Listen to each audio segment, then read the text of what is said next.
What is up, everybody? Welcome to another episode of Limited Resources. This episode number 753.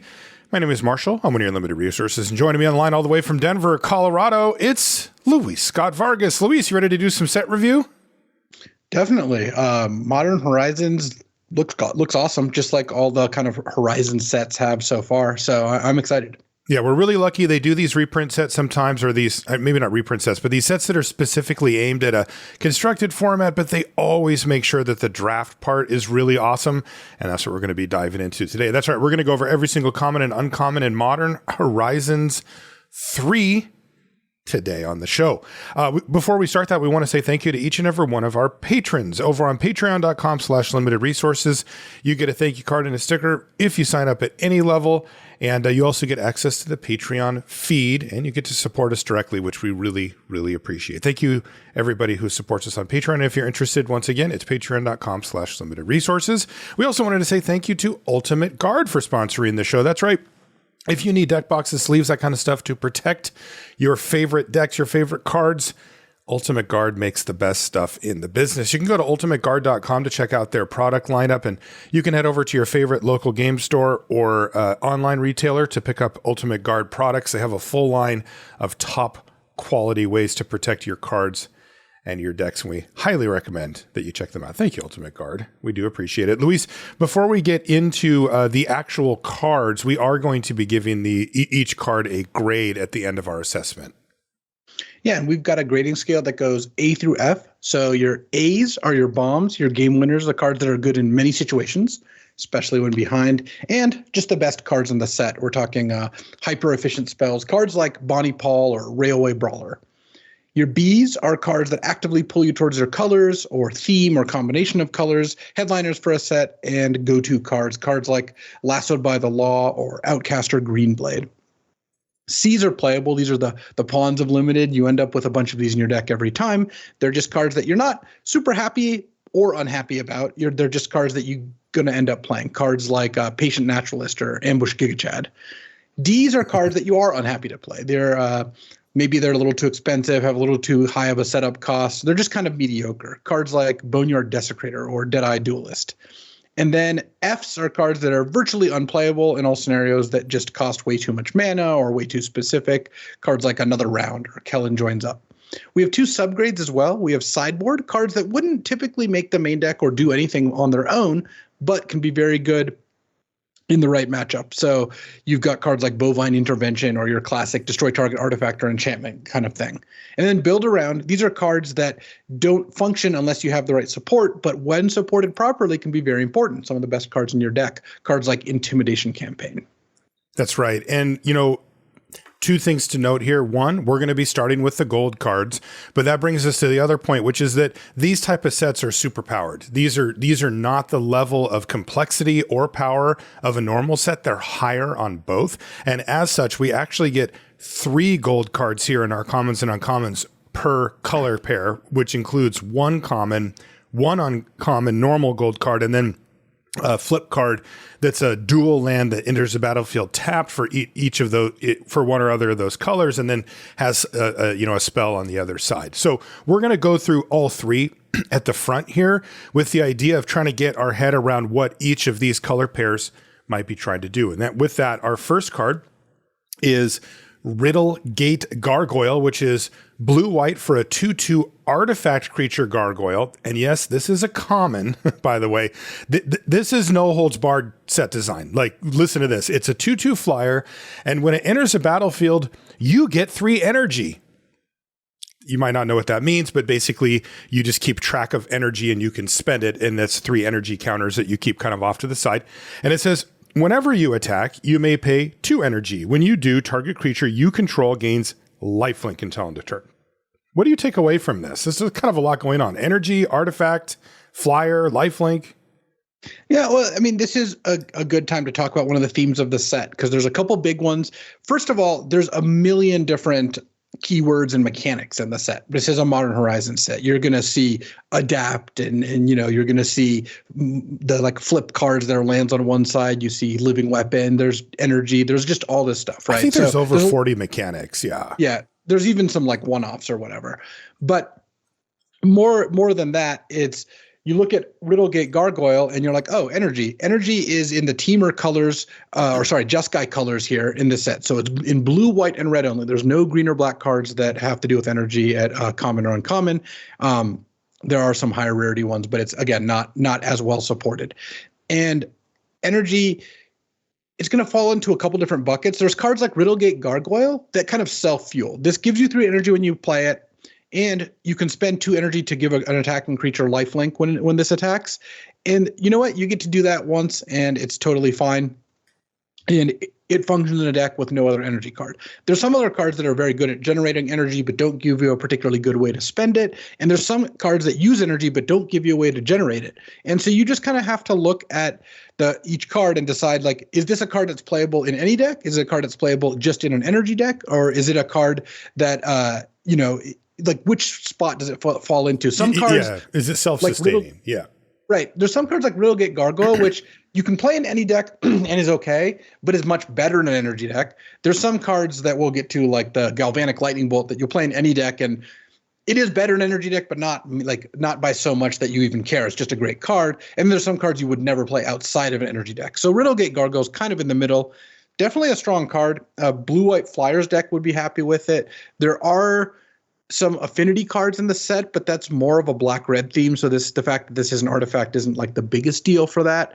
Yeah. And a 2-mana 2/2 flyer that once gives something lifelink is still pretty good. And obviously once you get other energy cards in your deck, that becomes very strong. So I would say Riddlegate Gargoyle on its own is like a C. Remember, this is a very kind of powerful set. You're not a 2/2 flyer for 2 with side upside is just not going to be a B level card in this set. But in an energy specific deck, it is like a B- because it does give you some energy to play with and some uses for energy. Yeah. And when I read Riddlegate Gargoyle, that is the thing I see the most is, 2-mana 2/2 flyer that gives you 3 energy. That is the thing that stands out to me is the 3 energy, right? And then the flyer and then the artifact kind of comes later. I like C for Riddlegate Gargoyle. Let's see what the other 2 cards, maybe if they give us a hint here. Next is Emissary of Soulfire. This is the uncommon. It's 1 blue-white for a 1/4 Djinn Monk. And when it enters the battlefield, you get 3 energy. So same effect there. Now it says you can pay 2 energy to put an exalted counter on target creature you control at sorcery speed.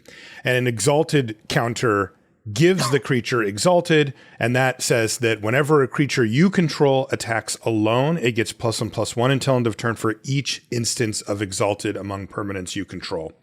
This leads us once again kind of down a blue-white flyers route. This one doesn't have flying, but like, man, a 1/4 down on the ground with bonus energy, and then you're getting exalted too. So if you have like 1 evasive threat, that can be really strong. Yeah, I think that. And again, both of these cards you'll see give you 3 energy and you pay 2 energy. So both of them are 1 shot with 1 energy left over, which is funny because it means if you get a second, 1 more energy from anything else, you get a second bite at the apple with them, or it lets you use them and then still have a little energy left over for something else. That's right. So playing Emissary, and then you can immediately pay 2 energy and give something exalted. And you don't have to put the exalted counter on something that has to attack or anything. In fact, the Emissary itself is a pretty good target for that. It is. It's just a 1/4 on the ground. And typically you would prefer to have your exalted counters on things that aren't going to be doing the attacking. That way your next threat gets bumped as well. And, just a quick note here. I mean, it's pretty simple to see, but look at that. You play Riddlegate Gargoyle into Emissary of Soulfire. You give something exalted, you still have 4 energy left over, and that's 2 attacks with lifelink. Like, we're talking about a bigger creature with lifelink twice that gets to attack. That's tough to race. That is going to be a difficult proposition straight off the bat. So looks strong. I mean, again, Emissary of Soulfire, it looks solid to me. Like, this isn't in a set of power level like this. This is not the kind of card that like jumps off the page, but it looks solid. Yeah, I mean, I think if you have that curve, you're probably just going to go turn 2 Gargoyle, turn 3 Emissary, immediately just put 3 exalted counters on the Emissary, or like 2 on the Emissary, 1 on the Gargoyle, and just attack them for 5 on turn 3. There you go. Okay, that's cool. Yeah, I like that. I think Emissary looks quite good. I would give Emissary a B. It just looks like it has a really big effect right away and works really nicely with other energy cards. Like if you can get 2 Exalted cards right away, that you're talking some pretty big attacks. Yeah, I like B for Emissary Soulfire. The last blue-white card is called Suppression Ray. It is 3 and then 2 hybrid blue-white, so you can either pay 3 white, 3 blue, or 3 blue-white, however you want. It's a sorcery. It's uncommon. It says, tap all creatures target player controls. You may pay X energy, then choose up to X creatures, tap this way, and put a stun counter on each of them. So you get to tap everything, and then for as much energy as you'd like to pay, you can also stun that many things.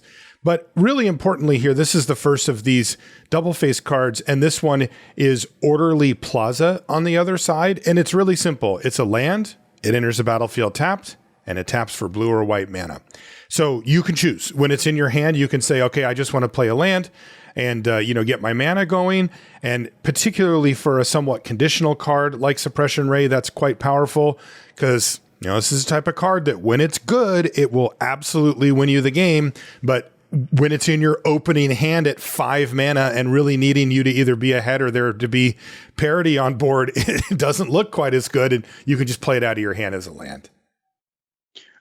All of the double face cards are extremely strong. If you didn't play with these back when it was Zendikar again, the opportunity cost of this card is basically 0. If you're playing a blue-white deck, a blue-white tap duel is something that you would always put in your deck. Yes.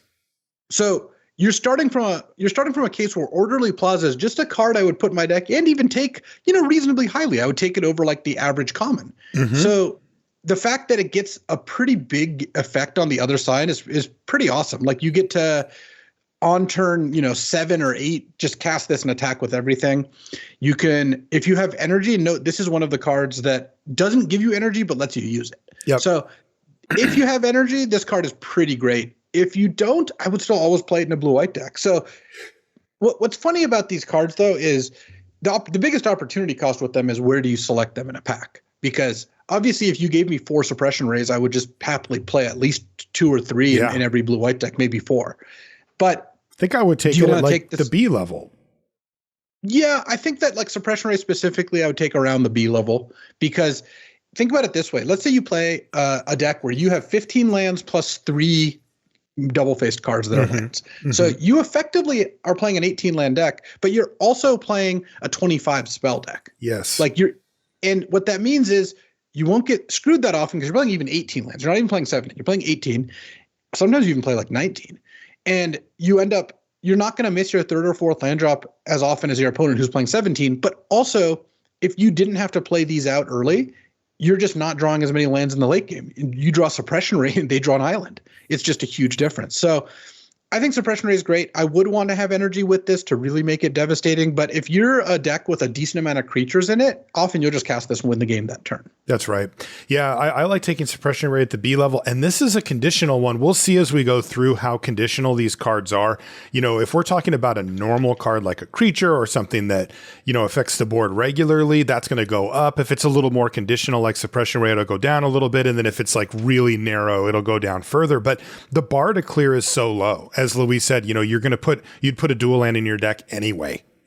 These are going to be the sneaky cards. These are the cards that if you're newer to this type of card, if you're newer to limited, you're going to overlook these. You're not going to understand the power level that this gives because it doesn't feel like it when you draw it, but this gives your deck an unfair advantage over decks that don't run cards like this. So definitely don't sleep on these duels. These are awesome cards.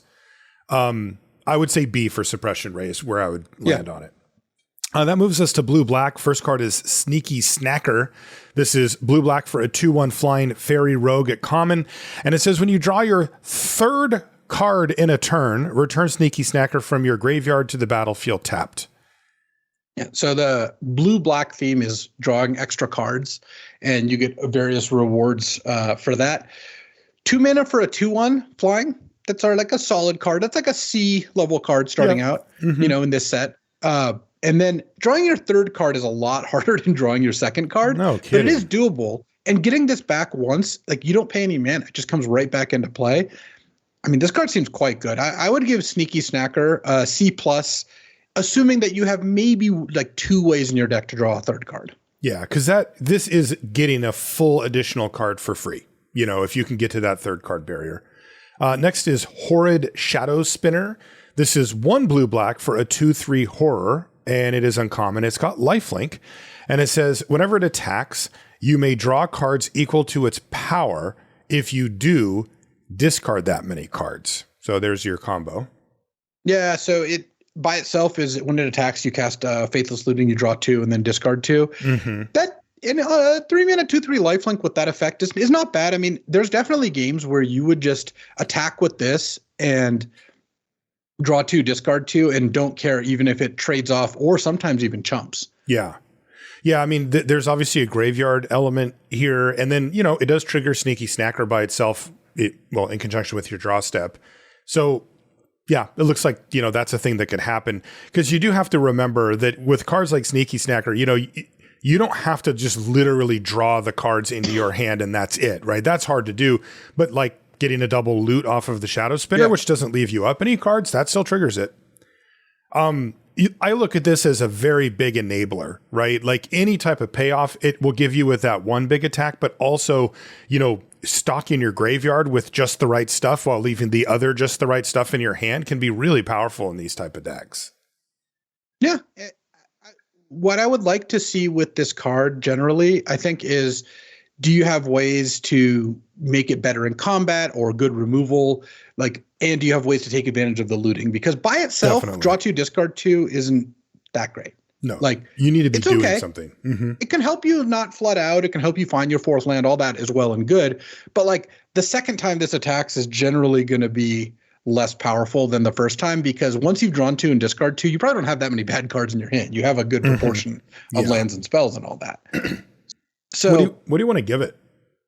I would give it by itself. I think I would give it a C, but it is got elements of build around where it definitely makes other cards in this color pair better. Definitely. So you do have to keep that in mind. Yeah, I would say B plus for build around, but I agree C plus for Horrid Shadow Spinner just on face value.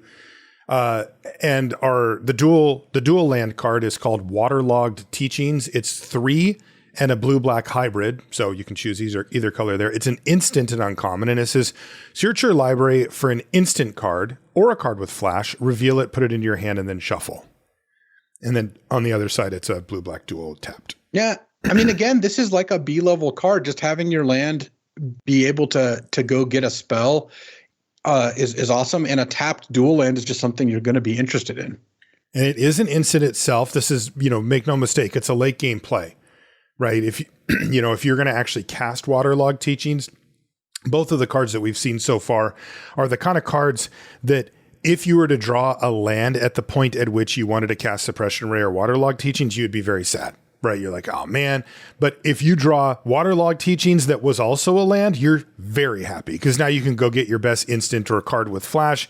You can even use it as a bit of a toolbox card if you happen to have like a counter spell or maybe a creature with flash. You can choose between the one that makes the most sense. Clunky, slow, not particularly powerful card, in a vacuum for Waterlogged Teachings. But when you get to free roll it, it's great. Yeah, and that's the thing is that, again, the opportunity cost here is so low, and it's you're not even paying a cost. You're putting a card you would already put in your deck anyway. Yes. It just happens to have that flip side. Yeah. I guess I would say B again for Waterlogged Teachings, just again because of the versatility. Yeah, I think that's right. Next is Cranial Ram. This is black-red for a equipment, an artifact. It is common. And it has Living Weapon. So when it enters the battlefield, it comes in attached to a 0/0 germ token.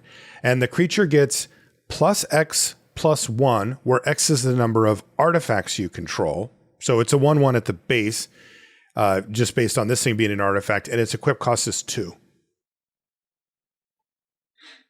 So by itself, if you had another artifact in play, you would be like, all right, this is a 2-mana 2/1. And then when it dies, you get to equip a kind of +2/+0 effect on something. That's solid, but still +2/+1, right? Or sorry, +2/+1, yeah. Or +3/+1, or it's a little weird. But you really do want to have multiple other artifacts in play when you play this. Like if this is often going to be 1/1 and sometimes 2/1, it's a little bit on the low side, but it doesn't need to be more than that. If you were to tell me, hey, you're going to draw Cranial Ram and every single time you're going to have one other artifact in play exactly, 2-mana 2/1 that dies into a 2+2/+1 equipment is still pretty good. It's pretty decent. Yeah. I think Cranial Ram looks like about a C level card, but you can definitely improve it to like, I would say something like a B in a pretty dedicated red-black deck that has a lot of artifacts. Yeah, that's what I was going to ask you. Like, what if I told you it's giving +4/+1 or +5/+1? Like, is that amazing? Yeah, that's pretty good. Okay. I mean, you're because then your 1/1s turn into 5/2s, and you just kind of get to throw them at them. They have to kind of deal with the germ iteration of this where you traded nothing, for a 3/3 creature. Yeah. So Cranial Ram is definitely a high reward card, but I think the average deck is not going to be able to use it. It is solidly a builder on. I would say it's a builder on B. It's very good when it works. Let's see what the uncommon, regular uncommon does. It's called Pyretic Rebirth. It is 2 black-red for an instant and uncommon. It says, return target artifact or creature card from your graveyard to your hand. Pyretic Rebirth deals damage equal to that card's mana value to up to 1 target creature or planeswalker.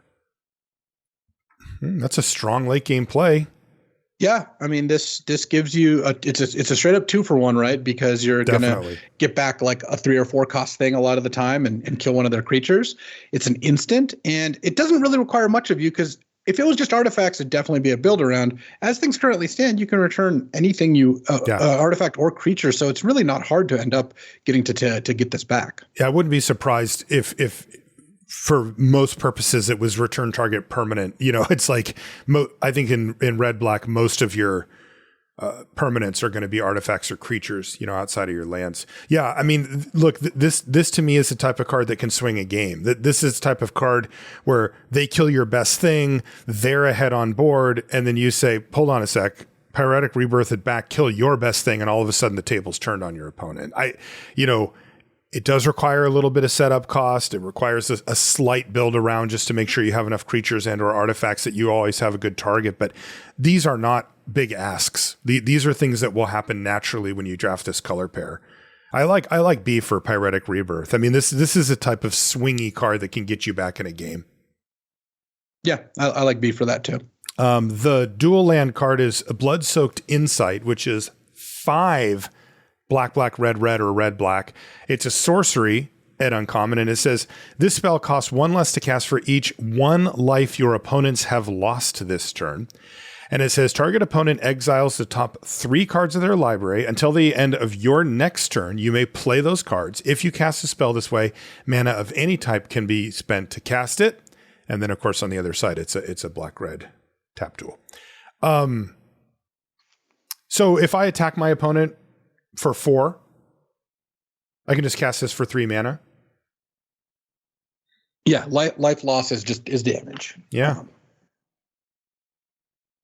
So what do you think about this? I mean, it's interesting because the top 3 cards of their library is a lot. It does say play instead of cast, so I can play a land off that, for example. I could get this down pretty cheap if I can get in for 3-4 damage, something like that, where it's a more acceptable number. The downside I see with it, besides the obvious, you may not be able to use all these spells by the end of your next end set because you do need to cast this spell as well. But also, these type of sets tend to be very archetype focused, right?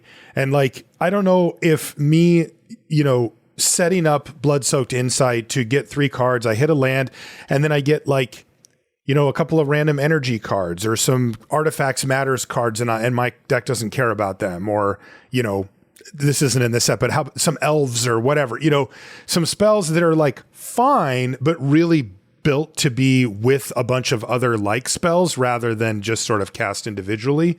That said, the power level on these cards on average is quite high. You probably would just take what you can get. Where do you come down on Blood-Soaked Insight? Does that scare you away at all? Well, I think that yes, sometimes it'll be a lot worse than a draw 3 because you will just sometimes not hit a card that that works in your deck because the synergy thing, just like you said. But on the other hand, it's a red-black tap duel that sometimes in the late game is a really nice, expensive card that you could even cast for 3 or 4 mana if you can get a little hit in. So I think that these cards are all around the same level in general, and I would definitely be in for Blood-Soaked Insight. It gets better if you do plan on attacking them. Yeah, and this does have that same, it's the exact same type of card as Suppression Ray and Waterlogged Teachings, where it's really good in the late game. This looks weird to me, Luis. I see Stomp, but no other red-green. What am I missing here? I wonder if, are they colorless or something, or is there some curveball that I'm not? That's what I see for. No, they are colorless. It's because Teamer is the Eldrazi colors. Yeah, so I'll get those in there too. So red, green, red, blue, and blue, green are going to have Eldrazi colorless cards. Yeah. Okay. So I'll start with those.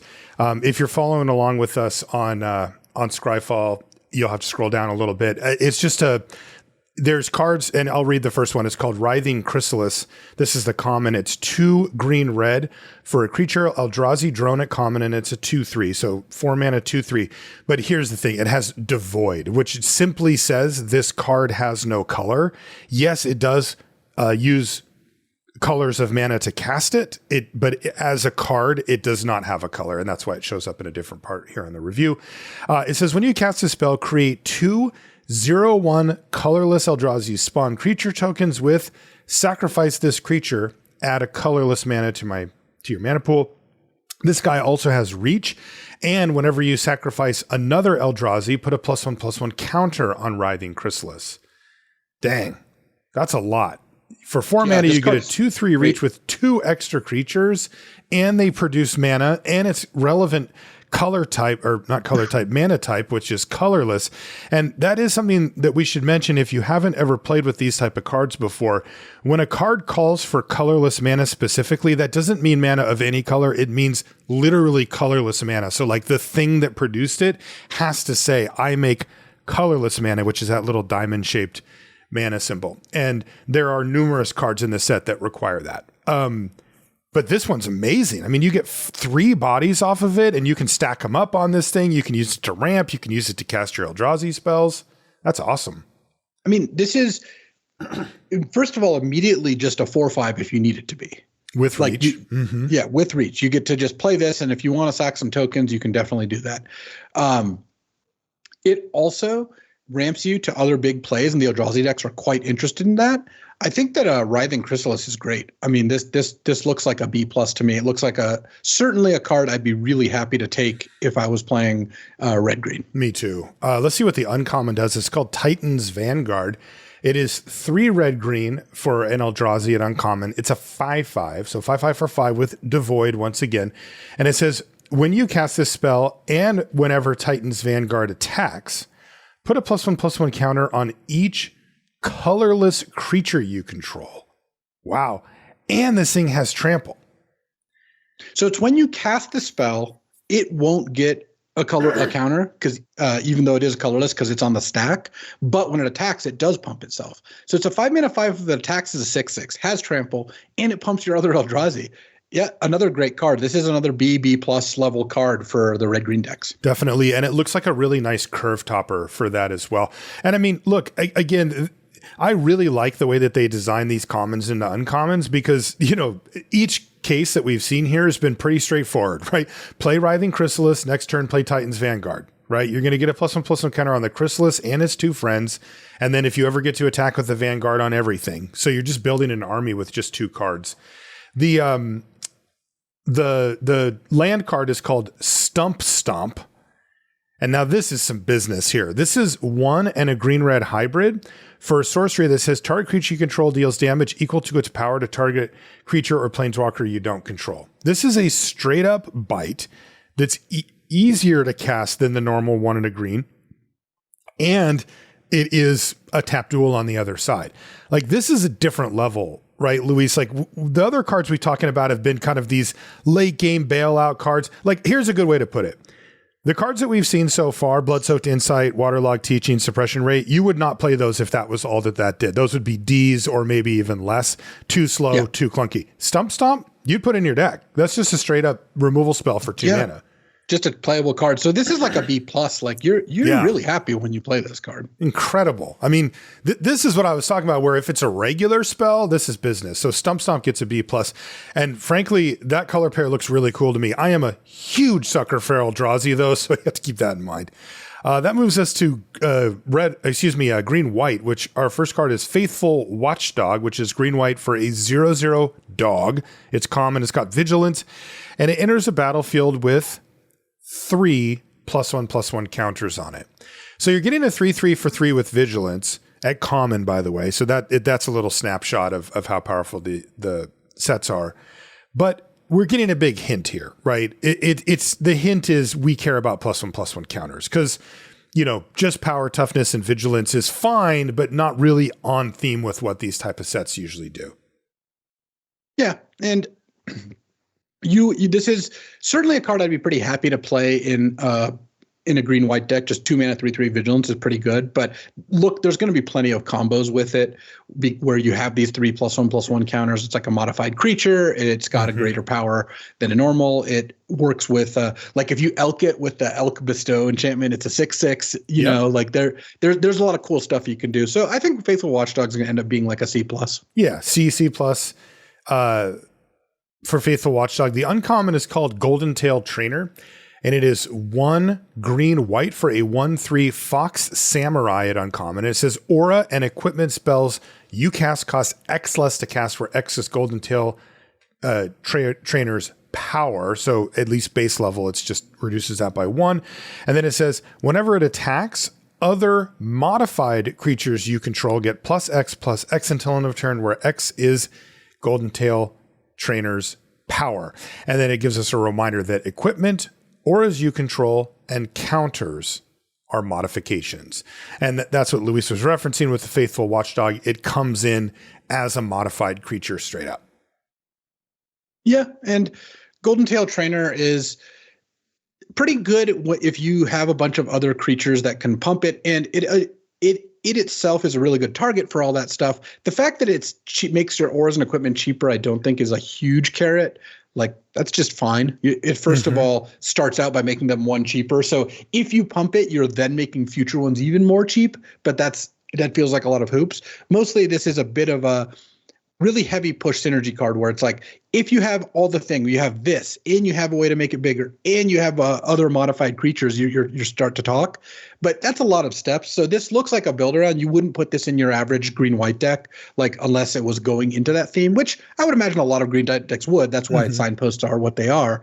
But it's like a build around B. Yeah. That if you're doing the thing, it's great at it. If you're not, it really doesn't do much for you. Yeah, I would think that you'd want a way to protect it, or you'd want to put a bunch of stuff on it the turn before an attack and then slam with everything, that type of deal. Because this is, you're getting into Eggs Basket 1 a little bit with this, where it's like, this is the thing you want to put all your stuff on, but this is also the thing that your opponent wants to kill. The land is, or the dual land is Strength of the Harvest, which is 2 and a green-white hybrid. And it says it's an enchantment. It's an aura. It enchants a creature, and the creature gets +1/+1 for each creature and or enchantment you control. So they kept it real simple with this one. Yeah, I mean, it's effectively like all the others where, besides Stump Stomp, where it's like, I wouldn't put this card in my deck if it wasn't a land, but the fact that it's a tapped green-white land just makes it like a B. Like, you're really not going to feel bad if you include this card. Right. But again, it plays into the theme. It's a kind of narrow card, but like, imagine giving +4/+4 to a flyer with this. Like, that sounds like something you could definitely do. And because of the hybrid costs, like you could even play this in like a blue-white deck that can't even it treats it like a tapped plains, doesn't care about the fact that it taps for green. Because you put this on like that gargoyle and give it lifelink, like you could be going for a pretty big swing. Totally. And again, it's just not asking that much of you. What grade did you say? I mean, I would say it's a B. Like, my experience with these last time we saw them is that They are B-level cards in a lot of ways, but you tend to pick them like a slight bit lower than that in a draft, especially if you have a couple of them already. Yeah, I think the problem with these is that they are never a B when you play them. I mean, Stump Stomp might be, but it's funny because these cards are like a tap duel is not exciting, and usually what they print on the front isn't exciting in and of itself. It's just the fact that you get both and at no cost that bumps it up into that range. So they can be a little tricky to evaluate. Next is Obstinate Gargoyle. This is one black white for a 2/2 artifact creature gargoyle. This is common. Obstinate Gargoyle has flying as long as it's modified. And you know what that means now. And then it also has persist. And that says when it dies, if it had no -1/-1 counters on it, return it to the battlefield under its owner's control with a -1/-1 counter on it. These kind of cards are very, very annoying. You have to kill them twice. Now, that being said, it's a 2/2 for 3. Can you just ignore it? There's a couple cool things going on with this. The base level, it's a 3-mana 2/2 that comes back as a 1/1 flyer. And that's pretty good. A 2/2 that dies into a 1/1 flyer is something you'd generally be interested in playing, right? Mm-hmm. I mean, a 1/1 flyer is actually pretty close to a 2/2 in terms of value on board. Mm-hmm. So we're talking a pretty good amount of stuff for 3 mana.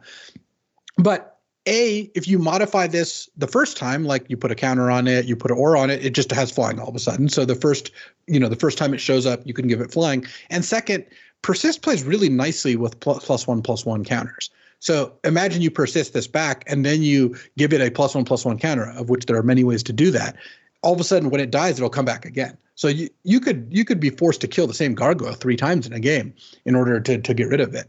So I think this card kind of checks a lot of the boxes that I look for in a card. I would play this in any black-white deck and it'd be a fine card. So it's like a C+ level card. And then once you start playing cards that work with it to modify it either on the front end or when it comes back, they both are good. Then you're talking kind of like a B- level card. This card's not quite a B, but in a deck that easily generates +1/+1 counters, like having a couple Obstinate Gargoyles is going to make it really hard for some opposing decks to actually beat you. Next is Undo Not Master, which is 2 white-black for a 2/2 core rogue with lifelink. It's uncommon. And whenever another modified creature you control dies, put 2 +1/+1 counters on Undo Not Master. Okay, that's interesting, right? Because now you're starting to do a thing where you can modify something else and they have to choose what they want to kill, and they're kind of not in a good place either way. If they kill the Not Master, then your modified creature is still around, and that's going to usually be better than other stuff. And if they kill the modified thing, then the Not Master starts getting out of hand. It also has an adventure. It's called Throw a Line. It's a sorcery. It's black-white, and it says distribute 2 +1/+1 counters among 1 or 2 target creatures. Wow. That is modifying 2 things. That's really strong. I mean, the joke here is you cast throw, you go like creature, throw a line, put a counter on each of them, then play this and start trading those off, and now you have a 6/6 lifelink. I mean, this card is just a great rate. You don't need any other cards in your deck for this card to be awesome, and it works even better with them. I mean, this with Obstinate Gargoyle is fantastic, yes. Kind of no matter how you do it. So I would give the Not Master a B, and it could be even better than that if your deck is playing to that theme. Agreed. Next is Glasswing Grace, which is 3 white-white, 3 black-black, or 3 black-white for an aura, an enchantment aura that enchants a creature. The creature gets +2/+2, has flying and lifelink. And if you don't do that, it's Age Graced Chapel, which is a black-white tap duel. Dang, man. I mean, that is a massive swing if you can land that card. 12-point life swing on like a 4/4, right? Right. I think that they've done a pretty good job of making these double-faced duels. Mostly it's like Stump Stomp, and we're going to see a Revitalizing Repast and Rush of Inspiration as kind of exceptions. But a lot of them are cards that you don't want to play unless it's like one of the last spells of the game. Like they're very good late game cards. And Glasswing Grace definitely fits into that box. This looks like a B to me. I would be really happy with this. This is one of the cards when you cast it, it will feel like a B. Definitely. It's actually great because you don't always want to put an expensive aura into your deck because things have to be in a certain place for you to want to play that. But it's so heavily subsidized by the fact that it's just a land when you need it to be a land. I mean, this card is fantastic. And I would be happy to play this in any black or white deck, though, of course, in a black-white deck, it's quite a bit better. Yeah, and yeah, you said it. Next is it Generatorium, which is blue red for an artifact at uncommon. And it says, if you would get one or more energy, you get that many +1 instead. And then it says, tap, draw a card, activate this only if you've paid or lost 4 or more energy this turn. What does paid or lost mean? By itself, it doesn't technically generate energy in the sense that you need other energy generating cards. It does make them generate more energy, and then it rides alongside the cards that pay energy because you get to use it whenever you spent 4 energy, which isn't that easy. Spending 4 energy, I think a lot of the ways you'll do that is like you've got a thing that has a 2 energy activation. You gain some energy to go up to 4. You spend it all and you draw a card. I mean, this is a build around B. I think this looks fantastic in a heavy energy deck and unplayable outside it. But in a heavy energy deck, it's generating more energy and rewarding you for spending it. It's doing exactly what you want for just 2 mana. So just make sure you've got a lot of cards that generate and spend energy. Yeah, this is the type of card I was talking about with the Blood-Soaked Insight, right? You're like, oh, cool, I get to cast your stuff. And then you get, is it Generatorium? And you're like, nah, never mind. Full build around there. Next is Cyclops Superconductor. This is 1 blue-red for a 2/2 Cyclops Wizard. Excuse me. And it's got prowess, and it's a common, by the way. And it says when it enters the battlefield, you get 3 energy. And when Cyclops Superconductor dies, you may pay 3 energy. When you do, it deals damage equal to its power to any target. Great card. I mean, again, by itself, you cast this card. It's a 3-mana 2/2 that when it dies deals 2 to anything. Like, that's a pretty good card. And then prowess means sometimes it'll die as like a 3/3 or a 4/4. And it also generates energy for other sources. Like, you could easily imagine playing this, getting the 3 energy, and just immediately spending on it. I mean, turn 2, is it Generatorium? Turn 3, Conductor. You now have 4 energy, and you're ready to spend that energy and draw a card once you play your next card. So I think that I would play this in any blue-red deck as just a prowess thing that shoots equal to its power when it dies. So by itself, it's like a C+, and it's like a B- once you're really in the heavy energy deck. Yeah. Yeah. I mean, again, so far blue-red looks very build-around-y, but maybe pay you off as well. The last one is called Rush of Inspiration. This is 1 blue-blue, 1 red-red, or 1 red-blue for an instant at uncommon. And it says, draw 2 cards, then discard a card at random, unless you pay 2 energy, and then on the other side, it is a blue-red dual land. This is another one that fits that exact mold that we've been talking about, where this is a perfectly good card to have in the later part of the game, or if you've got a couple of extra energy laying around. We've seen numerous instances now where something makes 3 energy, but only costs 2. And so you're going to have a couple of extra floating at some point, especially in a dedicated energy deck where you typically, I don't know for this set, but before, if you wanted to go energy, you could stock up a lot of it. It ended up being an interesting question of how do you actually spend it. And a card like Rush of Inspiration being a dual land makes that an easy answer where you can just turn it into more cards in the later part of the game. And then, I don't know, this might even go into blue-black or something where you just play 1 blue-blue to draw 2 and discard a card to start stocking your graveyard or something like that. So I don't know. I would put this in that same range, B-, B, something like that, as the other more conditional cards. Luis had to step away, I'm assuming, to go get a burrito. So I'm just going to solo it for a minute here. Our next card is green-black, and it is Cursed Wombat. We'll just start with the common. It's Expanding Ooze. It's 1 green-black for a 3/3 ooze at common, and you can pay green-black to adapt 1. And it says if this creature has no +1/+1 counters on it, put a +1/+1 counter on it. So basically, you can do that once. And then it says whenever Expanding Ooze attacks, put a +1/+1 counter on target modified creature you control. So we see this is a third color pair that cares about modified creatures. This one's a 3/3 for 3 that you can modify for 2 mana, and incidentally, it's a 4/4, and it needs some friends. Seems fine. I mean, this to me, this type of card that looks like it occupies kind of that middle ground, little bit of build around, little bit of individual power, nothing that really blows your mind, right, on any of this. There's some setup cost here. So, I would give Expanding Ooze like a C+. I don't think it would get into the B range unless the build around for this is just absolutely off the charts. Let's see what Cursed Wombat does. This is the uncommon. It's green-black for a Nightmare Wombat at uncommon. It's a 2/3. and it has, you can pay 2 black green to adapt 2. So same thing as before, as the expanding news, except for that it gets 2 +1/+1 counters just that one time. And it says permanents you control have, whenever 1 or more +1/+1 counters are put on this permanent, put an additional +1/+1 counter on it. This ability triggers only once each turn. Wow. And that, of course, counts itself as well. So you're paying 2 mana for a 2/3, and then you can dump 4 mana into it to put 3 counters on it later. And then it does this to other things too, this static ability about these counters being piled up once per turn. That is really strong.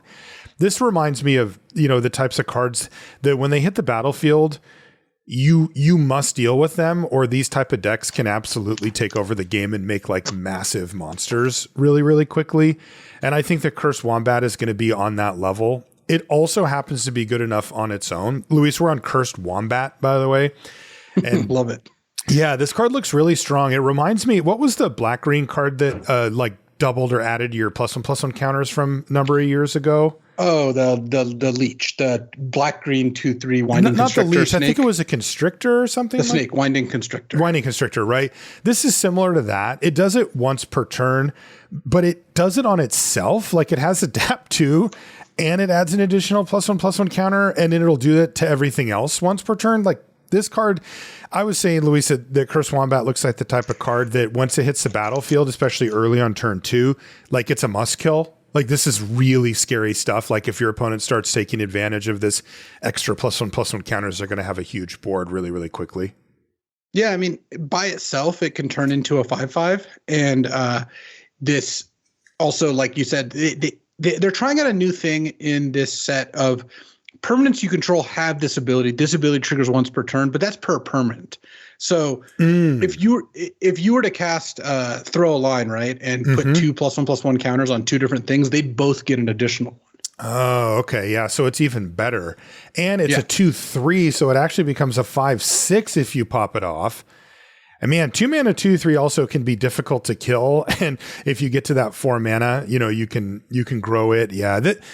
To me, Cursed Wombat has kind of the best of both worlds. You've got the build around nature, and you've also got the individual, just this is going to be big and mess with combat and be difficult to kill and all that too. So I like B+ for Cursed Wombat because it's got both bases covered. I mean, we're going to see a decent amount of these. It looks like this is what they're trying to do, like Cyclops Superconductor or Cursed Wombat. It's like, wow, this card's a great card to put in your blue-red or black-green deck. And if you're doing the theme, even better. Yep. So, yeah, B+ for Cursed Wombat. Next is Revitalizing Repast, which is green or black. It's just a green-black hybrid, and it's an instant and uncommon that says, put a +1/+1 counter on target creature. It gains indestructible until end of turn. And then this one is Old Growth Grove, which is the black-green tap dual. Man, that's perfect for this deck because looking at Expanding Ooze and Cursed Wombat, they want +1/+1 counters, and they also want to be protected. You don't want these things to die. And a card like Revitalizing Repast just does both of those things for very cheap and at no cost. Man, that's incredible.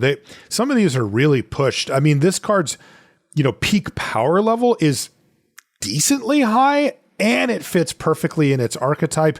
And then, of course, you get to free roll it basically as well. Revitalize and Repast is in that deep B range for me, maybe even B+ for the Repast, just because of how it'll fit into the archetype.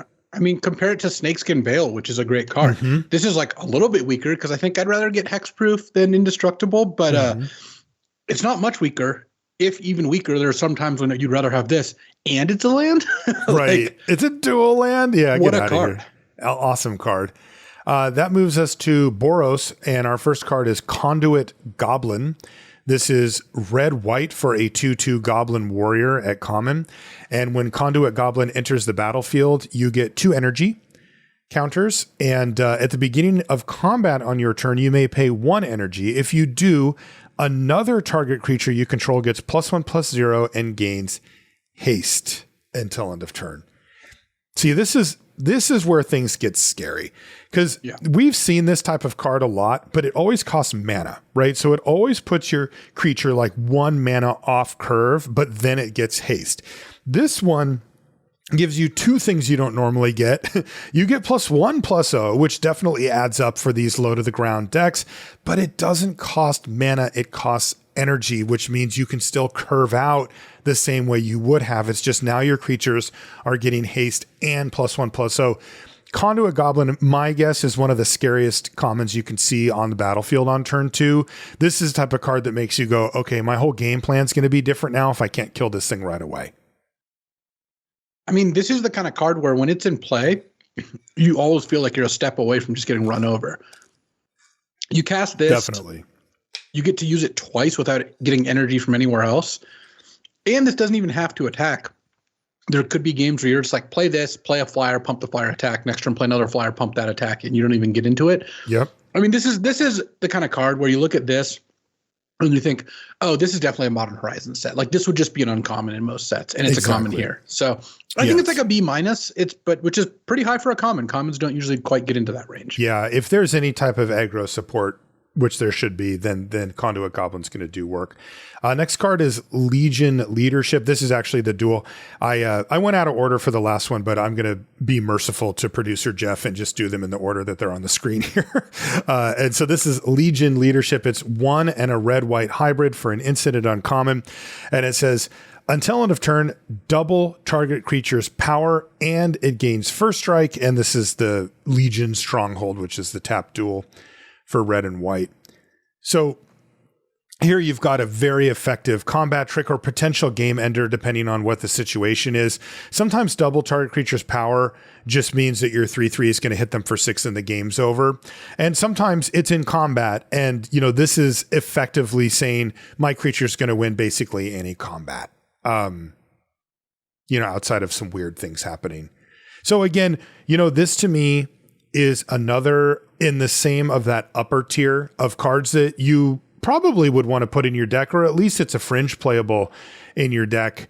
But now all of a sudden, the fact that you get to free roll it on the dual land means that a playable combat trick in combination with this, puts it in that very solid B range. Yeah. I think ultimately cards like Legion Leadership or Strength of the Harvest, the green-white one, or Blood-Soaked Insight, the red-black one, are probably in the B- tier of you should always play this card because it's a duel. You should take it relatively high. It's going to make your deck more consistent. But when you cast it, you're not really feeling like you're getting away with anything. Whereas cards like Revitalizing Repast or Glasswing Grace are closer to B+ level cards because when you cast it, you feel really good about it. Yeah. So I think Legion Leadership is, it's fine. It's a playable card. It's a good way to get a combat trick in. It's a good red-white duel. It's also kind of weird that it's not double strike, but I think they just try to make things different just to have variety. Yeah, there is something about doubling it, whatever. Last red-white card is our uncommon. It's Scurry of Gremlins, which is 2 red-white for an enchantment and uncommon. It says when it enters the battlefield, create 2/1/1 gremlin creature tokens. Then you get an amount of energy equal to the number of creatures you control. And you can pay 4 energy to give creatures you control +1/+0 and gain haste until end of turn. And I actually was lucky enough I got to take part in the debut video for Modern Horizons 3. And I played against Hall of Famer and one of the best limited players of all time, Mike Turian, who works at Wizards of the Coast now. And I drafted a clunky, green, blue, whatever Eldrazi deck. And he, of course, drafted an aggro deck because that's what he does. And I was in a situation where I was way, way ahead. I had multiple huge creatures and he was quite a bit behind. He dumped 12 energy.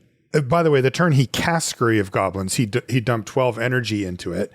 And he hit me for 35 damage in one attack step off of this card. So this is a type of card that can definitely take a game from being okay, we're fine, to you're dead. Because, you get the 2 goblin or the gremlins and then whatever other creatures you have laying around, so you're probably going to get the 4 energy straight away if you haven't even created any other. And then you can dump it in right away and make the gremlins 2/1s with haste, plus you're adding +1/+0 to anything else that you happen to have on the board already. This is the perfect card to end your curve in this color pair. This can be the type of thing that you play and it seemed like everything was okay, and then the game's over. I mean, this card could easily make like 6+ energy. If you just have 4 creatures in play and you play this, that's already there. Right. Gives you a great energy dump, like you said. This just looks like a great card. So I would say Scurry of Gremlins in a dedicated energy deck is like a B plus level card, or in a tokens deck or go wide deck that has a lot of creatures in it, which means it's going to work on almost every red-white deck some way. Exactly. Yeah, it's awesome. I mean, I would say B to B plus for Scurry of Gremlins. I think this card's just going to steal a lot of games. And, even in its worst case scenario, it's not terrible. Like if you're behind a little bit, you pay 4 mana, you get 2 1/1s, you get a bunch of energy, which hopefully you have something to do with, besides the Scurry. Last color pair is green-blue. Our first card is Planar Genesis. This is green-blue for an instant. Actually, this is one of our preview cards. It's uncommon. It says, look at the top 4 cards of your library. You may put a land card from among them onto the battlefield tapped. If you don't, put a card from among them into your hand. Put the rest on the bottom in a random order. It's a pretty cool card. It's an impulse that also lets you put a land into play tapped from those cards if that's what you want to select. So on turn 2, you're pretty likely to want to land because it ramps you. And then later in the game, you just go and get a spell. Pretty cool way to ramp and not really cost yourself too much time. Like cantrip kind of cards like Anticipate, the biggest drawback is that you spent mana, you didn't do anything. Well, this kind of takes away from that because on turn 2, you just ramped. And you get to play a 4-drop on turn 3. So you kind of got your time back. And then later in the game, it's still just a good card selection card, but that's when they really shine. When you top deck Planar Genesis with 7 or 8 lands in play, it's probably better than drawing any other individual card, except for the actual card that you want the most in your deck. And this gives you 4 more looks to find it. Where do you take cards like this? I mean, traditionally these look good on paper, but it can be hard to find a slot for them in a deck. Yeah.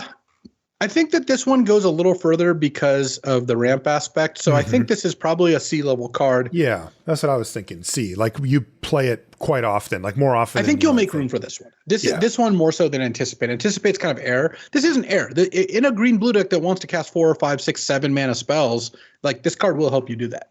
Let's take a look at some of those right now. The common is called Snapping Voidcraw, and this is 1 blue-green for a 1/3 Eldrazi turtle. It does have Devoid, but it taps to add 2 colorless mana, and you can pay 3 generic mana and 1 colorless mana and tap it to draw a card.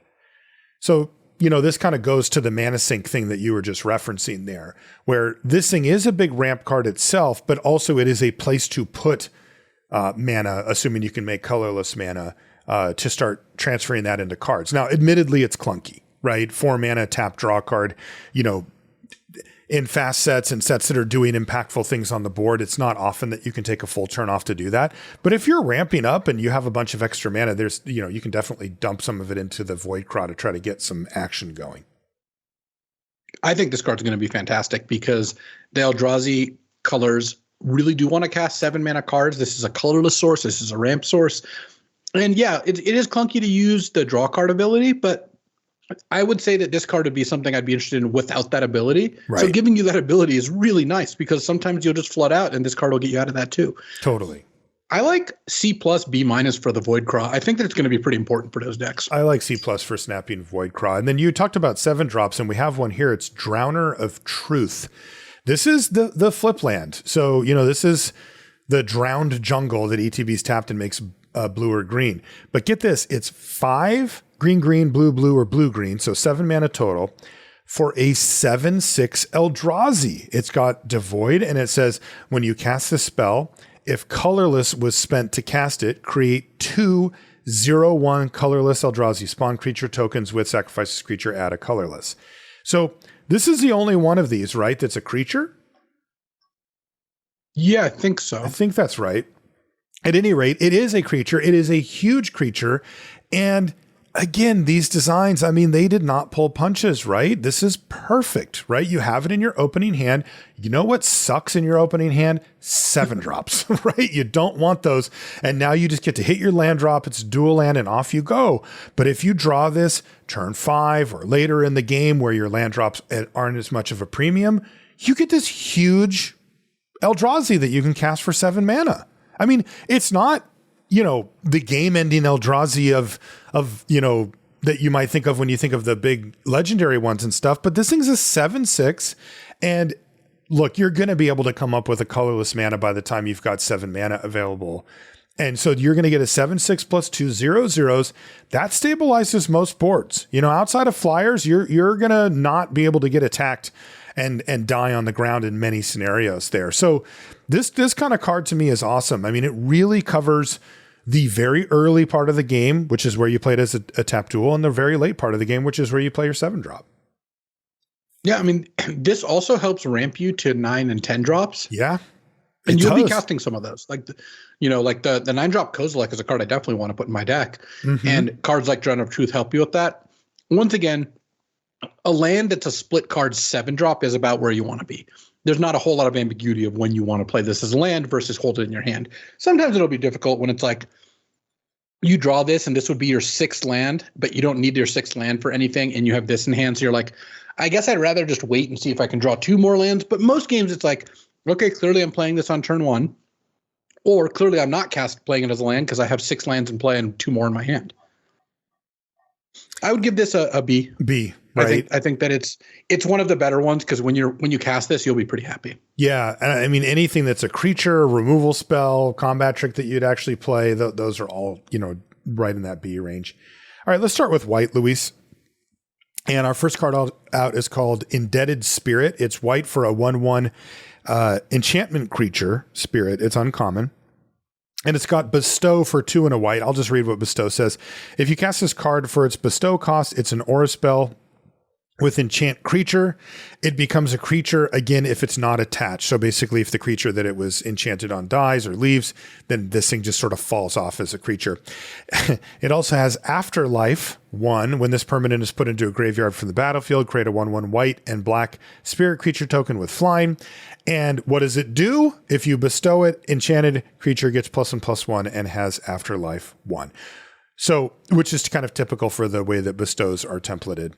There is a lot of text on this 1 drop here. How powerful is this card overall? It's quite powerful. I mean, this looks awesome. Ignore the Bestow for a second. It's 1 mana for a 1/1 that dies into a 1/1 flyer. That also counts as an enchantment for cards that care about that.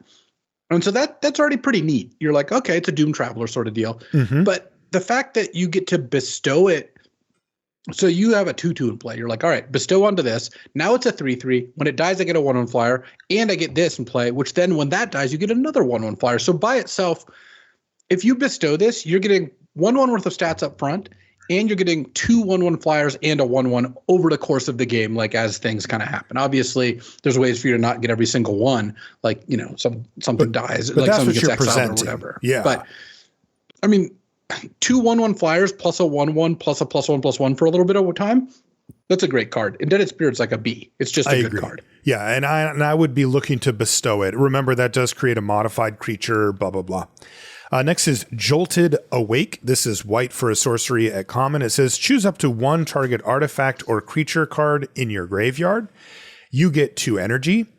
Then you may pay an amount of energy equal to that card's mana value. If you do, return it from your graveyard to the battlefield. This card also has cycling too. This card's great. It's 1 mana for like a little mini unearth where you get back a 2 cost or less creature or artifact with cycling. That already would be something that some aggro decks would be okay with playing. If you have some high value 2 drops, getting to spend 1 mana to bring 1 back is good. And where it gets really interesting is in a heavy energy deck, you can just pay 5 energy and get a 5 drop back. Mm-hmm. It's only 1 mana. And it has cycling, so it's not like it's ever dead. Like I like Jolted Awake at like C+. I think this card is going to be pretty strong. I would say it's like a C, C- in a deck that can't really produce energy. You would just play it if you have a low curve. But in like a dedicated energy deck, this card feels awesome. Also, you could just pay white for 2 energy, right? Yeah, you don't even have to choose something in your graveyard. Okay, it's up to one target, and you may. So you pay. could just cast this on turn 1 to make 2 energy. That's kind of weak card, obviously. Right, obviously but not where having you it as wanna an be, but- option is pretty nice. Next is Mandibular Kite. This is white for an artifact equipment. It is common. It has living weapon, so that's where it comes on the 0/0 germ, and it gets +1/+1 and flying. The equip cost is steep. It's 3 and a white. I still think this card is quite strong. It makes a modified creature. It gives you a flyer. And then late in the game, getting to equip 4 to give like a 3/3 +1/+1 and flying. It's the and flying part that really makes the card. It is kind of pop. That's why you see that steep equip cost. They know. Yeah. They know if they make this 2 or 3 mana that it just sort of ends the game on its own because any old creature is good.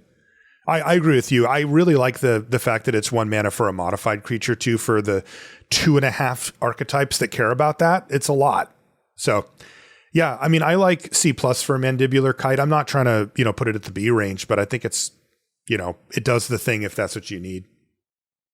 Yeah, I like that too. I think it's just going to be good in any kind of like aggressive deck. Yeah. Static Prison is white for an enchantment and uncommon. When Static Prison enters the battlefield, exile target non-land permanent an opponent controls until Static Prison leaves the battlefield. You get 2 energy. At the beginning of your pre-combat main phase, sacrifice Static Prison unless you pay an energy. So does this have a, what's it called? Like an upkeep?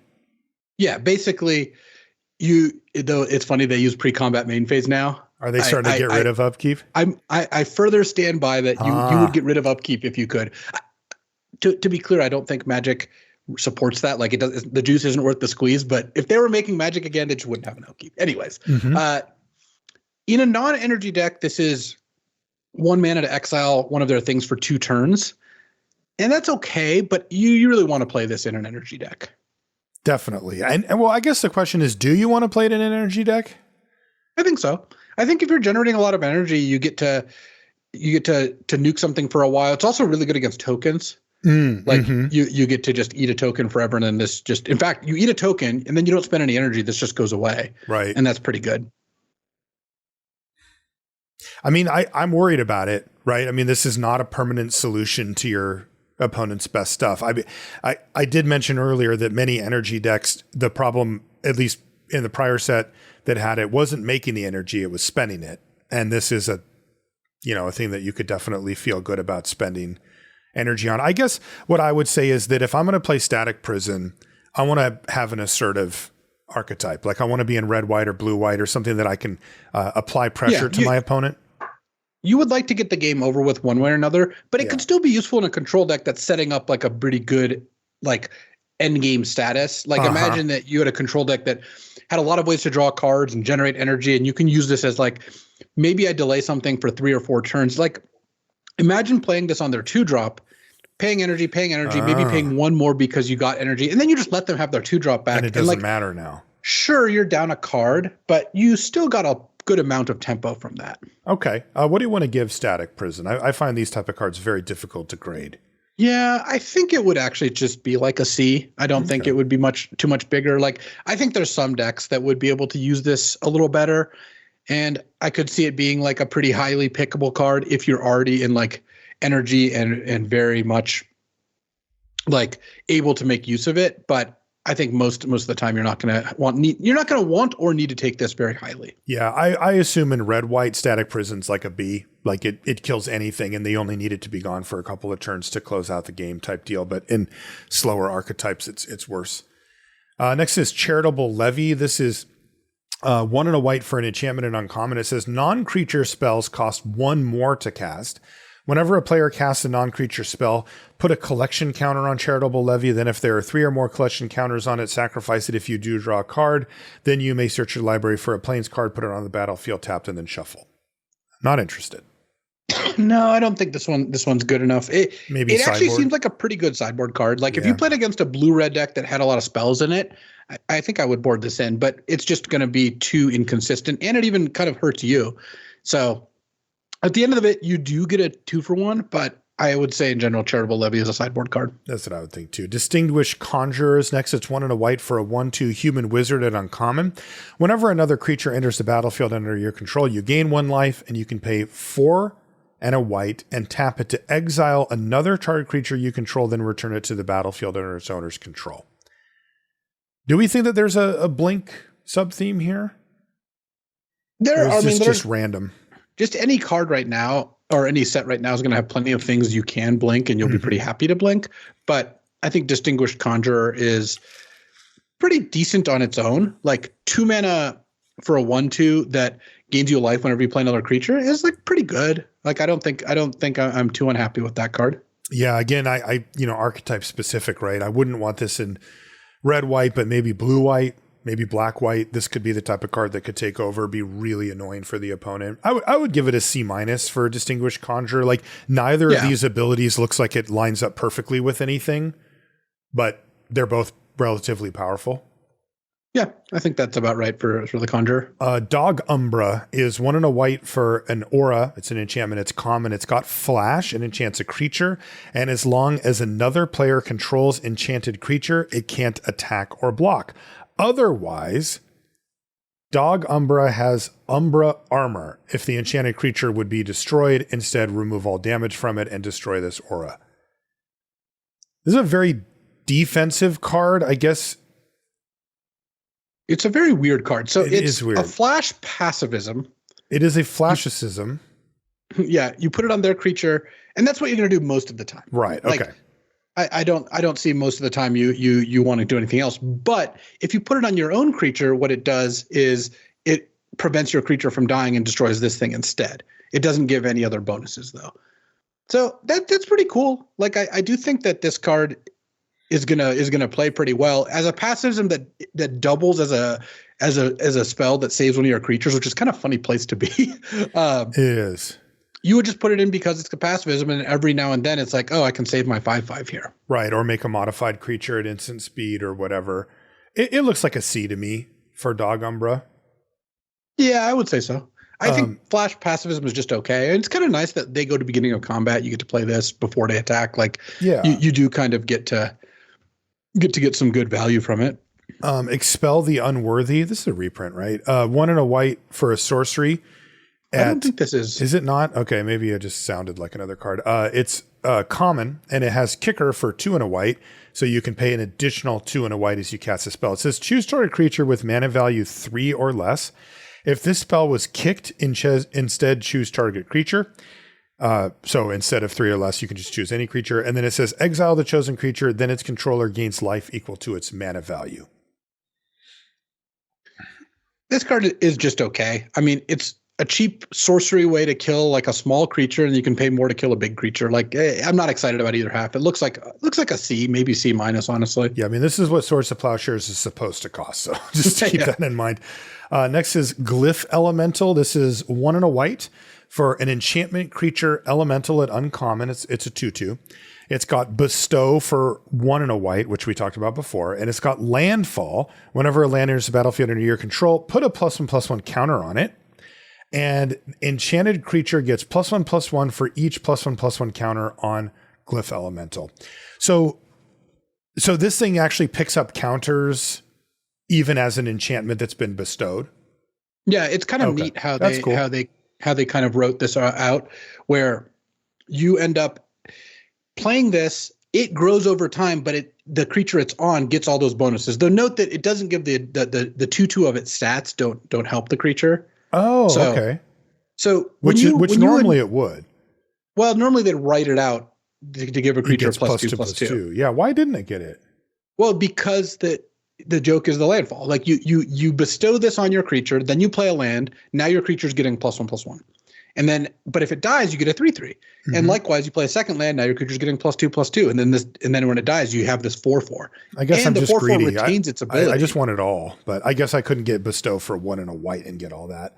No, this is also sweet. Just casting this card is not that bad. No, this is one where I would be happy either way. I mean, if you've ever played with bestow, you know that when you can bestow, it's almost always better to do so because you just get that thing, and then if they interact with it, you just get the Glyph Elemental or whatever it is anyway. But yeah, I like it. I mean, this card's powerful, right? Like Landfall, put a +1/+1 counter on it.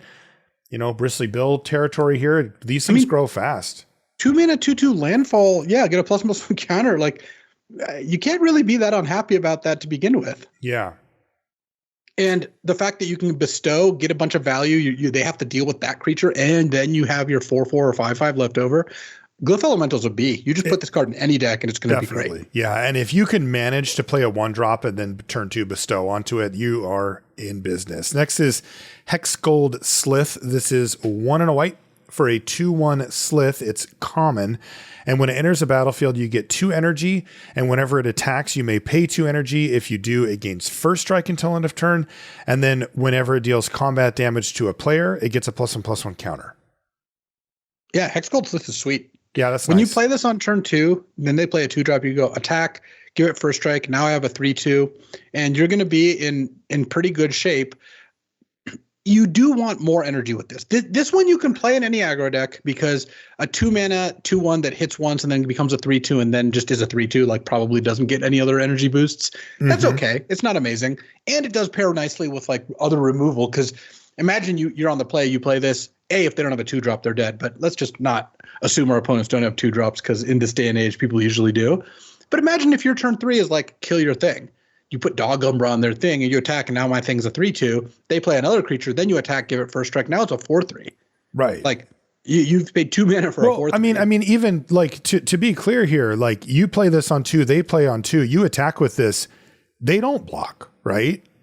Well, it's a trigger when you attack, so you have to decide whether you want to give first strike before. Because if I played a 2/2 and my opponent plays this, I play a 2/2. If they attack and don't give it first strike, of course I'm just going to block. Of course, I see. So you kind of waste the energy. You do kind of need to pump that in there. Okay, right. You spend it and don't get much out of it. Man, but like you said, that second, if you can get 2 more energy at some point, now you're really cooking. Yeah, and I think that this deck is gonna, or this card is gonna work really well in energy decks and be fine in any aggro deck. So I think it's a C. It's a kind of like a decent card in any situation. I think so too. And the thing I do like about it, because this is the type of card that looks really great on turn 2, but typically gets way, way worse as the game goes. But given that there's all these modifications happening, this is a fine thing to modify as well. Next is Metastatic Evangel, which is 1 and a white for a 3/1 Phyrexian human cleric at uncommon. And it says, whenever another non-token creature enters the battlefield under your control, proliferate, which means you can choose any number of permanents and or players and then give each of them another counter of each kind that they already have. So how good this card is 3/1, yeah, is almost fully going to rely on like what else do you have to do with it, because 2 mana 3/1 is just fine. It's below the curve at this point. We're not happy to play 2 mana 3/1, and it's going to trigger a bunch. But what are you doing with those triggers? I mean, if the answer is +1/+1 counters, yeah, that's fantastic. If the answer is, you've got energy, that also works, because this does work with energy. It just every time you proliferate, you get an energy. So the first place I would want to put this would be into a energy deck, like some kind of Jeskai colored energy deck. I think this card's going to work out pretty well. Yeah, that's where I would focus. Energy first, and then +1/+1 counters second. And then anything else that you can get might be cool, but probably isn't focal to it. My guess is this card's good. I mean, getting the first energy isn't that hard. And then, you're just getting paid for doing the things that you want to do anyway from that point on. I like C+ for Metastatic Evangel. Yeah, my guess is in an energy deck, it's like a B. Yeah, in an energy deck, it's a B. If your opponent has this in play, like you just feel like, oh, I got to kill that, because every creature becomes an energy. Right. Like it's pretty hard. It's pretty hard to beat that if they have good ways to use it, which I imagine they would. Yeah, agreed. Next is Nyxborn Unicorn. This is 1 and a white for a 2/2 enchantment creature unicorn at common. It's got Bestow for 3 and a white, and the creature gets +2/+2 and has Mentor. And Nyxborn Unicorn also has Mentor. Mentor says, whenever this creature attacks, put a +1/+1 counter on target attacking creature with lesser power. Yes. So this is the kind of templating that you were kind of expecting, where it basically just gives its abilities when it's bestowed. Right. In its stats. And its card is very good. I mean, 2 mana 2/2 Mentor is a great follow-up to 1 mana 1/1 flyer, first of all. And so you're like, okay, I'm already into that. And then bestowing, like, the bestow mentor thing works so well because let's say you just have 2/2/2s in play. When you bestow, now you have a 4/4 and a 2/2. So mentor is going to trigger, make it a 3/3. Then it'll trigger again next turn. Yes. If they all survive. So Nyxborn Unicorn looks like a C+. Great card for aggro or any modified deck. Agreed. And I think that you generally want to bestow it. And if you don't, you either want to have a 1/1 with it, or you want to be able to make it bigger so that you can get at least one mentor trigger off of it. Like, make it two power bigger and then attack and get a counter on something else. And then you can kind of feel good about that. That's going to be a really nice 2-drop for those decks. Next is Razor Grass Ambush. This is double face card. The front is 1 and a white for an instant. It's uncommon. And it says Razor Grass Ambush deals 3 damage to target attacking or blocking creature. And on the other side, it's called Razor Grass Field. It's a land, and it says, as Razor Grass Field enters the battlefield, you may pay 3 life. If you don't, it enters the battlefield tapped, and it taps to add white mana. So nice. the way the monocolored ones of these work is basically they all come into play tapped unless you pay 3 life, which makes the cost even lower because you would just play this as a tap land, but now sometimes you even have the option of paying 3 life if that's better for you. Yeah. Most of the time, just tap land, like you said. 3 is a pretty steep cost. But this is good. I mean, this is a mediocre removal spell, but it's attached to a land, so, the bar is lower for what you would do here. Yeah, this is about a C+ level card, I would say. That's what I think, too. All told. Because the removal spell itself is like a D or maybe a D+ or something like that. And then the land is just a land. The land gives it a pretty nice bump. It does. Next is Thraben Charm. This is 1 and a white for an instant. It's common. Yes, this is common. Choose one. Thraben Charm deals damage equal to twice the number of creatures you control to target creature. That's nice. Or you can destroy an enchantment, or you can exile any number of target players' graveyards. So you're mostly playing this for the first mode because getting to pay 2 mana to deal a bunch of damage to one of their creatures is pretty good. Like this will deal, if you have 2 creatures in play, this deals 4 damage. It's going to kill things most of the time. And for free, you pick up Destroy Target Enchantment, which is pretty nice. There's a lot of bestow creatures out. You get to blow up those just straight up. And then exile any number of target players' graveyards. This isn't going to come up very often, but every now and then you might be into that. Yeah, but I mean, you get the versatility kind of for free because, as you said, you would be primarily playing this as a removal spell. That's it. It's just an okay one. It's a C, right? Yeah, I think that it's probably a C. Just put it in a creature-heavy deck, and you'll be fairly happy with the results. Next is Wing It. This is 1 and a white for an instant at common. It says target creature gets +2/+2 until end of turn. Put a flying counter on it. That'll stay. And you scry 1. That's a lot for a combat trick. Yeah, scry 1 and a flying counter. Like you play this to win a fight, and then you're left with a 2/2 flyer, and you got to scry 1. It's probably like a C. Like you're probably going to want to play this card. That does also make it modified, right? The flying counter. So there's a thing too. Next is Envoy of the Ancestors. This is 2 and a white for a human cleric at uncommon. It's a 2/3. It's got Outlast white. And that says white, tap, put a +1/+1 counter on this creature at sorcery speed. And it says modified creatures you control have lifelink. Nice. It's funny because this is like so similar to the Obzon Battle Priest. But which was a great uncommon, which was 4 mana for a 3/2, and now it's just a mana less, and that's just how things go these days. The card's good. You'd be happy to play this card. I think this card's really good. Don't you? It's pretty good. Outlast plays a little worse than it looks. It does, I would say. But man, 1 Outlast is a 3/4 lifelink on this guy plus any other modified creatures you control. I mean, in a deck with modified creatures, I think that this card is going to be pretty good. I think that the Outlast thing takes a lot longer than you think because you play this. Yes. Next turn you Outlast it, so it's like multiple. Then after that, you get to spend time doing something. The cool part is that you can put +1/+1 counters or modify stuff any number of ways.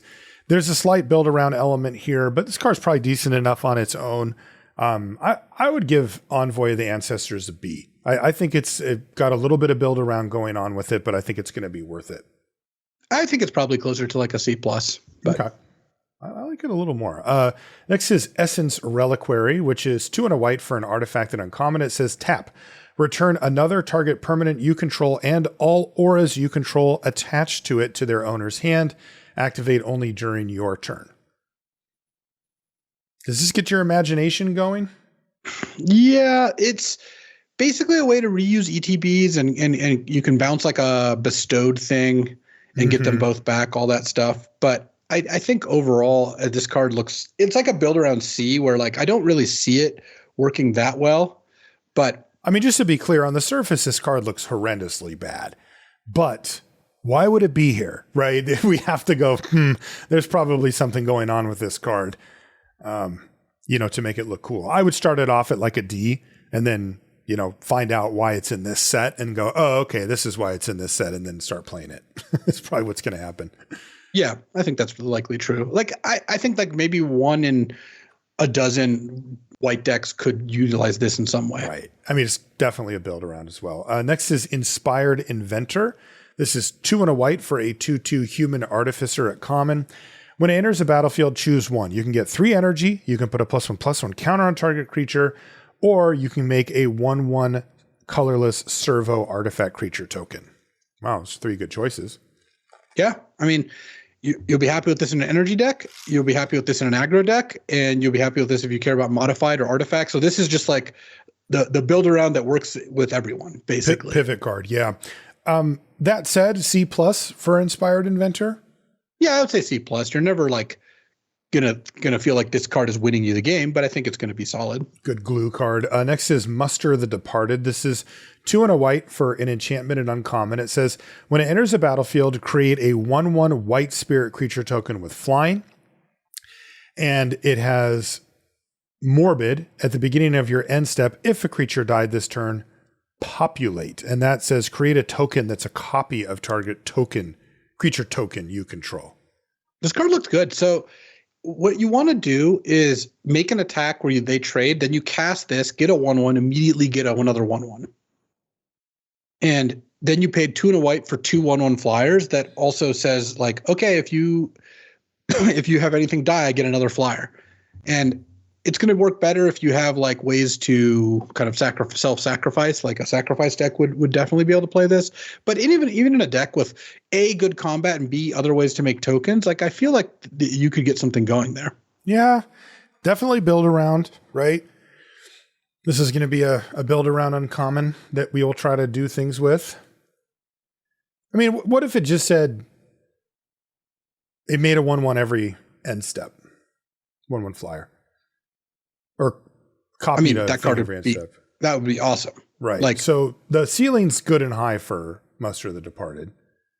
Yeah. It's just a matter of making it happen is a lot more difficult than that. I would give it a build around B-. Yeah, I think that's about right. Like if you can pair this with sacrifice effects or token generation so that the populate doesn't miss, because one of the big fears with this card is they kill the 1/1 flyer and then the populate stops doing anything. But if you can kind of amply support some combination of those things, I think Muster is going to be one of the better cards in your deck. Yeah, got to build around it. Next is Proud Pack Rhino, which is 2 and a white for a 3/3 Rhino at uncommon. And when it enters the battlefield, you can choose one of 2 options. You can put a shield counter on target permanent, which just says if it would be dealt damage or destroyed, remove the shield counter instead, or you can proliferate. I mean, 3 mana for a 3/3 with a shield counter is pretty good. It's decent.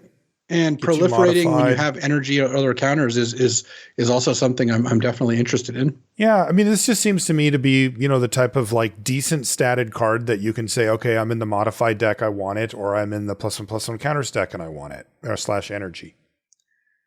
Which seems good to me. I mean, I mean, I would also just play this in an aggro deck. Like, right. You play this as a 3 mana 3/3 that's hard to kill is pretty cool. Yeah. Or you put it on your you play this and put the counter on your 3/1 that you played on turn 2. Am I too low at C+ for Proud Pack Rhino? No, I think C+ is about right. I don't think you're going to see this as like a bomb uncommon, but I think it's going to be solid. Next up is Solstice Zealot. This is 2 and a white for a 2/3 Rhino Cleric at common. And it says when it enters the battlefield, you get 2 energy, and you can tap it and pay an energy to tap target creature. Interesting. This is the beauty of energy, right? This is what we were talking about with the one that gives haste and +1/+0, and this is that there isn't a happy middle ground with tappers, right? It's like if it's free, in other words, if it costs no mana, it's too good.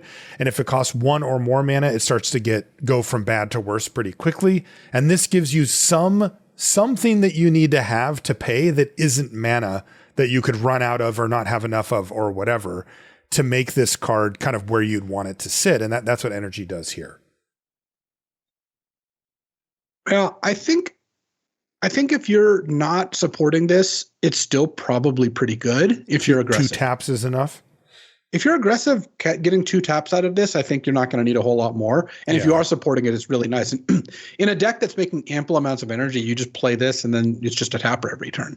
And that's pretty great. So I would give it a C in a normal deck, and it's like a C+ in an energy deck. Yeah, C for Solstice Zealot. Next is Airy Auxiliary. This is 3 and a white for a 3/3 Bird Soldier at common. It's got flying, and when it enters the battlefield, you support 2. So you put a +1/+1 counter on each of up to 2 other target creatures, but not 2 +1/+1 counters on 1 creature.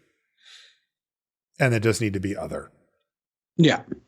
This is a good curve topper. I mean, maybe not topper, but, good curve out card, right? You go 2 drop, 3 drop this, or 1 drop, 3 drop this, and you just get 2 modified things, plus they're bigger, plus you got a 3/3 flyer out of the deal. But you really do need to maximize, right? Like support 2 needs to happen when you cast Airy Auxiliary, and then you're pretty happy. Yeah. I mean, if you have 2 other creatures in play, this is 4 mana for 5/5 worth of stats. So you as long as you can reliably do that, I mean, 4 mana for 5/5 worth of stats, 3 of which is flying and 2 of which presumably has haste. That's good. Looks like a C. I don't think every deck's going to want it, but the decks that do are going to be pretty happy with it. Is this real? Decree of Justice is A in this set and B an uncommon? I mean, it's an uncommon now. So it's X2 white to cast. It's sorcery uncommon, and you make X 4/4 angels. So what that means is for 6 mana, you make 1 angel. For 8 mana, you make 2 angels. So 6 mana make an angel is not very good. 8 mana make 2 angels can be pretty good. But it also has cycling of 2 and a white. And when you cycle it, you can pay X to make X 1/1. So then for, let's say, 5 mana, you cycle it and make 2 1/1s and draw a card because the cycling still draws you a card.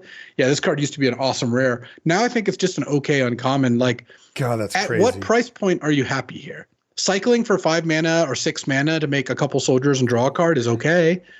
Casting it for 6 is bad. Casting it for 8 or 10 is good, but that's a lot of mana. Overall, I think you'll just put this card in your deck because the cycling makes it too versatile to not want to do that. Mm-hmm. But I do think that this card is a little bit more behind the times than you might think. Man, it's weird because when I see this card, I still think of it in its old form. But when you just described it, I'm like, eh. So is Decree of Justice a B-? Is it a B? I think it's I think it's probably like a C. No, I think it's probably like a C+. Yeah. Oh my God. That's very illustrative of where we're at, I guess. C+, B- for Decree of Justice. That's incredible. I like the idea of doing big ramp, but the big ramp cards are not in double white, Yeah. I guess single white they might be. Next is Guardian of the Forgotten. This is 3 and a white for a 4/4 Elephant Warrior at uncommon. It's got vigilance. And whenever a modified creature you control dies, manifest the top card. I mean, it just feels like they're just messing with us at this point, right? Like how many different mechanics can they throw on one card? You know what modified does now. To manifest a card, put the top card of your library onto the battlefield face down as a 2/2 creature. Turn it face up anytime for its mana cost if it's a creature card. So it's a 4/4 vigilance for 4, which is, not exciting. But whenever one of your modified creatures dies, you get a 2/2 out of it. And sometimes the 2/2 is even better because if it's a creature, you get to flip it up if you want. Though from playing with a lot of cards that do this, you don't really turn the card face up very often. Like that's not a particularly large part of this. No, it's more just that you get a free 2/2 out of the deal. I don't know. I mean, the Guardian of the Forgotten seems fine. There's not a lot to dislike about it. You're getting decent stats and then some significant upside if you're in the modified deck. So it's hard to kind of knock it, but also I don't look at it and go, ooh, I can't wait to get Guardian of the Forgotten going. It's like there's setup cost, there's build around capability, and then there's just sort of this kind of dumb, boring card at the base of it. And none of those things really add up to like Super Bomb for me. But I mean, look, I can't imagine if you're even touching modified at all that you're not going to just run a Guardian. Yeah, I mean, you will be quite happy with the effect you get if you have a decent amount of stuff that modifies, which there's a lot of support for.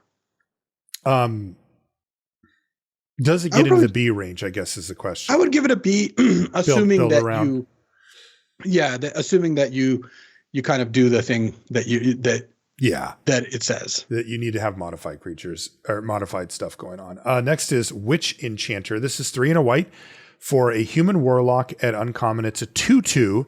And when it enters the battlefield, destroy target artifact or enchantment an opponent controls. It also is Witch Blessed Meadow on the other side, which is a land that says, as Witch Blessed Meadow enters the battlefield, you may pay 3 life. If you don't, it enters the battlefield, tap and it taps for white. So same as the other one. Yeah, I mean, when you cast this, you'll feel pretty good about it. I do like that part of it. Yeah. I guess the question, there's a couple of questions. One, how often are you going to have a target? So far from what we've seen, enchantment seems like there's a lot of them around. There's enchantment creatures with bestow, and then there's just straight up enchantments. Artifacts? Yeah, there's a decent amount. I mean, it feels like you're going to have a hard time finding a matchup where this misses completely. Right?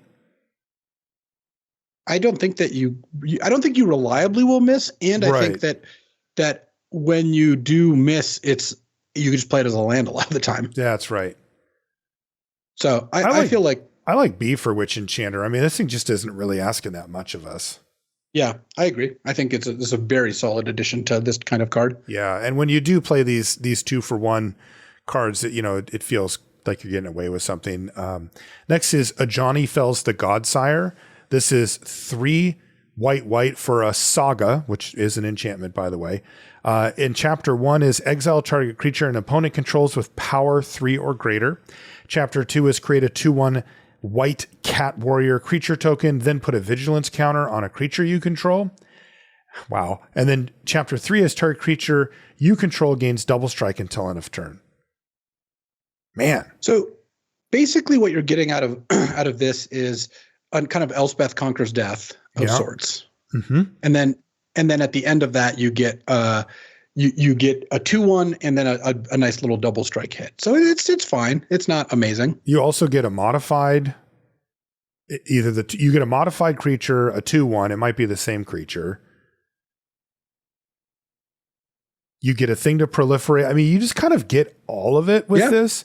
And the fact that it's 5 mana, means that chapter 1 is actually more likely to hit, right? Because you do need something with power 3 or greater, but dang. The turn when you resolve Ajani Fells the Godsire and take out their big threat, and then you're just sitting there I'm going to have a 2/1. Something's going to have vigilance. I'm going to get a hit in with a double striker.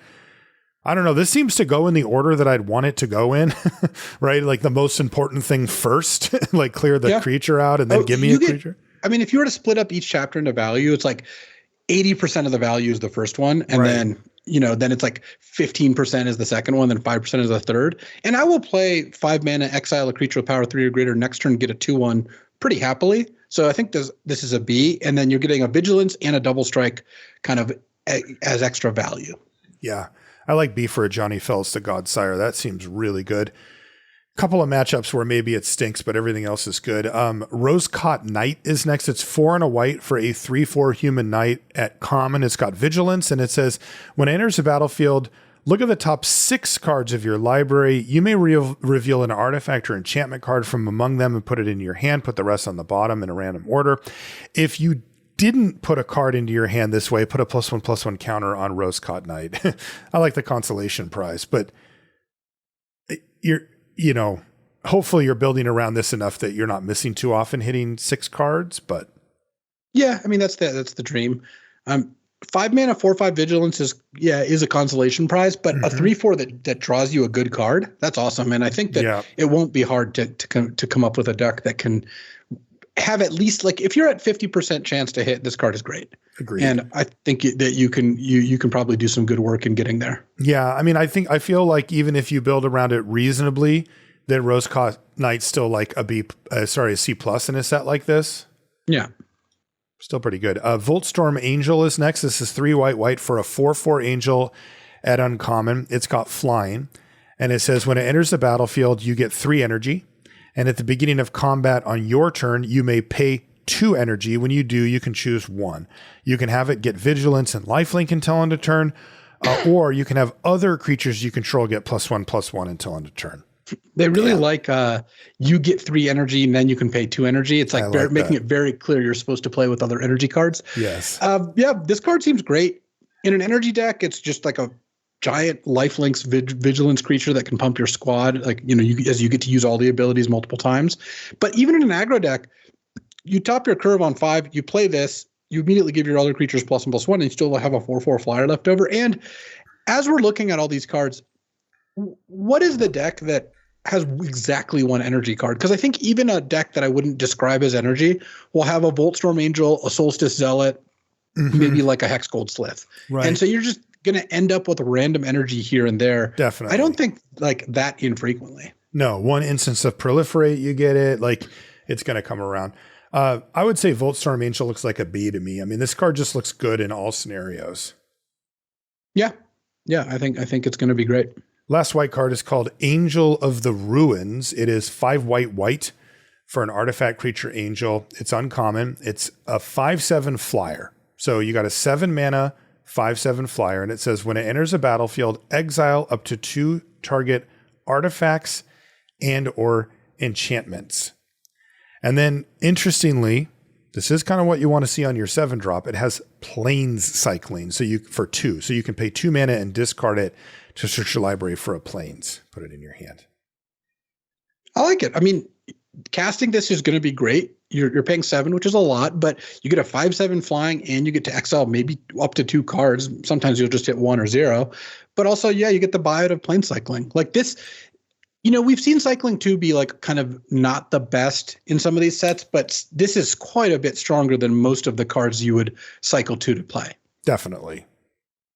I would give B to Angel of the Ruins. Like, I just love cards that are, give you that back out plan, but have a really powerful late game attached to them as well.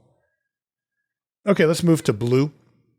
I'm going to go through the non-devoid blue cards here, and then we'll switch over to see if there's devoid blue cards. The first one is called Consigned to Memory. This is blue for an instant at uncommon, and it has replicate 1. When you cast a spell, you can copy it for each time you paid its replicate cost, and you can choose new targets for the copies. What does it do? It counters target triggered ability or colorless spell. This is a good rate card, but it is very clearly a sideboard card. Just like I don't think you're supposed to just put this card in your deck. Like, there's just too many times when you're just not going to do something with it. So it's good out of the sideboard, but it's not a good card to play otherwise. Next card is called Shrieking Drake. That is a reprint, right? Isn't that like the actual art from the... Yeah, from Visions. Oh, man. Yeah, from Visions. Blue for a 1/1 Drake at uncommon. It's got flying. And when Shrieking Drake enters the battlefield, return a creature you control to its owner's hand. Does that actually make the cut now? I would say no.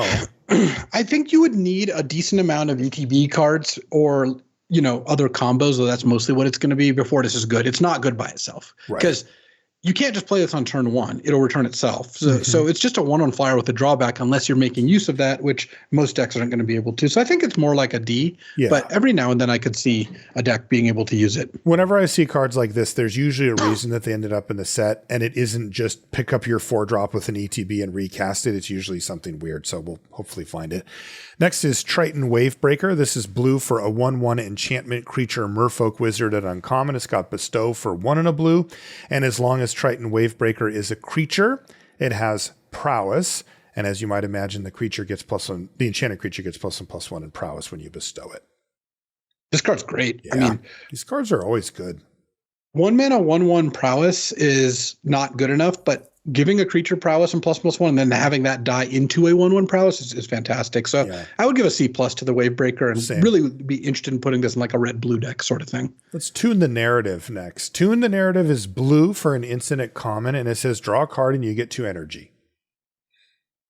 Great card. This might be the best blue common. Like cantrip +2 energy is just such a fantastic deal. It is. That I think that you should be thrilled to just put to be able to play this card. Especially with how many of the creatures or cards that we've seen that actually take 2 energy to activate them. This is like activate something. I mean, this is pretty close to free energy. Right. Like when you play this on turn 1 and don't have another play, like you just got to make 2 energy for free. Yep. And there's also cards with prowess and reasons that you care about spells. But if you can't use the energy, yes, the card isn't very good, but I think you're just going to be able to use it. So I would actually give this a B-. I think Tune the Narrative. Nice. I just think it's a really good card. You're never going to be unhappy to have this card in your deck. I love that. B- for Tune the Narrative. Next is Ether Spike. This is 1 and a blue for an instant at common. It says choose target spell. You get 2 energy. Then you may pay any amount of energy. Counter that spell unless this controller pays 1 mana for each energy paid this way. So Ether Spike is by itself 2 mana counter target spell unless they pay 2. But it also, if you're only making them pay 1, like they're tapped out, you get a free energy. And of course, if you have other energy sources, it just becomes like a hard counter. So in a deck that can do some good tempo stuff, this could just be a good card as like a cheap way to kind of get a counter spell into your deck and interact. And in a deck that has a lot of energy generation, it just becomes a very strong card. So yeah, I like Ether Spike overall. I do too. I like the flexibility on it, and I feel like cheap counters in sets like this are going to do pretty well. Everybody's doing a bunch of random powerful stuff, and if you could just stop that from happening for less mana than they spent, that's one easy way to get ahead. I like C+ for Ether Spike. Yeah, I like C+ too. Also, that artwork's dope. Next is Royal Cartographer. This is 1 and a blue for a 1/3 Merfolk Rogue at uncommon, and it has landfall. You get an energy, and you can tap it and pay 6 energy to draw 3 cards.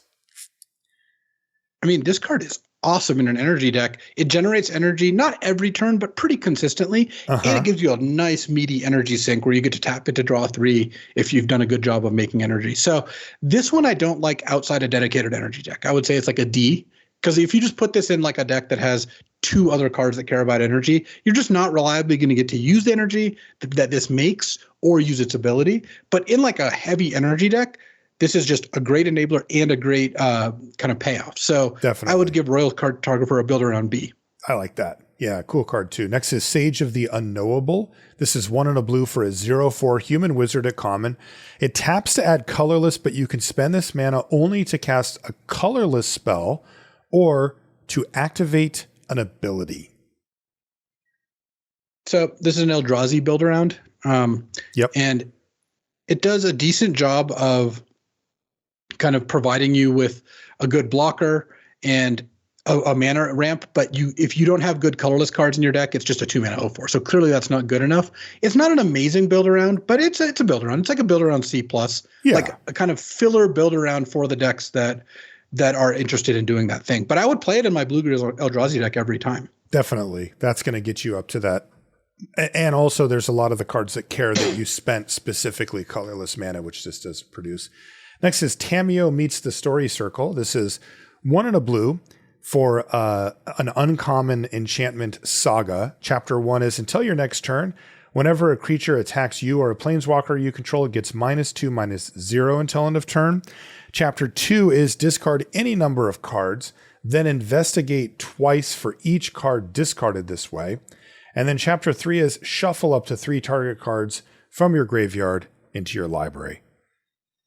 Man, this is a cool card. That's a dirtler for sure. I look forward to having this as one of my like win conditions where you get to play Tameo Meets the Story Circle in order to shuffle back your one of your 3 cards that can win the game. And just straight up, you cast this.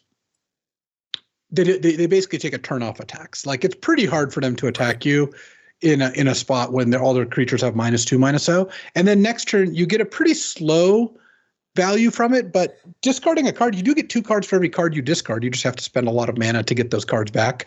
I think I would just discard all non-land cards. Yeah, that could like, give me 8 clues. Well, it's funny is that the more clues you discard, the longer you want the game to go, because you'll eventually beat them by the fact that you discarded 3 cards and got 6 clues. Yeah, I'm just nervous about not hitting my land drop off of the clues, and then that's how I could die, you know? Yeah. I mean, that could definitely happen. And overall, I think it's a great card for a control deck, but it's not good in like just your average deck, is most likely. I mean, how crazy is it if I play Tameo Meets Story Circle on, say, turn 3, my opponent doesn't have any attacks. On turn 4, I pitch 4 cards to it, and I keep a land in hand so that I can hit my 4th land drop. I play that land. I have 8 clues. I just immediately crack both clues that turn cycle. Yeah. Is that a plan? Is that too slow? It depends how far behind you are. There are some matchups where I could see that being a pretty effective plan. Okay, I'm going to do it. What do you want to give Tameo Meets the Story Circle? I mean, it's probably A+, like a C. A-. Okay, a C. Yeah. This is our kind of card, though, man. No doubt about it. It's probably like a C++ for Tameo Meets Story Circle. In the right matchup, though, you could get it way ahead. Next is Tempest Harvester, which is 1 and a blue for a 2/1 Merfolk Wizard at common. When it enters the battlefield, you get 2 energy. You can tap it, pay an energy to loot. You can draw a card and then discard a card. I like it. I would play this in any deck. It's just a solid little creature. Agreed. 2 mana, get 2 energy, gives you something to do with it. Yeah. And then in a dedicated energy deck, it's of course quite a bit better. Yeah. It's still like a C though, right? Yeah, I would say it's a C. It's a filler card. Utter Insignificance is next. This is 1 and a blue for an enchantment aura at common. It's got flash and enchants a creature. The creature loses all abilities and has a base power and toughness of 1/1. And you can pay 2 and a colorless, and I mean colorless, to exile an enchanted creature. The enchanted creature. So I like these ones that give you the ability to get rid of the creature in case you have a little extra mana and not wait around for them to sack it or bounce it or whatever. Yeah, I mean, it's 2 mana to Frogify with flash. Yeah. And that's pretty good. Like that's not a bad start. That might even just get rid of the creature in combat or something, right? Yeah, and then you even have this additional buyout, which I think is pretty cool too. So I don't mind Utter Insignificance if you need to, but it's still probably close, like a C-. I don't know. I think it's still just going to be okay. Yeah, C-. Flavor text is, I used to think my life was meaningless. Now I know for certain. Next is Brain Surge. This is 2 and a blue for an instant and uncommon. Draw 4 cards, then put 2 cards from your hand on top of your library in any order. Super Brainstorm. So net, you spent 1 card and then drew 2 cards. So it's like divination level of card advantage. You're up 1 card. Mm-hmm. The question is, can you use the kind of card sort ordering and the fact that you get to see cards ahead of time to give yourself an advantage? I think most decks are not going to be able to do too much. Like if you Brain Surge and then shuffle, or Brain Surge and care about like you have Cascade or something, right? Like that's cute. But mostly it's like an instant speed divination. It digs you a little deeper, but then you don't see new cards for 2 turns. So it's a little better, but it's still not like you're really getting away with anything. So I think Brain Surge is a C. Yeah, I think it's a C as well. Just all the little things that you get in like constructed, you kind of don't necessarily get here. Next is Electrozoa, which is 2 and a blue for a 3/1 jellyfish. Yes, I love jellyfish. Is common. It's got flash and flying. And when it ETBs, you get 2 energy. And at the beginning of your pre-combat main phase, you tap it unless you pay an energy. So I just want to flash this thing in and block. Is that the deal?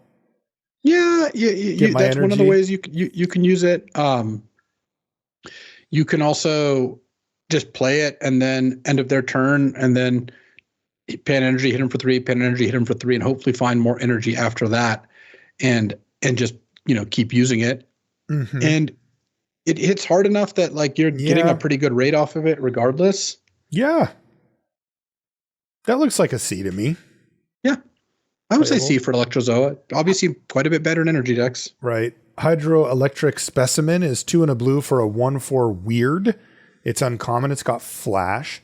And when it enters the battlefield, you may change the target of target instant or sorcery spell with a single target to Hydroelectric Specimen. So it kind of grabs the target. And then this is a blue pay 3 life tap land as well. So again, what I look for with these is either a card that I would play anyway, and failing that, something that's a little bit narrow with a high upside, and Hydroelectric Specimen definitely meets that criteria. Yeah, I think that it works out pretty nicely as a 1/4 flash blocker, a way to put a removal spell onto it instead of one of your other cards, or a way to steal a positive spell. That could be really nice. Yeah, pump spell or anything like that. Yeah. And I like 1/4 as the flash blocker, right? Because that's the kind of thing that can change combat where you can do a double block and often still keep your Hydroelectric Specimen just because 4 toughness is a lot extra. But sometimes, in fact, frequently you're only 1 power away.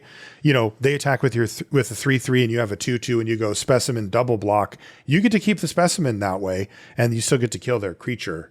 And that can be good too. Difficult to grade, very narrow as far as stealing stuff, a lot more broad strokes as far as, affecting combat. It's kind of unfortunate that you're not able to steal bestow cards. Oh, because that. Well, they have a targeting restriction or something? It's only target instant or sorcery, so it doesn't hit them. That's right. But yeah, I think this card's probably like one of the B- level sort of flip cards. Okay. Where you should just put this card in your deck always, but am I taking it over like a really good common or solid uncommon? I don't know how often I will be doing that. Probably not as much. Next is the next one. Serum Visionary. It's 2 and a blue for a 2/2 Vidalcan Wizard at common. And when it enters the battlefield, you get a Serum Visions. You draw a card and then scry 2. I mean, 3 mana 2/2, draw a card, scry 2 is just, that's awesome. Like, yes, this is a more powerful set. Yes, I would expect a lot of these things to be pretty strong, and like playing a 3 mana 2/2 cantripper might put you a little behind. But draw a card, scry 2. If you cast this card, you're gonna have a smooth next couple turns. And totally, man. It's good ETB. It's like you're fine trading it off. You're even fine chumping sometimes. Like, let's not go crazy. This isn't a B, but I do think it's like a C+. It's going to be one of the better commons. Definitely. Man, cards like that are so good. And then, and these are the type of cards that you can think about for blinking or replaying as well.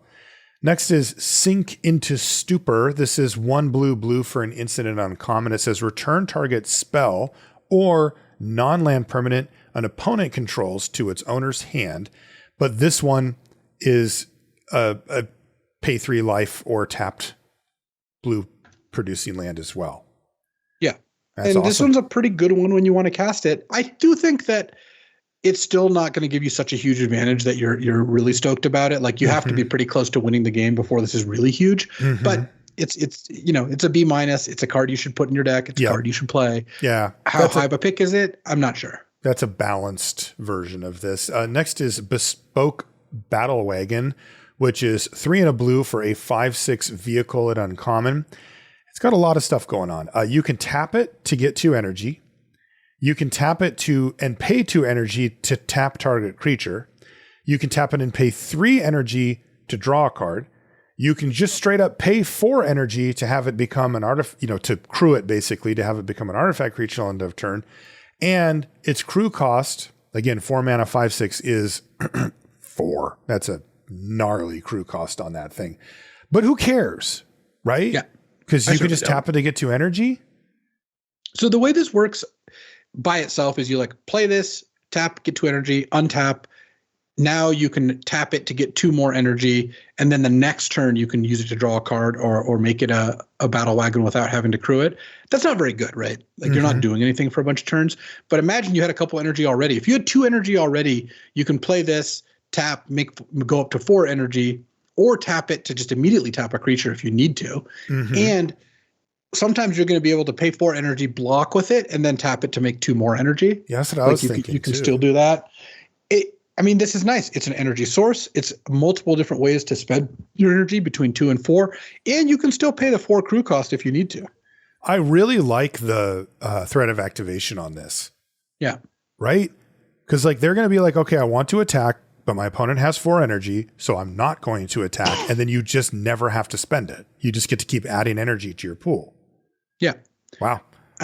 I mean, this by itself was just going to, like, if you had this and the tapper, the white one, you could just fuel it forever with the battle wagon. Yeah. And then you even could take some turns off and maybe draw some cards or do something else. So this looks like a builder on B. I think a heavy energy deck is going to love the battle wagon. It's always going to do something useful. Copy Crook is next. It's 2 blue for a 0/0 shapeshifter rogue at uncommon.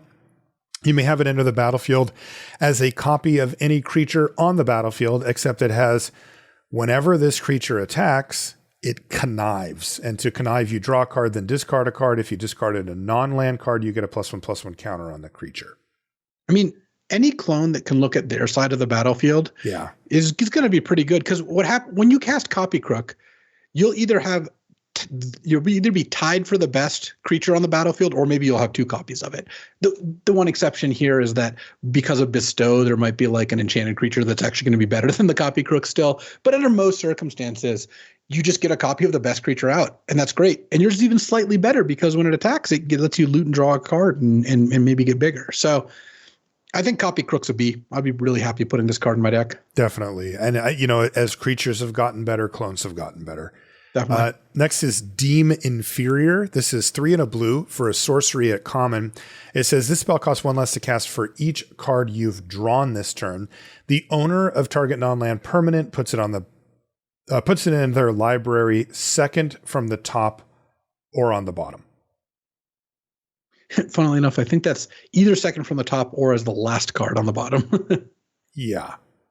So they get to choose. And this costs like 3 mana on your turn, or maybe even a little less. It counts the card you drew for your turn. So baseline, this is 3 mana to time ebb something. Yeah. Yeah, that seems good. And then you can make it cheaper sometimes. Sometimes it's cheaper. Yeah. Yeah, looks like a C+. I'm happy with Demon Inferior. C+ for Demon Inferior. Next, there's another reprint. Deep Analysis. This is 3 and a blue for a sorcery at uncommon. How is this not a common? Target player draws 2 cards, and then it has flashback. You can pay 1 and a blue and pay 3 life to cast it out of your graveyard. Blue having a life payment flashback. But well, how strong this card is will depend on how good you do about defending yourself, because you really can't spend 4 mana to do nothing and then another 2 mana and 3 life and do nothing, though you are up a bunch of cards. But if you've defended yourself well, this is a good way to kind of slam the door on the game, like where you get to draw a bunch of cards. Mm-hmm. It's also good with self-mill. It's also good with discard. Because if you can discard this to an effect and then just flash it back, like you're up kind of 3 cards because you discarded it to an effect that's presumably worth a card, right? And you just get to draw an additional 2. So yeah, there's not that many cards that get you 4 cards, right? I mean, no, there's not that many cards that get you 4 cards to start out with, and then the fact that this combos with a lot of other stuff too is pretty nice. So Deep Analysis is like a B-. You just you have to utilize it right. Like putting this in just your kind of slow blue-white deck that doesn't have a really good plan for what it's trying to do, like Deep Analysis won't perform well. But you put this in a deck that can defend yourself or get to the board stable or use good discard or self-mill or both, and then we're really talking. So yeah, definitely. I would give B- to Deep Analysis. The card is very strong. It's a classic. But yeah, curious to see how it performs here. Next is Reform, another reprint. This one's 3 and a blue for a 0/1 worm at uncommon. And when it dies, you get a 3/3 blue fish creature token. When this creature dies, create a 6/6 blue whale creature token with, when this creature dies, get a 9/9 blue kraken. So if it dies 3 times, you get the kraken. And even if it just dies once, getting a 3/3 is decent. And the second time, getting a 6/6 is great. The issue with Reform is what happens if you play this against someone who doesn't care about attacking you on the ground? Right. Because then it's just a dead card, unless you have a way to sacrifice it. It can be really good. You play against like a red-green deck. They don't really have the option of not attacking on the ground, and grinding through a 3/3, then a 6/6, then a 9/9 is very, very difficult. Right. It's vulnerable to bounce. It's vulnerable to exile. On balance, I think Reform is weaker than it looks. It looks like, wow, this is a lot of value, but there's a lot of ways for your opponents not to give you that value. I would really want to pair this with sacrifice effects to make sure I got that value and to protect it from exile and bounce. Definitely. Because if they bounce any one of the tokens, it just breaks up the whole chain, right? Like they just go chump block, make a 3/3, you go bounce a 3/3, like the whole thing. And then it's done. Yeah. Okay, so that's blue, or sorry, that's actually not blue because no, blue has all the devoid cards. We have all these we got devoid to take a look cards. at those. Right. So our first one up is called Emrakul's Messenger. This is 1 and a blue for a creature Eldrazi Fairy Rogue. This is uncommon. It's a 2/1 flying with devoid. These are all going to have devoid going forward, but I'll mention it just in case. And it says whenever you draw your second card each turn, you get an 0/1 colorless Eldrazi spawn token. So this is kind of another crossover between Eldrazi and the Draw 2 or Draw X decks, where you get a 2-mana 2/1 flyer that's also colorless, which mostly is an upside because there's cards that care about colorless creatures, though you can't sack it to the flares, the rare cycle, because it's not a blue creature. But 2-mana 2/1 flyer with decent upside. Yeah, that's good. I'm really going to be happy to put this card in my deck, and I will look for cantrips and stuff like that because I want to get some Eldrazi spawns. But I would give Emrakul's Messenger a C+. I would go B- on it, right? Sure, B-. Next is Hope Ender Coatl. This is 2 and a blue for a 2/2 Eldrazi Snake at uncommon. It's got devoid, flash, and when you cast the spell, counter target spell an opponent controls unless they pay 1. And it's got flying. Oh man, when you nail somebody with Hope Ender Coatl, I'm really feel so bad. I'm really happy that this is an uncommon, because if this was a common, it would be pretty miserable. You play against a blue deck and they have 3 mana up, and you're just like, well, what am I supposed to do? Skip turn 3? At least at uncommon, you're not really supposed to do that. Right. Like you can just play, and you then can tell yourself I wasn't supposed to do that. Right. Oh, that's rough. If it's best of 3, and you know they have this card in your deck, it's pretty brutal if they pass on turn 3. So hopefully you have a 2-drop to play on your turn 3. How good is the card? Well, if it counters a spell, it's like a B+. Mm-hmm. How often will it counter a spell? I bet in Arena it counters a lot of spells. I bet it does too. I would say Hope Ender Coatl is probably a B- too. I think so too. It's also just kind of a low cost. Like, yes, 3-mana 2/2 flyer is below the curve, but if you pass on turn 3, you're pretty high chance of nailing them. People do know they're supposed to curve out. That is usually what people do. They're kind of forced to. I did want to ask, is there a gap between how bad it feels to get nailed with Hope Ender Coatl versus how bad it actually is for you? Is it as bad as it feels? It feels bad and is bad. So we've had a card, Rune Boggle. It's a classic. You could ask TBS about that one. It's 2 and a blue, instant counter target spell unless they pay 1, draw a card. Getting Rune Boggled felt bad, but it wasn't as bad as getting Hope Endered because they get a 2/2 flyer. Like instead of a card, they got a 0-mana 2/2 flyer, right? And on turn 3, them countering a spell and keeping a 2/2 flyer, then putting another card on the board. Yes, your hopes have been pretty. I was going to say well named, but getting Rune Boggled, it was like more like it felt like a 10 out of 10 bad, but was really like a 5 out of 10. This feels like a 10 out of 10 bad, but it is like an 8 out of 10 bad. It's like it's an pretty 8. Bad. Yeah. Next is Kozilek's Unsealing. It's 2 and a blue for an enchantment at uncommon. It's got devoid, and it says whenever you cast a creature spell with mana value 4, 5, or 6, create 2 Eldrazi spawns. And whenever you cast a creature spell with mana value 7 or greater, draw 3 cards. Yeah, this card's cool. Very clearly build around because you do need to make sure that you have enough creatures. Though it's funny. First of all, I can't really imagine playing like that. You would end up in a deck with no 7s, but you could put this card in your deck with not many 7s and still just getting. If you get 4 Eldrazi spawn out of the card, just flood the board. Mm-hmm. It is. Yeah. But the curve is beautiful, right? Play Unsealing on 3. Play a 4-drop, get 2 things, play a land, and the next turn just start slamming 7s and drawing 3 cards and never look back. I like Kozilek's Unsealing at B, and it does have a slight build around advantage too. But as you said, it's kind of hard to imagine that you're gonna put this into a deck that you didn't pay some attention to at least having a 7-drop or 2 available. You know, the dual land or whatever just goes up so much higher when you have Kozilek's Unsealing. But I like it B. What do you think? Yeah, I like B for the unsealing. I mean, you want to have some 7s, but it makes it really easy to cast them. Like the curve, turn 3 unsealing, turn 4 4-drop, turn 5 just play your 7 because you got 2 Eldrazi spawn. Yeah, like that doesn't sound hard at all. Next is Corrupted Shapeshifter, which is 3 and a blue for a star Eldrazi Shapeshifter at common. It's got Devoid. As Corrupted Shapeshifter enters the battlefield, it becomes your choice of a 3/3 creature with flying, a 2/5 creature with vigilance, or a 0/12 creature with defender. Yeah, my guess is that it's These something all like stink, right? No, 3/3 flyer for 4 is not bad. We're still not at that point. Feels pretty mediocre. It's like my guess is a Shapeshifter, again, given the context, is in the D range. Yeah, I would say it's probably like a D plus C minus. Mm-hmm. Maybe you care about colorless cards. It's a nice Eldrazi for the Kozilek's unsealing. Yeah, I think if you look at the percentages, it's probably like 75% flyer, like 23% 2/5 if they have like a 4/4 in play, and like 2% O12. Right. Like what is the O12 anyway?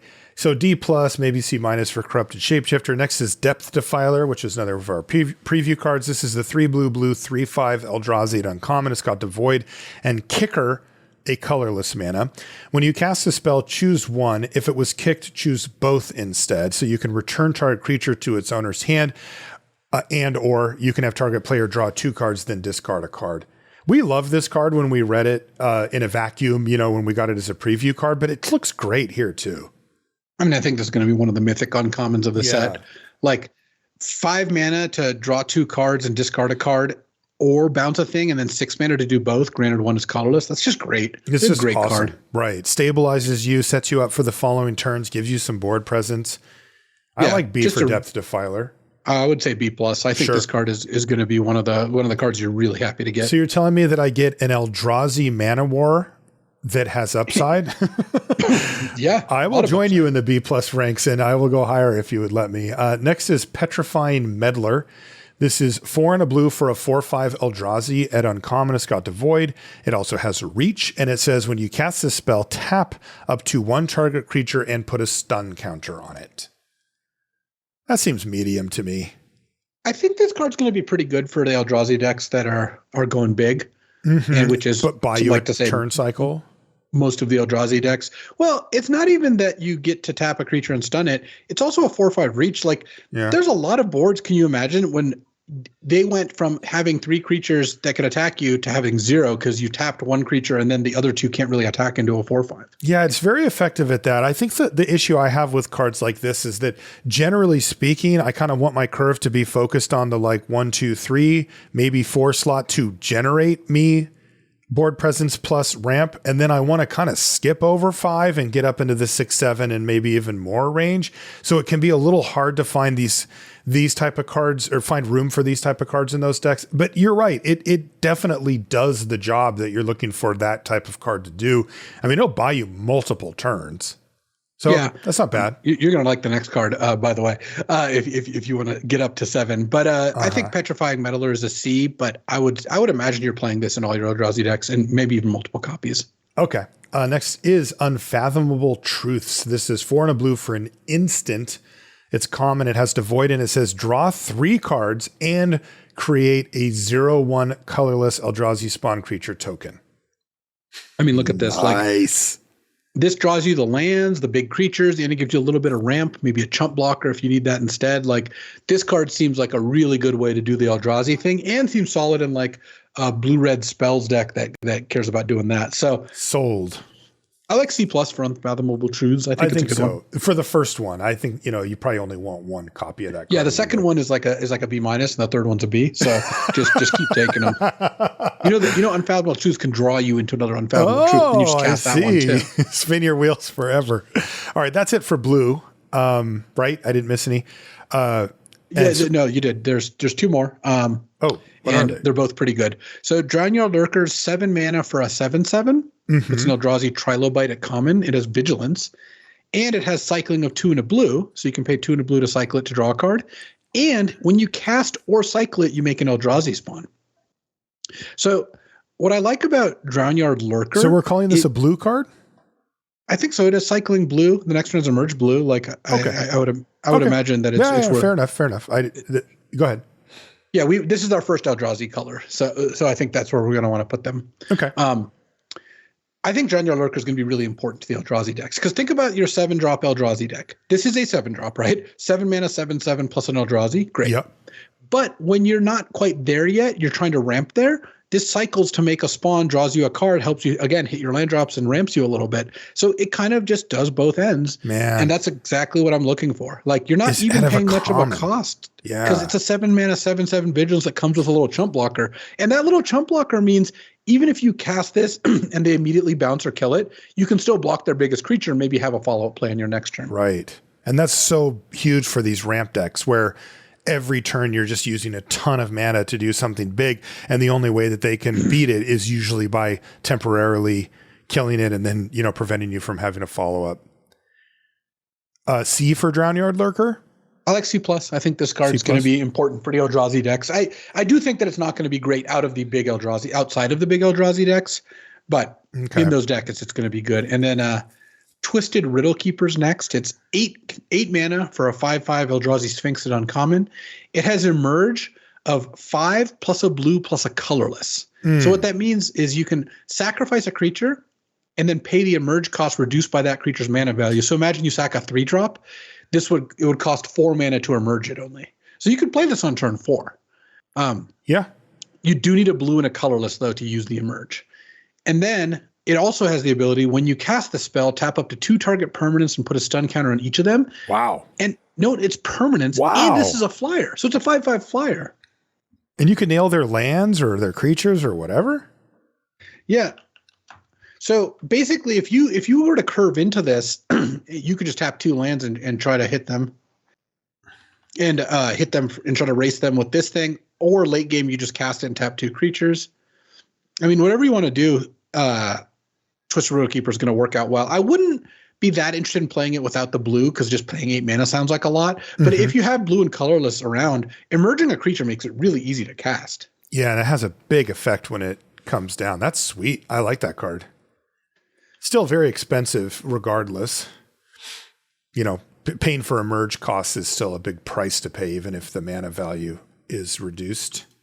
Yeah, I mean, you do lose a creature. You do have to have a colorless. You do have to have a blue. But in these decks, also speaking of not dying, how do you die with the turn after you cast this? You've tapped two of their creatures. Way. Yeah, no way.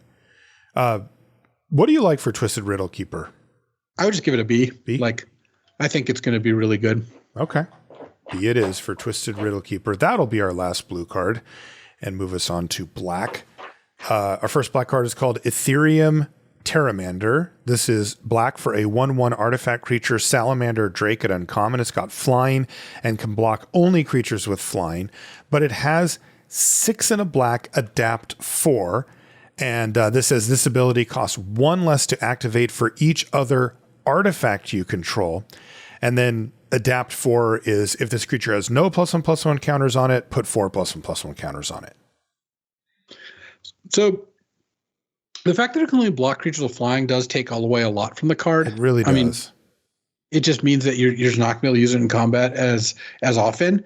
It is pretty good if you have a lot of artifacts, because if you're paying 4 mana to adapt it, you end up with a 5/5 flyer. Yeah. That sounds pretty great to me. And if you're paying 7, card sounds really bad. It's like a build around C. It's also a cheap artifact. So in a deck where you expect this to have good support, it also counts as support for other cards, because they're happy to see 1 mana, 1/1 flying artifact. Yeah, this just seems like a card for black-red artifacts, basically, and probably not much else. I would build around... I would say build around C. It's going to be a fine card for black-red artifacts, but it's not going to be... all that amazing. Lethal Throwdown is next. It's black for a sorcery at uncommon, and it says an additional cost to cast this spell, sacrifice a creature or sacrifice a modified creature. This was one of our previews. Destroy target creature or planeswalker. If the modified creature was sacrificed, draw a card. I still don't really see a world where you're unless it's just something like it's been pacified or whatever, where you're going to be sacrificing modified creatures just to get a random card. Well, I think the whole point is to get a modified creature going, right? Well, kind of. The bestow makes that a little different because if you put a cheap bestow on something, sacking the creature, and then you still get the bestow card, like that is kind of nice. So you're still giving up one card. Like imagine because you get a card back. Like imagine that you go like, bestow onto my 1/1 and then just sack the 1/1, draw a card, kill their thing, and you have the bestow creature in play. Yeah. Like you have like the prowess bestow creature or something. Sounds fine. I don't think this card is amazing. It's a sorcery, so I think it's probably like a C. But it's still, I could see it working. Or you just put a +1/+1 counter on something, and then you're pretty happy with that too. I agree with you. I think it's a C that has like a little bit of extra wiggle room there. Next is Quest for the Necropolis. This is black for an enchantment at uncommon. It's got landfall. Whenever a land ETBs, you put a quest counter on Quest for the Necropolis, and you can pay 5 and a black and sacrifice it to put target creature card from a graveyard, onto the battlefield under your control. This ability costs 1 less to activate for each quest counter on it, and you can only activate it at sorcery speed. So that's pretty good. This gets any graveyard, which is pretty nice. It is going to go down pretty fast. Like if you cast this early, I guess that's kind of the like ideal scenario. But if you cast this early, you're going to get to sacrifice it for like 1 mana. 1 mana, 2 mana. Yeah. Like, I mean, that is just great. That's pretty good. And you got to figure if you do draw it later in the game, well, you probably just have the mana. Yeah. You cast it, maybe you have to wait a turn or two, but then you can just pop it anyway. I kind of like it. This seems like a really nice a nice thing to do on turn 1. Yeah, I think it's actually like a B. Like, it's any graveyard is kind of hard to overstate how much more powerful that is, because you end up in a spot where you're able to just take your pick of all the best cards, and I think that is pretty sick. And it's also important that this is in black, which tends to have the removal that puts things into the graveyard. So yeah, I like B for Quest for the Necropolis. That actually looks really strong. Next is Retrofitted Transmogrant. This is black for a 1/1 artifact creature zombie at common, and it has activated ability. You can pay 3 and a black to return it from your graveyard to the battlefield tapped with 2 +1/+1 counters on it. That's kind of interesting. It's pretty cool. The what I'd really want to do with this is sacrifice it or discard it so that you're not really just casting the 1/1 and hoping to get value out of the 1/1, because I think that's not going to be very effective. You want this to be put into the yard to some effect.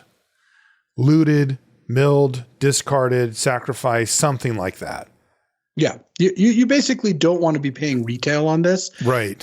But if you're able to avoid that, I think that it can be quite strong. Like just getting free value out of it is pretty nice. I also like that it's instant speed. Yes, it's tapped, but still you can keep your mana up and kind of wait around until the right moment to bring it back. And then boom, you've got your Transmogrant back and off you go. Still, the ceiling's not that high on this. Like if you do get to do the thing, it's like pretty good, but it's still 4 mana for just kind of a random 3/3. You're not exactly like blowing up the world there. I would give it a C though. Retrofitted Transmogrant. I mean, you have to build around a little bit. I think it's a C. You do need a little bit to give it a little bit of assistance, but I think it can do some good stuff. Accursed Marauder is 1 and a black for a 2/1 zombie warrior at common, and when it enters the battlefield, each player sacrifices a non-token creature. 2 mana for this effect. Yeah, 2 mana is kind of nice. It's great. It's great to follow the Retrofitted Transmogrant. Yeah, there you go. That's business. How good is just an edict for them? Because like baseline, that's what this is. You just sacrifice itself. I think it's just okay. It's probably playable. I mean, I would worry, right? The low to the ground decks often have expendable early drops that are kind of replaced. They're the same as everything else. They're redundant. And then, the presence of 0/1 Eldrazi, whatever's, this is non-token. Yeah. So against green, red, probably blue, you're actually nailing something relevant most of the time. And you probably want to say, I'm kind of in on Accursed Marauder, actually. Yeah. I actually think this is a thing. Yeah. I would give it a C. Like, I think you're going to be playing these. Okay. Yeah. I think Accursed Marauder is solid. Consuming Corruption is next. It's black for an instant at uncommon. Consuming Corruption deals X damage to target creature or planeswalker, and you gain X life, where X is the number of swamps you control. Dang, for only 2. Yeah. I mean, it can hit players, but hitting any creature and gaining a bunch of life, like if you can cast it, it's already dealing 2. Right. Not entirely true. If you play one of the flip cards, of course, but whatever. Enough, yeah. But basically it does. And yeah, I mean, I think you would assume that Consuming Corruption is going to do 3, right? Like, yeah, that's a safe assumption. And then there's going to be games where it does 5 or whatever, but yeah, this looks good to me. I think it's like a B-, but in a heavy black deck, which is what you have to be to cast it, that it's going to be good. Yeah, I agree. Especially against the aggressive decks, against anything white, it's going to be good.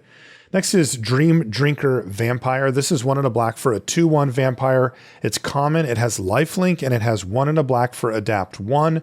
And whenever 1 or more +1/+1 counters are put on it, it gains menace until end of turn. See, cards like this is why you can tell it's a Modern Horizon set. 2 mana, 2/1 lifelink that you can level up into a 3/2 lifelink menace, even though the menace is only 1 turn. And you can keep putting counters on it with other effects to get more menace. Yes. I mean, it's not like it's a common unbelievable or anything. It's just like you wouldn't expect to see quite so many things. And generally, I think it's a C, like maybe a C plus. Maybe a C plus in the modified deck. Where maybe because of the modified. Exactly. Cards that are just individually powerful don't play as well in these type of sets, but this one does have some synergies too, and it's individually powerful. Next is Drossclaw, which is 1 and a black for an artifact equipment. It's common.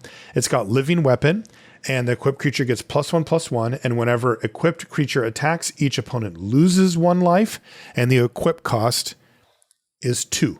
So you get a 2 mana 1/1 that when it attacks, it hits them for 1 kind of automatically, and then you can start throwing that around to give +1/+1 and that annoying ability. But I will say that ability is really just annoying. Like, it's not powerful. It does add up over time. It can get some extra damage through, but generally speaking, attack, you lose 1 life is not, a formula to win a game. Yeah, I agree with that. I would be low on Drossclaw. I mean, it is an artifact that's also a creature, so it probably just plays well in the Artifact Cares deck. But nothing else. Yeah, I mean, if you want artifacts, this is a great card because it gives you a cheap artifact with little value attached. If you want modified, it's decent. If you don't want any of those things, this is probably a little below the curve. So it's probably in the like C- level normally, but you could get it to like a C in the decks that care about it. Etched Slith is 1 and a black for a 1/1 artifact creature, Phyrexian Slith at uncommon. It's got menace. And it says, when it deals combat damage to a player, put a +1/+1 counter on it. When you do, you may remove a counter from another target permanent or opponent. It's an energy eater. Yeah, that's kind of cool. I mean, that's a nice card, right? You play it on turn 2 with menace. Yeah, and you start getting through it, like, grows. Like, you play this on turn 2, your opponent's going to be pretty unhappy about that, and it's pretty hard to stop it. And then the fact that you can remove counters is just like kind of free value. You're not really going to use that very often, I don't think. No. And this is a type of card that can leverage 1 removal spell, 1 combat trick to really kind of put it over the top because, it'll often get in the second turn, especially if you're on the play or the turn after it ETBs, but then they'll usually have enough things to double block it. And that's the point at which it's kind of an inflection point. If you kill a card and then you get to eat the other one, they're down to 0 creatures and your Slith just goes unchecked, and it can absolutely take over if it's not dealt with. It also gives you a fairly reliable way to get an artifact, a very reliable way to get an artifact creature on the battlefield, but a fairly reliable way to get a modified creature going. Yeah, this Etched List just seems awesome. This just kind of has everything. It touches a bunch of archetypes, and it's individually powerful as well. I would go B for Etched Slith. Yeah, I like B. It's a good aggressive creature that has even like additional utility. Eviscerator's Insight is next. It's 1 and a black for an instant at common, and it says an additional cost to cast this spell, sacrifice an artifact or creature. You draw 2 cards, but here's the thing. It's got flashback for 4 and a black. It's kind of interesting to me. We've been talking about cards that benefit from being discarded, milled, looted away, whatever. I wonder if Eviscerator's Insight's one of those, because this is the type of card that if I just found it in my graveyard and I could just flash it back at some opportune time later, I'd be pretty happy. But having to run the front end of this, I'd be a little bit less so. Yeah, I don't think that this is powerful enough to run unless you have a lot of sacrifice payoffs or self-mill or both. But there is some stuff in this space. And then getting to sack artifacts is pretty nice. This works really nicely with all the living weapons. You can sack the germ token and get some pretty good value. And yeah, flashback is good. So I think this card's going to be hard to utilize, but my guess is it's probably like a C in a deck that can like make use of all its parts. Yeah, and that means that it's a C in its best. So it's probably a D on average. Yeah. Next is Grave Dig. It's kind of funny. This is like really funny. Yeah. This is like when you go to one of those fancy restaurants where they're like, it's a deconstructed peanut butter and jelly sandwich or whatever. This is deconstructed Gravedigger. It's 1 and a black for a sorcery at common. Choose one. Target player creates a 2/2 black zombie creature token, or return target creature card from your graveyard to your hand, or you can entwine it for 2. So you can pay 3 and a black for a Gravedigger. So it's actually a lot weaker than Gravedigger, and it might not be apparent at first, but the reason is when you have part of the strength of Gravedigger is you can loop them with multiple Gravediggers, or you can use other ways to get creatures back, or you can blink them or bounce them. This doesn't have all those combos. That being said, it's still pretty strong to pay 4 mana to get a 2/2 and a creature back. So you're reasonably happy with this card. I think it is actually quite a bit worse than a Gravedigger, and it wouldn't have been obvious that that's the case unless you still talk through it. But I would give it a C, and I'd be satisfied to put this card in my deck. Yeah, they give you a little bit back with the versatility of being able to just play a 2/2 for 2. But the truth is that when you played Gravedigger, you never wanted it on turn 2 anyway. Like you were always waiting until something died to get it back, and that's the power of the card. Next is Marionette Apprentice. This is 1 and a black for a 1/2 human artificer at uncommon. It's got Fabricate 1, and that says when this creature enters the battlefield, put a +1/+1 counter on it, or create a 1/1 colorless servo artifact creature token. And it says whenever another creature or artifact you control is put into the graveyard from the battlefield, each opponent loses a life. Pretty nice little bit of value. 2 mana for a 1/2 plus a 1/1. It works nicely for the artifact decks. You also have this like life drain or ping effect because you're not gaining life, unfortunately. That kind of gets to hang out there. And sometimes you'll make this a 2/3, though that's a little bit less often, of course. Yeah, this is just another pivot card. I mean, you can tell that they went deep into the bag of tricks here, right? This is cares about artifacts, cares about modified, cares about things dying or sacrifice. It just kind of goes into a bunch of different archetypes.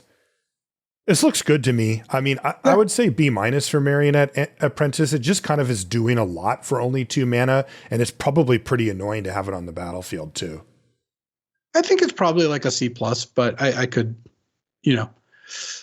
I could see it being important enough to go a little higher than that. Okay. Next is Wither and Bloom. This is 1 and a black for an instant at common, and it says target creature gets -3/-3 until end of turn. And then it says you can pay 1 and a black and exile it from your graveyard to put a +1/+1 counter on target creature you control at sorcery speed. Well, that's awesome.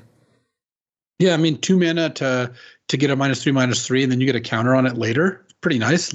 Great in any deck, even better in the modified one. Totally. I like C+ for Wither and Bloom. I would be surprised if this is in the B range, but it might be. Yeah, I think C+ is about right. Next is Boggart Trawler. This is 2 and a black for a 3/1 goblin at uncommon. It says when it enters the battlefield, exile target player's graveyard. And then the other side of it is Boggart Bog, which is the pay 3 life tap land that makes black mana. Yeah, I'm not really into this. Like, I think this is about as bad as one of these kind of cards can get. I think so too.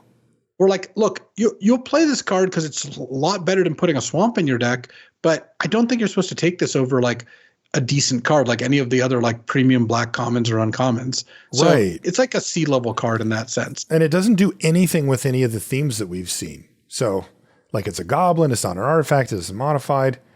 Yeah, I agree. Next is Breathe Your Last. This is 1 black for an instant at common. It says destroy target creature or planeswalker. You gain 1 life for each of its colors. Yeah, I'm into this. I mean, For a common. it's a strictly better murder. It's pretty sweet. Yeah. Man, it hits planeswalkers and you gain life and creatures. Dang. Yeah, that's nice. I mean, look, this does seem like a set where removal still plays and would be good. So I'm going to assume that Breathe Your Last is going to be very solid in the C+ range. There's a chance that it's a B-, depending on how the set plays out. But I would start it at C+, but I would assume that Breathe Your Last is the card we're going to see plenty of. Yeah, I think so too. Next is Buried Alive. This is 2 and a black for a sorcery at uncommon. Search your library for up to 3 creature cards, put them in your graveyard, and then shuffle. I would say just no, right? Yeah, that looks like an F. Like, yeah, I don't know how deep into like artifact types or graveyard type stuff you need to be before this is good, but it does not feel plausible to me. Not to me either. I'd started off at F. Next is Dreadmobile. This is 2 and a black for a 3/3 vehicle. It's an artifact. It's uncommon. It has menace. Its crew cost is 1, which is definitely where you want it to be. And you can pay 1 and sacrifice another artifact or creature to put a +1/+1 counter on the Dreadmobile. The Dreadmobile, really funny card. Yeah. I mean, this is pretty powerful. 3/3 menace, crew 1. You can just do this anytime, right? The sacrifice. Yeah. Thing. I mean, it Doesn't have obviously to it costs a mana, but is not, it's not gated on speed. And even if the Dreadmobile's just an artifact, it still just gets the counters, right? Yeah. Yeah. And I mean, it's hard to get super excited about this card, but there's not a lot to complain about. No, it's a pretty good way to use creatures and artifacts and have a sack outlet. So if you have all that stuff going on, this card is good. It's not going to be good enough just as a magic card, just to put in your deck. Yeah. So C+ for Dreadmobile, like build around C+ something. I mean, it's like a build around B. In a deck with like living weapons where you get to sack the germ, then sack the thing. You care about having artifacts in play, like you care about sacrifice outlets. Like all that stuff together could make this card pretty strong. See the flavor text? Made tough with extra corpse power. There we go. Kami of Jealous Thirst is 2 and a black for a 1/3 spirit at common. It has Death Touch. And you can pay 4 and a black to have each opponent lose 2 life and you gain 2 life. This ability costs 4 and a black less to activate if you've drawn 3 or more cards this turn.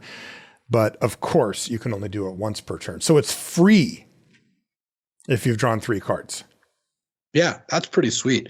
3 mana, 1/3 Death Touch that just nugs them for 2 every time you've drawn 3 cards in a turn. Like the gaining 2 life is the most important part of that because you spent your time and mana drawing cards, but then you get to gain some life to make up for that. And then do it again.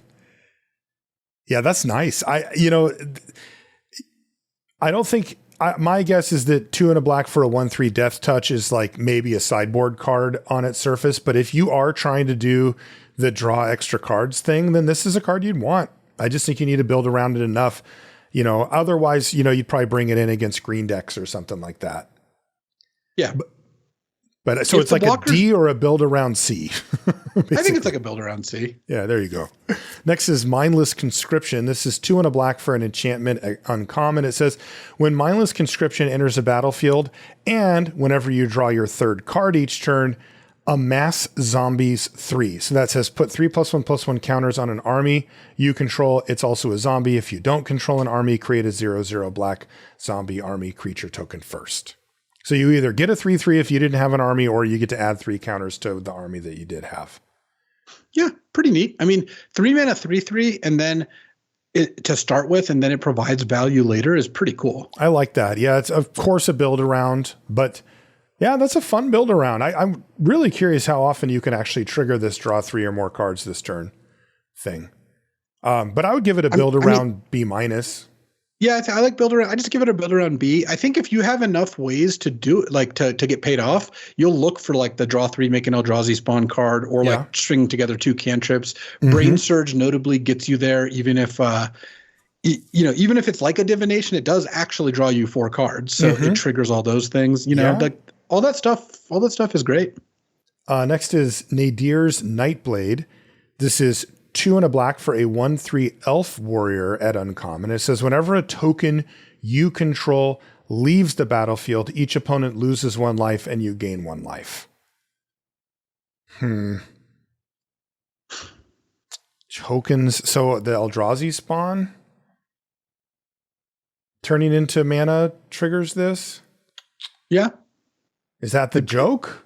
That's the main thing, yeah. I mean, there are other ways to make tokens. It works with living weapon tokens when they die and stuff like that. So, I don't know. I guess I'm having a little bit of a hard time seeing how to build around this effectively. It almost feels like you'd have a deck that supported it and then you just get Nadir's Nightblade, because otherwise it's just nonsense, right? It's a 3-mana 1/3 in an overpowered set. Yeah, I mean, you would need quite a bit of token making before this is good. But if you can get there, it seems like it will do the thing you want it to do. Yeah, basically, I would call Nadir's Nightblade a strict build around, and you'll probably know, because like if you have repeatable or massive amounts of token making, then Nadir's Nightblade is actually quite strong. I'd again build around B- or B or something like that, but outside of that, it's unplayable. So this is very much a focused card. You need to really, really be doing the thing to make this work. Yeah. I don't think this one's going to get there all that often. I don't either. The next one is the Creation of Avacyn. This is 1 black for an enchantment, saga, and uncommon. It says chapter 1 is search your library for a card, exile it face down, and then shuffle. Chapter 2 is turn the exile card face up. If it's a creature card, you lose life equal to its mana value, but it's still exiled. Chapter 3 is you may put the exile card onto the battlefield if it's a creature card. If you don't put it onto the battlefield, put it into its owner's hand. Wow, that card seems bad. That is terrible. It does nothing for. Wait, so like you play it, nothing happens. Then next turn, something either nothing happens or something bad happens, and then the third turn, hopefully you like win the game off of it or something. Yeah, that's kind of the idea. Yeah, I don't like this idea. You spend 3 mana, does nothing. Next turn, that's really bad, right? Like, yeah, that's not great. Next turn, you flip the card face up. If it's a non-creature, you don't lose any life. You only lose a life if it's a creature. You only do nothing. And then again, the turn after that, you get to put the creature directly into play or put the card into your hand. That seems horrendous. How bad is it? Well, you do get to. I mean, you need a creature that can recoup what you've lost. I mean, it is even on cards. You're not like down cards or anything, but you aren't. You are down a bunch of life and time mostly. Though, if you get a creature, you're up on mana. You could be. Mm-hmm. I mean, my guess is that you are down on cards more often than not because you die before you get the card back. You put it on layaway and then they just kill you in between because they're like, cool, you just spent 3 mana to do nothing for 2 turns or maybe even lose some life and help me out a little here. Yeah, I'm just going to go F on Creation of Avacyn. I mean, there might be a creature, like a specific creature that if you have that you could search up that like sort of doesn't cost you that much but brings you right back in or rebuys it or does some weird trick. But like, you know, if you're getting a 5 mana uncommon with this, like no way. Yeah. I guess this is just probably a little bit too much in the constructed realm. I don't think it's going to be good enough for limited most of the time. I mean, we don't even like cards that say pay 3 or 4 mana, go get something and put it in my hand. Like, yeah, I mean, like I wouldn't even like if it was just one black, go get a creature. That's the biggest thing is that you get the mana back. Mm-hmm. And I think that I don't know. I think that can count for something. I just keep thinking of like Emrakul or a big Eldrazi, but then it's like, okay, I'm going to pay 8 or 10 or 12 or whatever. I would say F for Creation of Avacyn. Yeah, I want this to be good, but I think that it probably is enough. Next is Victimize. This is 2 and a black for a sorcery at uncommon. It says choose 2 target creature cards in your graveyard, sacrifice a creature. If you do, return the chosen cards to the battlefield tapped. All right. I mean, this card is pretty neat. I think it's got some good reanimation potential where you're playing against someone and you're able to trade creatures off and then cast this and sack something bad like a living weapon token or an Eldrazi and get two things back, two real creatures. But also, like, if you can do some looting and discard, like you could go pretty hard with this card. You could. What's the setup cost like on something like this? You do need two targets to target, right? Mm-hmm. I mean, the main setup cost is that you need two creatures in the graveyard and ideally good ones. Yeah, that can be quite difficult. This looks a little finicky to me. Power level's there. Like you said, if you really set it up, you could do some pretty gross stuff. But, generally speaking, cards that force you to sacrifice a creature just to cast them are difficult. And cards that require multiple specific targets in your graveyard can be difficult too. Setup cost seems high on Victimize. Yeah. I think this will be really good in some decks. My guess is this is like a build around B where if you have good self-mill and good ways to good creatures in the graveyard, some good reanimation targets, like you'll be pretty happy, or just like a kind of grindy sacrifice deck that has some good big creatures. That could also be fine. I like that. That's what I think too. Build around B for Victimize, but you do have to build around it. Next is Arcbound Condor. This is 2 black for a 0/0 artifact creature bird at uncommon. It's got flying and modular 3. So that says it enters the battlefield with 3+1/+1 counters on it. And when it dies, you may put its +1/+1 counters on target artifact creature. And it says whenever another artifact enters the battlefield under your control, target creature an opponent controls gets -1/-1 until end of turn. I mean, that's good. Yeah. I mean, 4 mana, 3/3 flyer that also dies into those counters going somewhere good.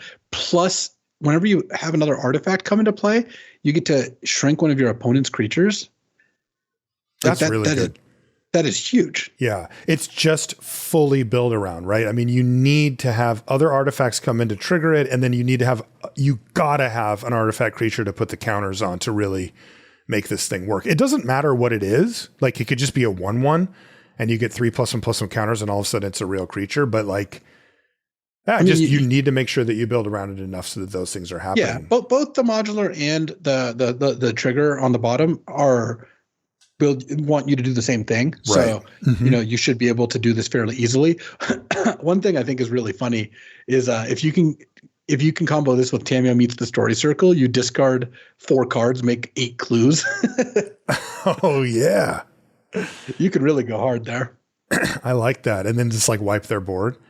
Yeah. Yeah. So build around, I mean, this looks really, I would say B+ for Arcbound Condor. Oh yeah.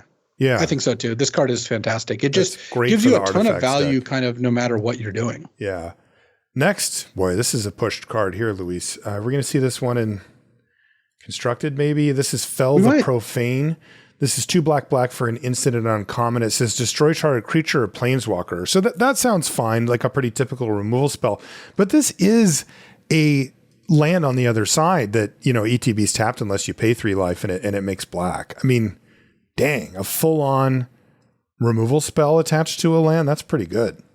Yeah, no, this card seems awesome. I would give it a B+. You're just always going to be thrilled to play it. Same. Grim Servant is 3 and a black for a 3/2 zombie warlock at uncommon. It's got menace. And when it enters the battlefield, search your library for a card with mana value less than or equal to your devotion to black, reveal it, put it in your hand, and then shuffle, and you lose 3 life. And devotion to black is each black in the mana cost of permanents you control counts towards your devotion to black. So Grim Servant by itself can go get you a land or a 1 mana card. Okay. A 0 or 1 mana card. And for that, you get a 4 mana, 3/2 menace, and you lose 3 life, and you draw a card. And the card you draw is probably a little worse than just drawing a random card because you can only get lands or 1-drops. But if you have other black creatures in play, the card gets significantly more powerful. Imagine being able to get like a 3 mana card. Then you're talking pretty good cards at that point. So can you just always fail to find because it doesn't say may, but you can just decide not to find something, right? Yeah. You would still lose 3 life. So I would. Oh, you would lose a 3 life? Oh. Yeah. I would advise you find something, but you don't have to. Okay. Yeah. I was trying to get around the 3 life. No. There's no getting around the 3 life. But yikes. It still, I think, is a card that works out fairly nicely. I mean, that is a drawback, though, right? That there's going to be games where either you can't or you're strongly advised against casting it. Yeah. Okay. What do you want to give it? I mean, it is a nice card. Like searching It's up. a nice 2-for-1. Yeah, it really is.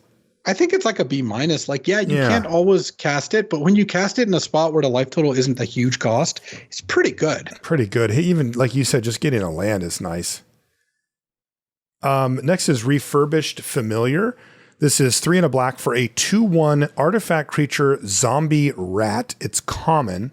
It has affinity for artifacts, which means it costs 1 less to cast for each artifact you control.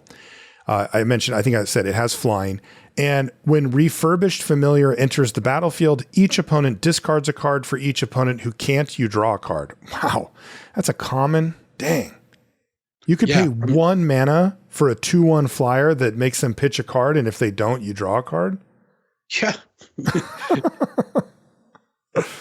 It's a pretty nice one. Dang.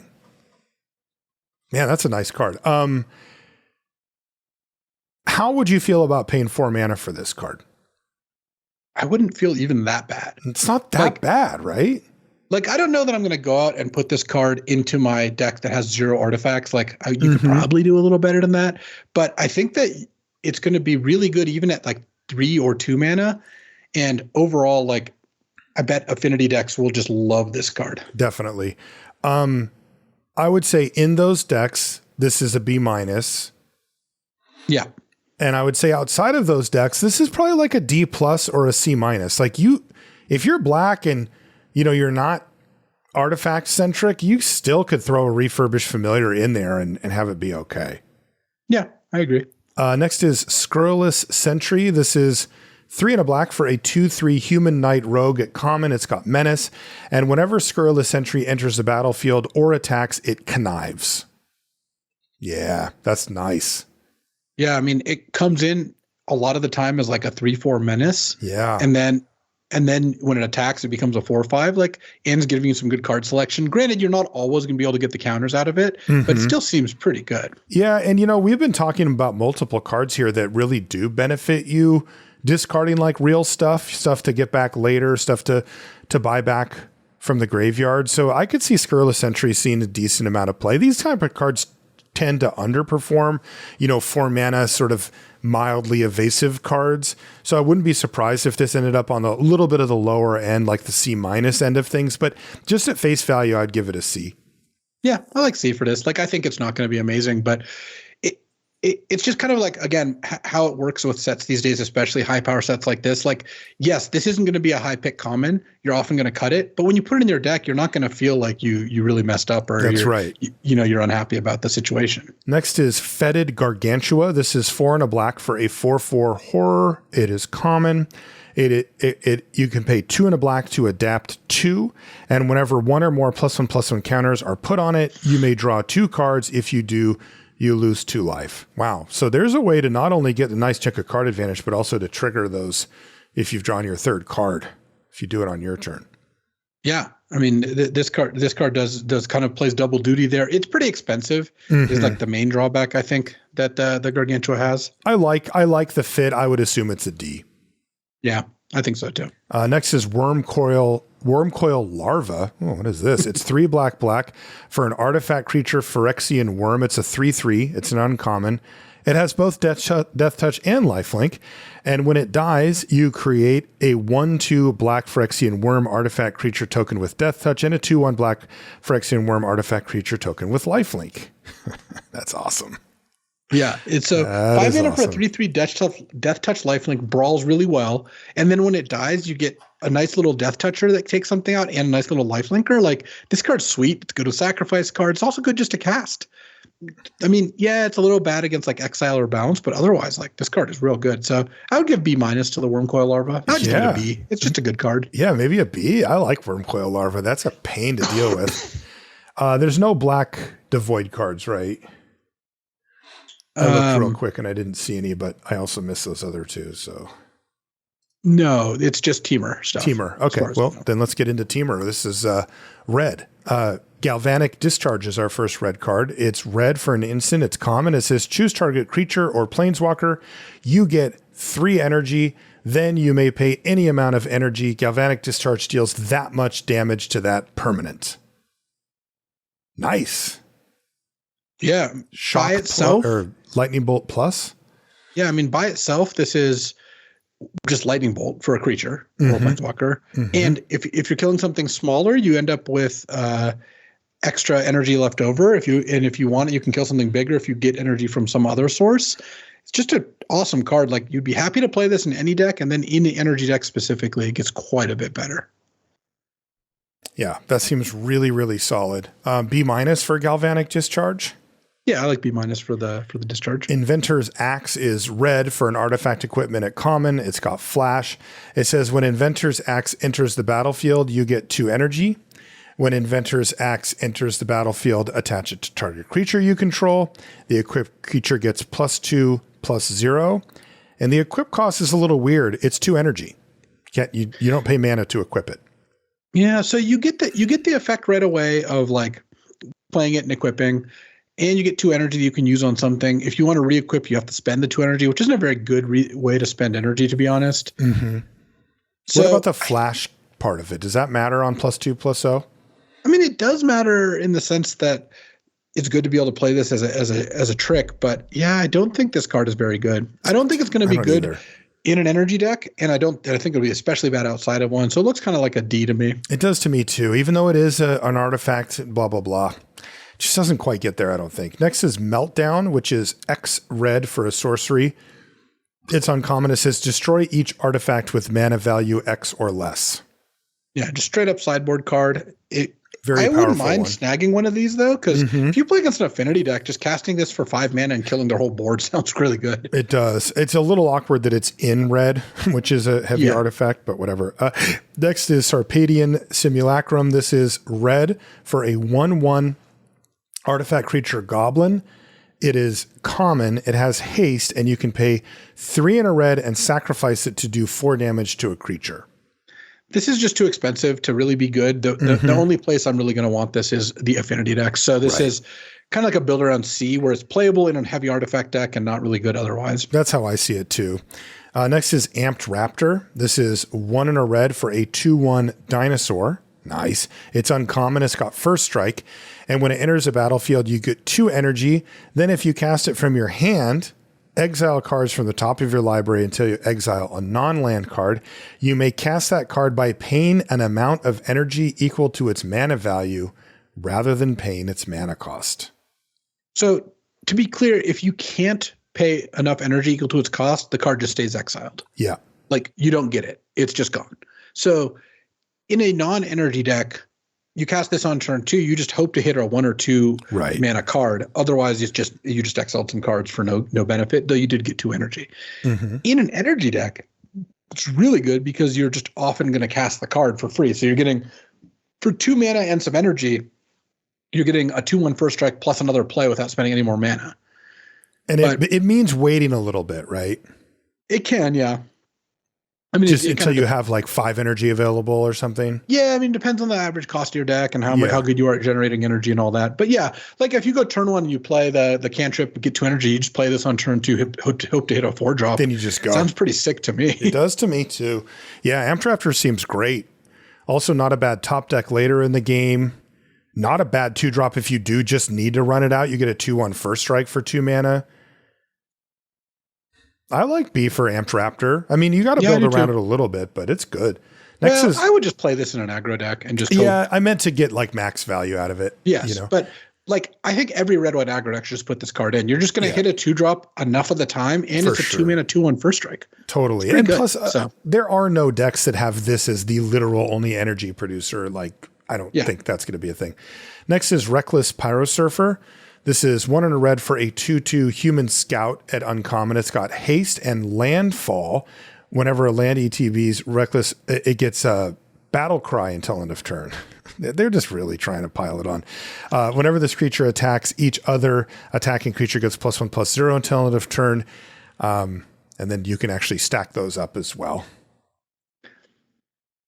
I mean, 2-mana 2/2 haste is already kind of decent. And then if you can landfall twice in the same turn, which isn't the easiest for red to do.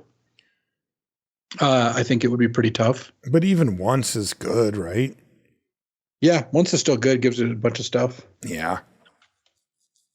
Yeah, I mean, I just think this is the type of card that is good when you play it on 2 and start bashing, and then you can wait a little bit to set up a big turn with a landfall, or maybe even 2 if you can set it up and then smash your opponent. I would say C+ for Reckless Pyro Surfer. Yeah, I mean, if your board's wide, like this is the kind of card where, kind of like the Gremlin card, the red-white one, it'll take a board of like, all right, my opponent's got 4 creatures in play. It's like Reckless Pyro Surfer, play land, attack with everything. It's like, oh, this this like, got a lot worse. Whoops, I just died. Next is Reiterating Bolt. This is 1 and a red for a sorcery at uncommon. It says Replicate, pay 3 energy. When you cast a spell, copy it for each time. And you can choose new targets for the copies, but the cost for that is 3 energy. And then it says it does 3 damage to target creature or planeswalker. So that's really nice. Another 2-mana bolt. This one's sorcery speed, so it's a lot worse in a non-energy deck because it's just a 2-mana sorcery speed, deal 3. Though that is playable. That's a C+ even. And when you're playing in an energy deck, it's awesome. Like this is how you want to use your energy. Totally. You could pay it once or even twice. I mean, you could distribute 9 damage around in 3 damage chunks. Like that could kill 2 creatures, including a big one, quite easily. Even if you just pay the 3 energy the one time and just get 2 bolts out of it, you're probably going to kill 2 medium-sized creatures. That's really good too. Yeah. I think Reiterating Bolt is like a C+ in a non-energy deck and like a B in an energy deck. Exactly. Next is Siege Smash. This is 1 and a red for an instant at common. It's got Split Second, which says as long as the spell is on the stack, players can't cast spells or activated abilities that aren't mana abilities. Basically, you can't counter it, you can't interact, you can't do anything until this thing gets off the stack. And it says choose 1, destroy target artifact, or target creature gets +3/+2 and gains trample until end of turn. Dang. It's a good combat trick, but it's still just a combat trick. It's not one I'm going to be, super, super enticed to take early. Like destroy target artifact is solid. +3/+2 is okay, but I'm not looking at Siege Smash and thinking like this is going to be more than like a D. Really? I have it a little higher. I mean, the artifacts are kind of everywhere, and then the combat trick's good. I mean, that runs over stuff, gets a bunch of damage through, and it's a little more difficult to interact with. I would say C- for Siege Smash. I don't know. Maybe I'm a little high on it. Next is Smelted Charge Bug. This is 1 and a red for a 1/3 artifact creature insect at common. It's got Menace, and when it enters the battlefield, you get 2 energy. And when it attacks, you may pay 1 energy. If you do, another target attacking creature gets +1/+0 and gains Menace until end of turn. This one's pretty nice. Like giving another creature +1/+0 and Menace is a pretty sick way to get damage through, and it being a menace creature itself means it's pretty hard to block. It is, and it's an artifact, and it makes energy, so this is another kind of crossover card at the 2-mana common slot. That looks like a solid C to me. Yeah, I would like C for Smelted Charge Bug. I actually think this is going to be a little better in an energy, like an aggressive energy deck, in an aggressive non-energy deck than an energy deck. Okay, and it'll just use the energy on its own. Yeah, like you just play this and get two activations out of it, and that's fine. Because I just don't. I mean, we'll see. Some of the energy decks will probably be aggressive, but I think most of the energy decks just won't be that aggressive. So I don't know how much they're going to want that. Okay. Next is Unstable Amulet. This is 1 and a red for an artifact at uncommon. It says when it enters the battlefield, you get 2 energy. When you cast a spell from anywhere other than your hand, it deals 1 damage to each opponent. And then you can tap it and pay 2 energy to exile the top card of your library. You may play it until you exile another card with Unstable Amulet. That's cool. I like that. That's a good way to frame that. Gives you more time. Yeah, it's a neat way to use energy to draw cards. And, it's not good outside of an energy deck, but in an energy deck, it basically lets you get a card for 2 energy and it pings your opponent here and there, which is pretty neat too. Yeah, it's a little machine. And 2 mana gets you the card back and or just gets you energy going. Yeah, I like it actually. I would give that a build around B for Unstable Amulet. Yeah, I like build around B. Like it's going to be really good in an energy deck. Yeah, I'm just not playing it outside of it. Next is Glimpse the Impossible. This is 2 and a red for a sorcery at common. It says exile the top 3 cards of your library. You may play those cards this turn. At the beginning of the next end step, if any of those cards remain exiled, put them into your graveyard, then create a colorless Eldrazi spawn for each of those cards. So for 3 mana, you can get 3 Eldrazi spawn, and then, just straight up, like you can always get that. And you can also play those cards if you'd rather play them, which is pretty neat. Like, I think that lands, cast spells from there. And it's the beginning of the end step, so you could block with these that same turn. Yeah.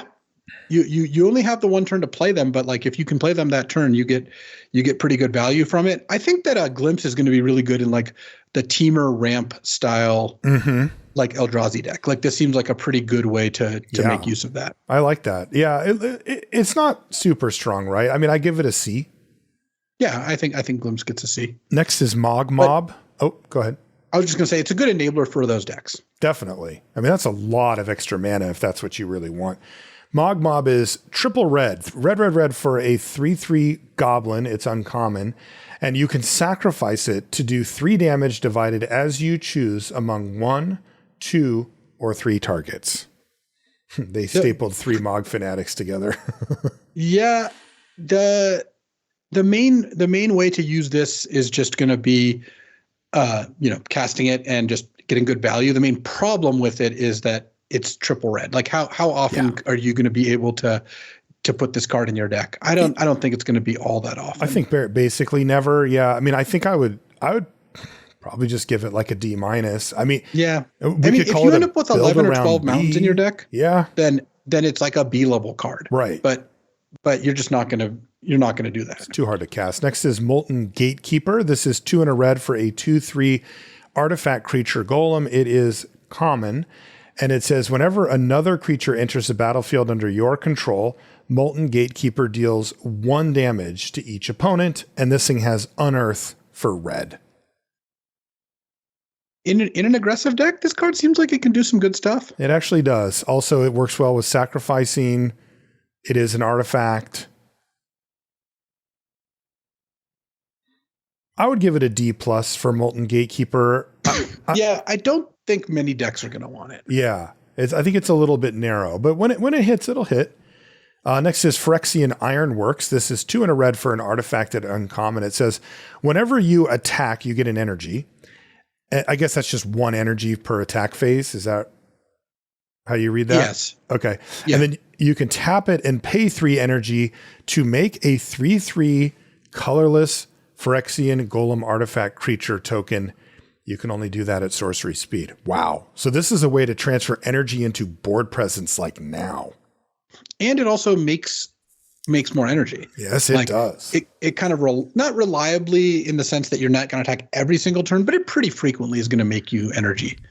So I think Ironworks is going to play pretty well. Me too. I mean, this is another build around for the energy deck, but this is good. I mean, the other one that drew cards seemed pretty good, or exiled stuff or whatever, but basically drew cards. But this one is just like, I'm going to make an army. Like, I could see a world where, you can play Phyrexian Ironworks kind of at the end of your curve, and you could make a golem for 3 turns in a row, like easy. Yeah. I mean, it's not gonna be difficult to use all that energy, and then the golems will give you a constant stream of attackers. This looks like a build around B. Me too. Yeah, B. I like that. Next is Sundering Eruption. This is 2 and a red for a sorcery. It is uncommon, and it says destroy target land. Its controller may search their library for a basic land, put it on the battlefield tapped, and then shuffle. Creatures without flying can't block this turn. And on the other side, it is a tap land for red unless you pay 3 life. Making their whole team unable to block, or their whole 9-flying team unable to block, is pretty strong.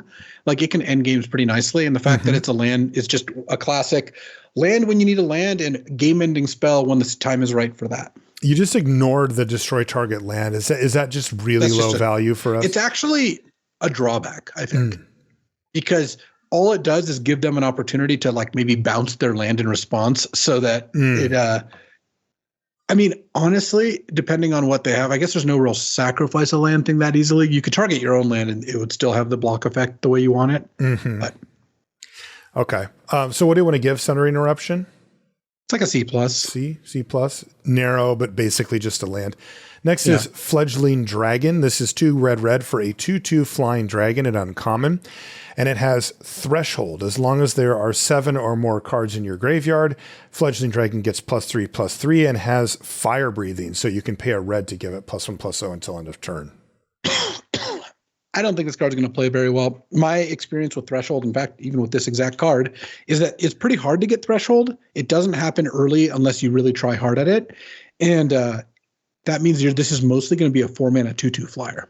Okay. Yeah. And Threshold is very difficult to get. It seems like, oh yeah, that'll happen. It is hard. You have to actually work for it. So what do you give Fledgling Dragon? Is it a D? Yeah, I would give it a D. I don't think you're going to play 2 red for a 2/2 flyer. I mean, that's just a disaster. Just not good. No. Next is Infernal Captor. This is 3 and a red for a 3/3 Devil Rogue at common. It has exploit. So when this creature enters the battlefield, you may sacrifice a creature. And it says when it exploits a creature, gain control of target artifact or creature until end of turn. Untap that permanent. It gains haste until end of turn. It's funny because this looks like, you could take their thing and sack it, but it doesn't work that way at all. No, you have to sack your own thing. Yeah. It could be good if you could like play this, sack, take their thing, then play another sack thing or whatever. But I don't think this card's going to be that good, actually. Like you have to be pretty aggressive and be enabling sacrifice for it to be good. And even then, you're not getting like anything too crazy because this doesn't have haste itself. So you're not really getting a huge beating out of it. Yeah, if it had haste, then that's kind of swing that can end a game that you thought you were losing. Can you sacrifice itself to exploit? I forget. You can. Okay, so just in a pinch, if you just really, really needed to steal their guy, you could do it. Okay, so what do you want to give Infernal Captor? I think it's like a D, something like that. I just don't think you're going to play this card all that often. Yeah, it has to be something with a sacrifice deck or it doesn't go at all. Thriving Skyclaw is 2 red for a 3/2 cat dragon at common. It's got flying. And when it enters the battlefield, you get 3 energy. And whenever it attacks, you may pay 3 energy. If you do, it gets a +1/+1 counter. That's a decent thing to put energy into, right? Yeah, it's okay. Mm-hmm. This is kind of in a spot where like non-energy decks will be like, all right, I guess it's a 4-mana 3/2 flyer that when it attacks, it can become a 4/3. And in an energy deck, you're not really going to consider it a great way to get energy. So I think it's kind of mid for everyone. It's like a C. Yeah, like a C. But that's a decent C. I mean, it is 4-mana 3/2 flyer, get 3 energy. Like that energy deck wants that. Next is Pinnacle Monk. This is 3 red for a 2/2 Djinn Monk at uncommon with prowess. And when Pinnacle Monk enters the battlefield, return target instant or sorcery card from your graveyard to your hand. And I almost can't believe it, but this is also a tapped red land. I mean, I love this one. Dude, this card this just looks insane. Like a card. What the? I would like definitely straight up play Pinnacle Monk. Yeah, the good ones of these just look like cards, and you're like, oh, and they're a land. So yeah, this is like a B+, just a great card. Definitely. I mean, you'll want some instants and sorceries in order for this to be good, but you're going to have those in your deck. You're going to have those in your deck. Wow, B+ for Pinnacle Monk. That's the one that actually makes you feel sad when you have to play it as a land because it's so good. Next is Ral and the Implicit Maze. This is 3 red for Enchantment Saga at uncommon. Chapter 1 says, it deals 2 damage to each creature and planeswalker your opponent's control. Not too bad. Chapter 2 is you may discard a card. If you do, exile the top 2 cards of your library. You may play them until the end of your next turn. And chapter 3 is create a Spellgorger Weird token. It's a 2 and a red 2/2 weird creature with whenever you cast a non-creature spell, put a +1/+1 counter on Spellgorger Weird. Dang. I mean, this is a lot of value. Like that's a lot. Nugging all their creatures for 2 damage is a pretty good start. You'd probably kill 1, maybe 2, maybe more creatures with that. Mm-hmm. And then the next turn, you get to discard a card to kind of draw 2 cards. Like you have to play them this turn, but it's not that hard. And then you get a creature, which is a pretty good piece of cardboard, you know? So Definitely. I think Ral and the Implicit Maze, it looks like a B to me. Just a really good card. Maybe B plus, honestly. Straight up value for sure. Next is Meteoric Mace. This is 4 red for an artifact, equipment, and uncommon. The equipped creature gets +4/+0 and has trample. And the equip cost, this is a little rough, Luis, it's 4. You're 10 mana deep before this thing actually gets to do anything. But Meteoric Mace has Cascade. And that says when you cast a spell, exile cards from the top of your library until you exile a non-land card that costs less, in this case than 6. You may cast it without paying its mana cost. That's right. You get that for free. And then the rest of the cards go on the bottom in a random order. So this is a weird one because if I told you 6 mana equipment, 4 to equip, +4/+0 and trample, you would not be interested in that. But if I told you you get Cascade, are you? Could hit a 2-drop. Yeah, I'm thinking this is probably not going to be good most of the time, just because when you do hit a card that costs like 2 mana, you're going to be pretty far behind. Like this itself, equip 4 +4/+0 and trample equipment, I wouldn't play that card if it cost 3 mana, probably. No, like I wouldn't put so. a 3 mana card in my deck. So maybe it's a 2 mana card that you're not even like that impressed with. So you're paying 6 mana. You really just need to get a 4 or 5 drop out of this in order to feel like you got any sort of value. That's right. Yeah. And +4/+0 and trample is good. It does end a game. It does make any creature a threat, but it doesn't help you stabilize after spending 6 mana to get perhaps 2 or 3 mana worth of card. And remember, sometimes you cascade into a combat trick and it's a little awkward. You don't always hit your 5/5 or whatever. I would say D for Meteoric Mace. There might be something you can do with it, but I would lean towards not playing it. Next is Skoa Ember Mage. This is 4 red for a 4/4 legendary creature, Goblin Wizard at common. When Skoa enters the battlefield, it deals 4 damage to any target. And it has Grandeur, which is discard another card named Skoa Ember Mage, sacrifice 2 mountains to have Skoa deal 4 damage to any target. That's why it's a common. Basically, additional copies of this become Fire Blasts, which is really funny. Yeah, that's a good way to put it. And what do you think about 6 mana 4/4 hit something for 4? I mean, that's pretty strong, right? Yeah, no, this is a good card. I mean, it's expensive, but if you can get to 6 and you play this, you're going to kill a pretty good sized creature. It also can hit your opponent, by the way. Yeah. And then you're going to end up in a spot where you can hopefully just either kill them or kill their best thing and get to a point where you can win the game pretty easily from there, especially if you can recur this or do any sort of thing where you're like bouncing it or getting back from your graveyard. Combining multiple copies is actually kind of cool because it's funny because when you draw a 6-drop, like you don't really want to draw more 6-drops, but this lets you cast them for free, which is kind of nice. Mm-hmm. I mean, you have to sack 2 mountains, but like you're hopefully ending the game fairly soon thereafter. Yeah, I guess if I had, like, I guess the use case is like I play Skoa Ember Mage, I kill something, I think I'm doing pretty good. If I have another Skoa Ember Mage in my hand, I think for the most part, I'm pretty happy to just keep it there. And if this thing dies, then just cast it. I can also just cast it and do the 4 damage, without losing the mountain. So it's a little bit narrow, but just focusing on it as just a card, it's pretty good.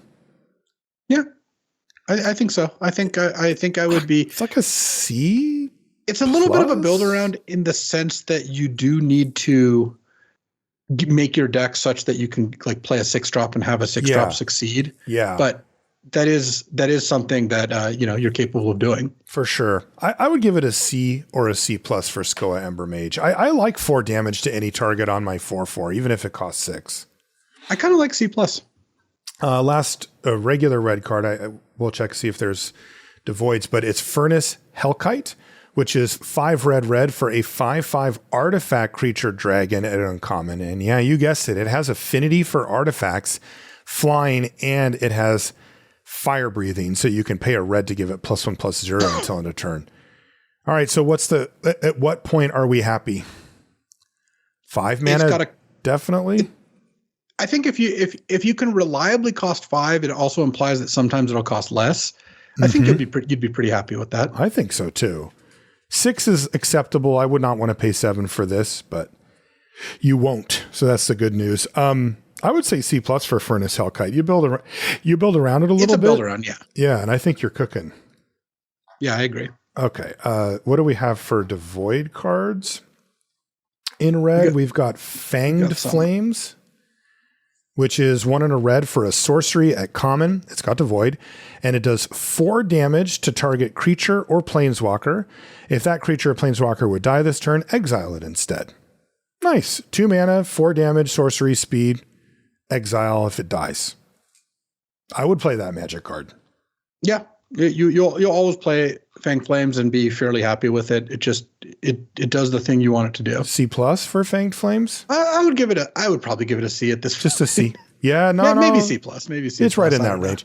Next is Void Pouncer, which is 1 and a red for a 3/1 Eldrazi at common. It has Devoid. It has Kicker for 2 and a colorless. And it says if it was kicked, it enters the battlefield with 2 +1/+1 counters and a trample counter on it, and with haste.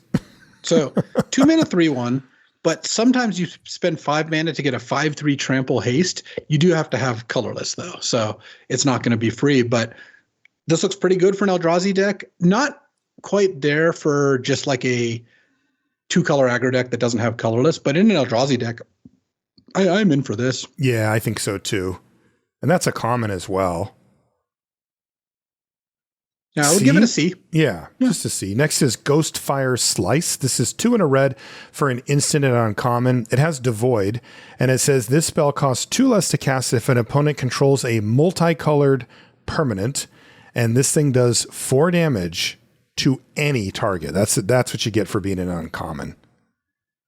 Man, this thing can be like a 1 mana 4 damage to anything if they have a gold card. I mean, you would put it in as 3 mana for 4 damage, and then the fact that sometimes you randomly just get to cast it for 1 mana is going to be huge. It's going to feel like a blowout. What do you like, B? Yeah, I would give it a B. Like, still just instant a 1 for speed 1. in any target goes a long way.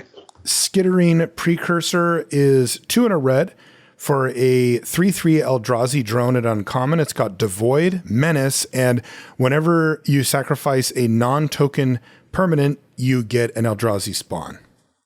So it's kind of funny. It doesn't reward you for sacking spawns for obvious reasons. But if you get 1 token out of this, 3 mana, 3/3 Menace that makes 1 token is great. Mm-hmm. You know, if you get multiple tokens, you're really winning. And overall, I think that I would be happy with this in an aggressive deck or happy with this in a deck that had a lot of sacrifice stuff. And if you're both, then you're golden. I don't know how good this is just in an Eldrazi deck, though. Yeah, I'm curious about that part. Because it's not an artifact. It doesn't, like, it kind of doesn't fit into anything, but it's also just fine. It's still a 3 mana, 3/3 Menace. Is it a B-? No, I think it's like a C. Maybe C+. C+. You're just not going to get the ability that often, you know? Oh, here's the other card, by the way. So this is Spawn Gang Commander. This is 3 red for a 2/2 Eldrazi Goblin at uncommon. It has Devoid, and when you cast this spell, you get 3 Eldrazi spawn, and you can pay 1 and a red and sacrifice an Eldrazi, including the spawn or anything else. 1 and a colorless, and he meant colorless too. You can sacrifice an Eldrazi, any of them, and it does 2 damage to any target. This is the other part of the equation, by the way. When Turian smashed me, he played this plus put 12. I mean, this card's great. Put 5 mana for a 2/2 plus 3 spawn is fantastic, and then getting to sack the spawn to deal 2 damage to any target is great. It is funny, even if you don't have colorless sources, you can sack a spawn for colorless and use that to sack one of the other things, which is pretty neat. I mean, at least a B for Spawn Gang Commander, right? Oh, this is probably like a B+ even. B+, it A-. seems pretty good. It's awesome. Yeah. Last red card is called Frogmere Enforcer. It's 7 mana for an artifact creature, Frogmere, and it's a 4/4 with affinity for artifacts. but it's also a prototype. So you can pay it for 3 and a red to get a 2/2 instead. Yeah. I think if you're interested in a Mirror Enforcer, having the Frogmite buyout is kind of cute, but like it doesn't change which deck it's going to be in or anything like that. It's still just all about artifacts. Is this good? So, it's like a build around C. Like if you if you paid 2 mana for it, you'd be happy. I mean, would you really be happy if you paid 3 mana for the Frog Mirror Enforcer? To 3 mana for like the 4/4? Yeah. Yeah. I think I would be okay with that. Especially if it's in a deck. Certainly not okay with 4 mana for it, right? No, 4 mana, you're not really getting any advantage from that. Obviously, the goal is to pay nothing for it, but that might be difficult. I'd be a little low on this. Yeah, I don't think it's a card that I'm looking at this as a reward for being in artifacts that you nobody get else to pick wants. up late. Yeah, exactly. You're not supposed to really be spending a lot of effort on this card. Like you should be able to play this card kind of because you're in a deck that utilizes it and no one else is. So it's like a build around C. Like it's just not that exciting of a card. All right, that moves us to green, our last color. Gift of the Viper is our first green card. It's green for an instant at common. It says put a +1/+1 counter, a reach counter, and a death touch counter on target creature. Untap it. So I heard you like modified. Yeah, it does some modification, that's for sure. Mostly defensive, right? I mean, it kind of makes it trade with anything. Yeah. Death touch, reach, untap it. But it does put a +1/+1 counter on it too. Yeah, I think this card's pretty good. Like, if you want a combat trick, this card is definitely the sort of thing you should be in for. I would give it a C- or a D+ or something. What do you think? I'm going to go probably D+. give it a D+. Yes, D+. Yeah. Next is Horrific Assault. This is green for a sorcery at common, and it says target creature you control deals damage equal to its power to target creature planeswalker you don't control. If you control an Eldrazi, you gain 3 life. Man, this is not a fight either. It is a bite for just 1 mana, and it even has a random extra 3 life if you're an Eldrazi, which green is one of the Eldrazi colors, so there's a decent chance that you will. Yeah, seems good. C+ for Horrific Assault. I mean, it's 1 freaking mana. Yeah. And gaining 3 life is no joke. It's no joke also. That can really make things easier for you. So definitely. Yeah, I like C+ for Horrific Assault. Nyxborn Hydra is X and a green for a 0/1 enchantment creature Hydra at common. It has Bestow for X green. It has Reach and Trample. It enters the battlefield with X +1/+1 counters on it, as you might imagine. And the creature gets +1/+1 for each +1/+1 counter on it, and it has Reach and Trample. It is more expensive to bestow at green X, but dang, that's tempting, isn't it? Yeah, I mean, it's you what basically a mana sink. You get 1 less counter, but you get twice as much Hydra because you kind of get exactly. You get the stats twice. They have to deal with the first one, and then you get the stats again. So and the trample, and you get trample. So I'm in for Nyxborn Hydra. Like casting this for 4 mana, you give a creature +2/+2 reach and trample, and then when it dies, you end up with a 2/2. It's kind of nice, but really, when you're casting this for 5 or 6 or 7 mana is when the payoff starts. Right, because the trample makes it into kind of a fireball. Like it happens now. You put it on your creature and you turn that thing sideways. And like that could make a huge problem for your opponent if you're a ramp deck. Yeah, it is hasty. Yeah, that's a good point. So I like C+ for Nyxborn Hydra, I think. Maybe B-. I would probably give it a C. I think it's just a C. It's kind of expensive. Like, how many of these do you want? That is true. I guess the question is, how many payoffs do you need for a ramp deck? It's like a 5 or 6 drop. Like, you don't really want to cast it for much less. Yeah, you're right. Next is Wirewood Symbiote. Well, this is your old buddy here. Green for a 1/1 insect at uncommon. Return an elf you control to its owner's hand, and you can untap a creature, and you can activate it only once each turn. Was this in your PT winning deck? It was. This card is really messed up. Key. It's just like a very cheap creature that if you have a lot of elves, like it's a cost. They can't even respond to it. So I wouldn't play this card outside of having a bunch of elves, but in an elf deck like this card, or in a deck that has some elves, this card can be pretty good. So F. I mean, there are some elves in the set. There's not a lot, but my guess is if you have 3 or 4 elves, this might be good enough, especially if you have any good ways to make use of untapping creatures and whatnot. I think this card is probably a D. Okay. Yeah. Pretty narrow. You love that card. Next is Collective Resistance. This is a 1 and a green for an instant and uncommon. It has Escalate for green, so you can pay this cost for each mode chosen beyond the first. So for 1 and a green, you can choose one of these. Destroy an artifact, destroy an enchantment, or target creature gains hexproof and indestructible until end of turn. But you can add green to add effects. This is a sideboard card. Like, it's nice that it gives indestructible and you can do some extra stuff with that. But for the most part, I don't think I would be putting this card in my deck unless I knew there was something I could do with it. No, it's not really feasible to have a card that costs 2 mana to protect your creature. It is if it's 1, because you can just like wait 1 extra turn, cast your creature, have that backup plan to protect it, but 2 isn't really feasible. I agree with you. Sideboard only. Fangs of Colonia is next. It's 1 and a green for a sorcery at uncommon. And it says put a +1/+1 counter on target creature you control, then double the number of +1/+1 counters on each creature that had a +1/+1 counter. Put on it this way. And then this is the one that has Overload for 4 green. This was one of our previews. Yeah, I mean, if you have a lot of colorless or a lot of ways to get counters, like this card can do something, or a really creature heavy deck, but it's not a card I'm really like that anxious to play. I'm not either. I think that after having gone through most of the set commons and uncommons here, I would be lower on Fangs of Colonia than I was as well. I would give it a D. Yep. Next is Foul Strike. This is that's a funny name. This is 1 and a green for an instant at common.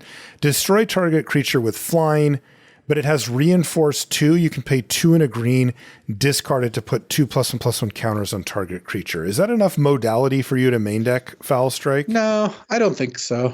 I mean, if you really needed the counter support, maybe, but I think it's a sideboard card. I think so too. Next is Hydra Trainer. That's a tough job. This is 1 and a green for a 1/1 human warrior at uncommon. You may exert Hydra Trainer as it attacks. When you do, target creature gets +X/+X until end of turn, where X is the number of counters on permanents you control. And then just as a reminder, an exerted creature won't untap during your next untap step.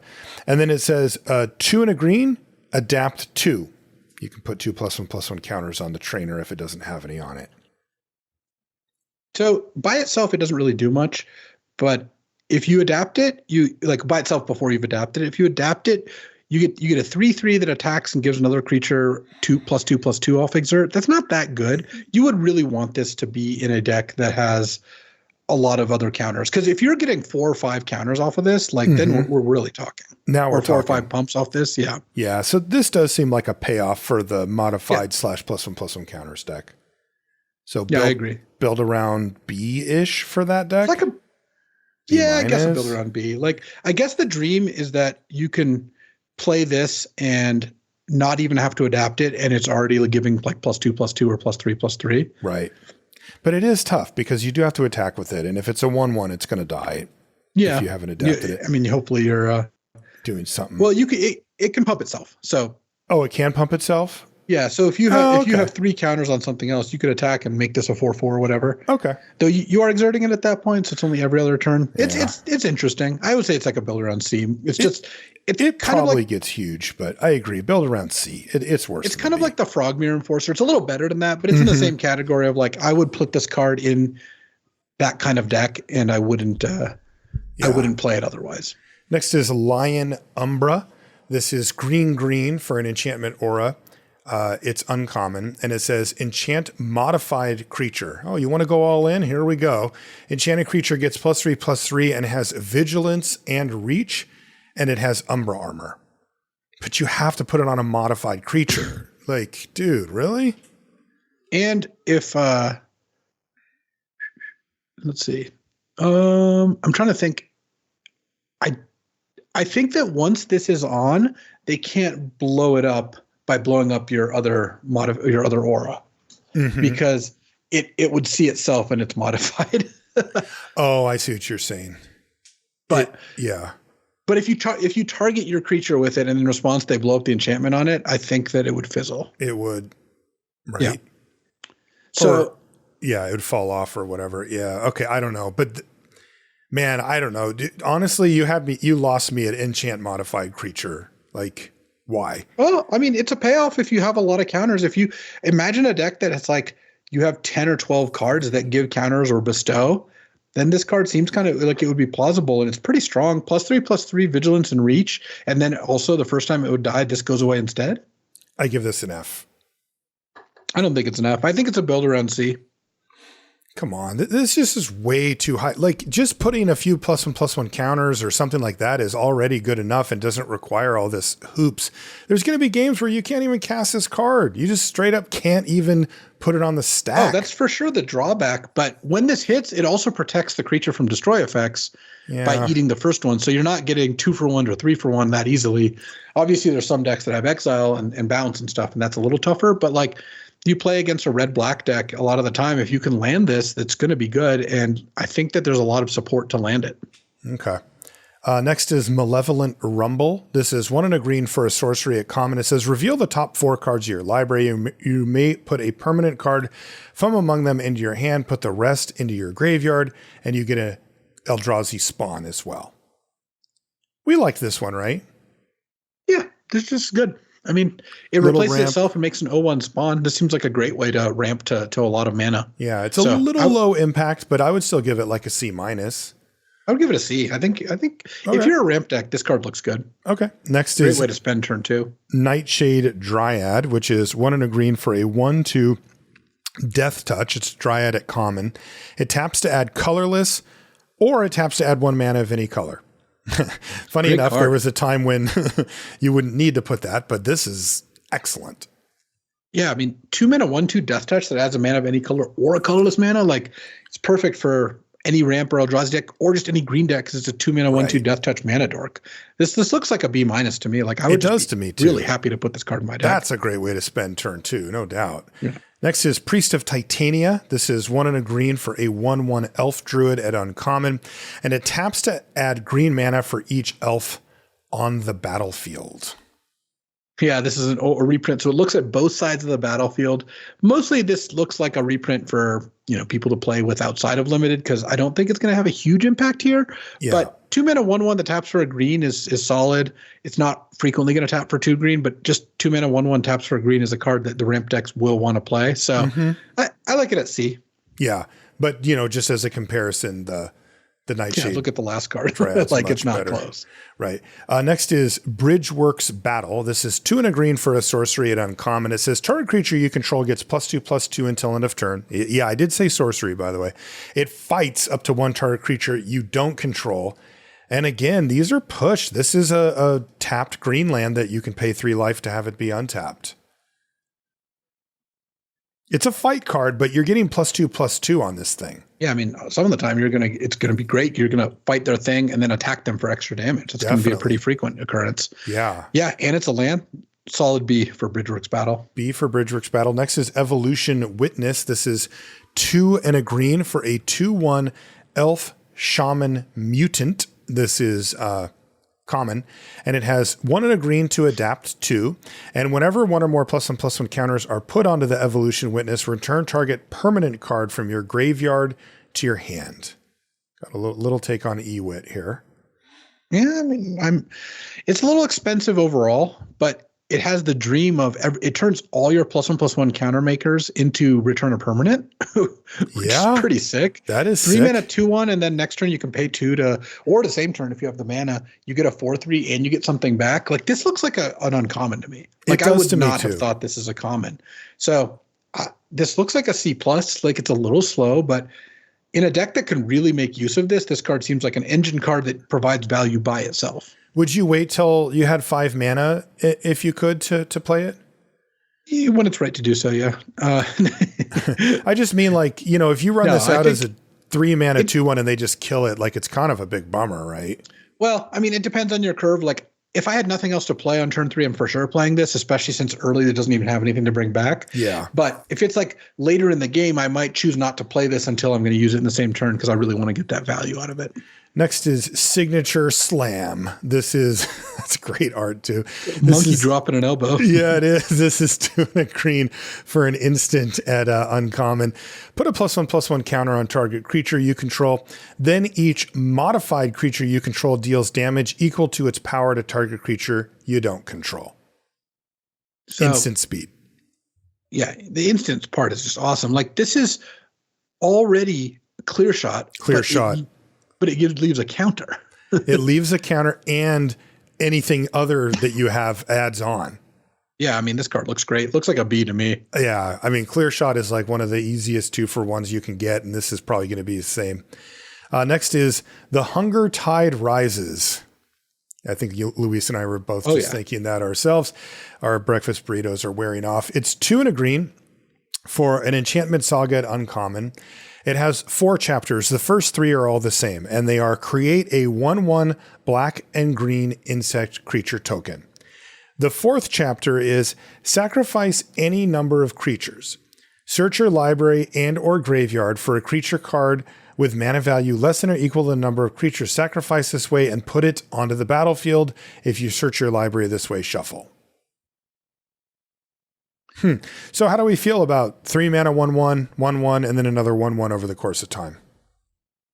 That's not quite good enough. Like they're just 1/1s, right? They don't gain life. Yeah, they don't do anything else. 3 mana for 3 1/1s is just not quite up to snuff. Like there's some decks that would do a good job making use of it, but it's also not 3 at the same time. Yeah, it's 1 then 1 then 1. And then the last mode, the conversion rate's not great here on getting my creature, right? No, you have to sack 2 creatures to get a 2-drop. Right, or 4 or 5 to get something really impactful. And I get that they gave you a bunch of creatures to sacrifice. This just looks kind of bad to me. I don't think I'm that into the Hunger Tide Rises. I wish that these were the ones that died and you gained a life. The pest tokens. Pest tokens would be like just slightly more enticing because you could buffer your life total a little or whatever. But yeah, I don't think I want this card. It's just too low impact on the front, and the back end is just too steep of a cost to pay. So I would just say a D for the Hunger Tide Rises. It might be even worse. Next is look at this guy, Trickster's Elk. Elmer getting tricky. It's 2 and a green for a 3/3 enchantment creature elk at uncommon. It's got bestow for 1 and a green, and the enchanted creature loses all abilities and is a green elk creature with base power and toughness 3/3. Just elks something, as it were. Yeah, but the cool thing is you elk their creature, and then when their creature dies, you get a 3/3. That's sweet. Yeah, so this card's pretty neat. I bet it's pretty good too. And you mentioned comboing this with +1/+1 counters and stuff, right? Yes, if you play the dog, the green-white dog, you bestow it onto the dog, and now you have a 3/3 with 3 +1/+1 counters that when it dies, you end up with an elk. And the Hydra it works with, like any of these 0/0s, right? Or 0/1s. Yeah. I think it's okay. You're just going to put this on their opposing 5/5 or 4/4 flyer, and then when that creature dies, you get a 3/3 back out of it. That seems pretty solid. Seems okay.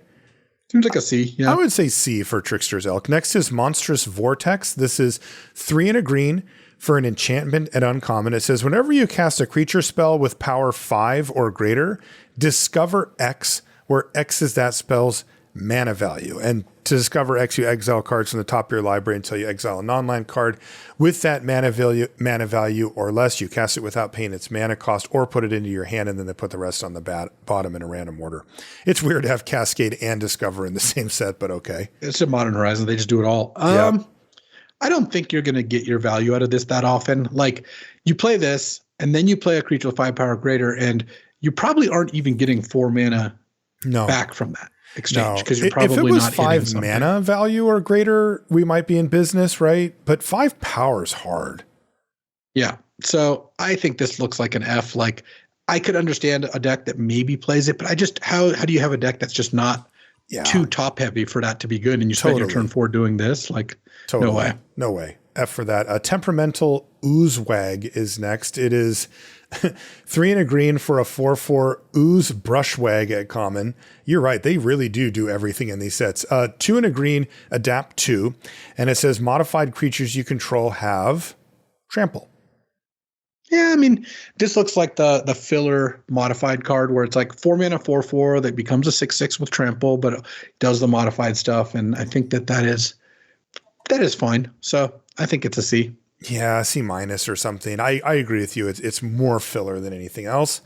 Next is Colossal Dread Mask. This is 4 green for an artifact equipment at common. It has Living Weapon, and you could probably guess what it does if you get the joke here. It's got Living Weapon, and the equipped creature gets +6/+6 and has trample.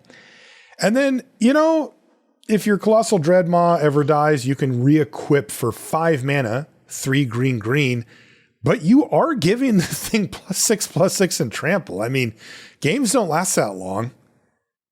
I wouldn't mind having one of these in some of my decks. Kind of wouldn't either.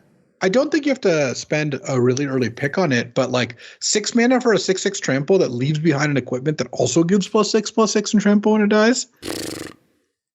Like that sounds pretty great. I don't know. Yeah. I mean, great as in like you want one exactly and don't want two probably in most decks. But I guess the biggest conflict is that a lot of the ramp decks are Eldrazi based, and maybe they'll still want this. Like it is a good thing to ramp into, but you might really want like 7 mana Eldrazi's if you've got like one of the cards or two that cares about that. So that's what I was thinking. I think the Dread Mask is a C, and that's just a reflection of like you don't need to take a 6 mana card super early. It'll play out as like a C+ a lot of the time. Yeah, I think the real question is, do the ramp decks run out of gas? Is this a set where you're just going to be able to do stuff once you get to the mana? Pretty nice to equip this onto your stupid Eldrazi spawns and stuff. Definitely, on literally anything.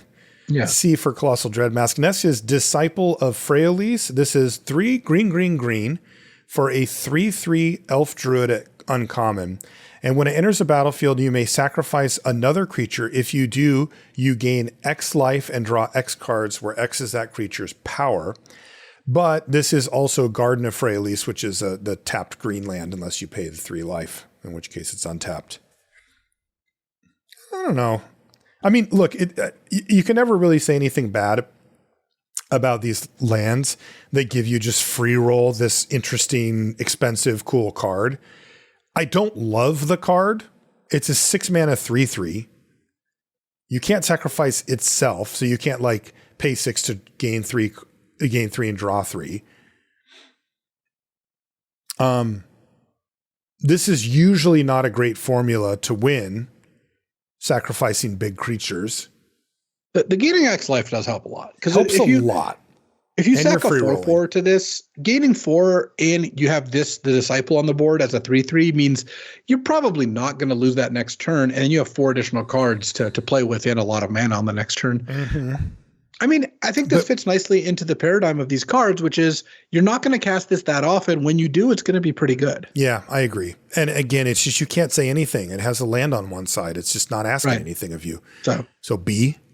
I like B for Disciple of Freyalise. Next is Annoyed Altasaur, which is 5 green for a 6/5 dinosaur with reach and trample. It's uncommon, and it also has Cascade. Yeah, that goes a long way because it does. I mean, 7 mana for a 6/5 reach trample is obviously not very close to being good, but if you get a 3 or 4 mana spell stapled on the top of that, sounds great to me. And if you ever hit a 5 or a 6, you're probably going to win.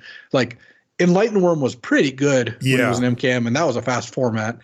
This is worse. 7 is a lot more than 6, but it's mono green, and I bet ramping into this sounds totally fine. So yeah, I like B for Annoyed Altasaur. I just think this is a really good finisher. I think so too. The question I have, and we're going to answer it right now, is what do the green Eldrazi finishers look like? Because we just found a couple of very nice high-end cards that don't have anything to do with Eldrazi, and let's see what these ones look like. So this one, starting on the low end, is Basking Broodscale, which is 1 and a green for a 2/2 Eldrazi Lizard at common. It has Devoid, and you can pay 1 and a green to adapt 1. And it says whenever 1 or more +1/+1 counters are put on Basking Broodscale, you may create an Eldrazi spawn. What a good card. I mean, 2 mana 2/2 that you can turn into a 3/3 plus make a token.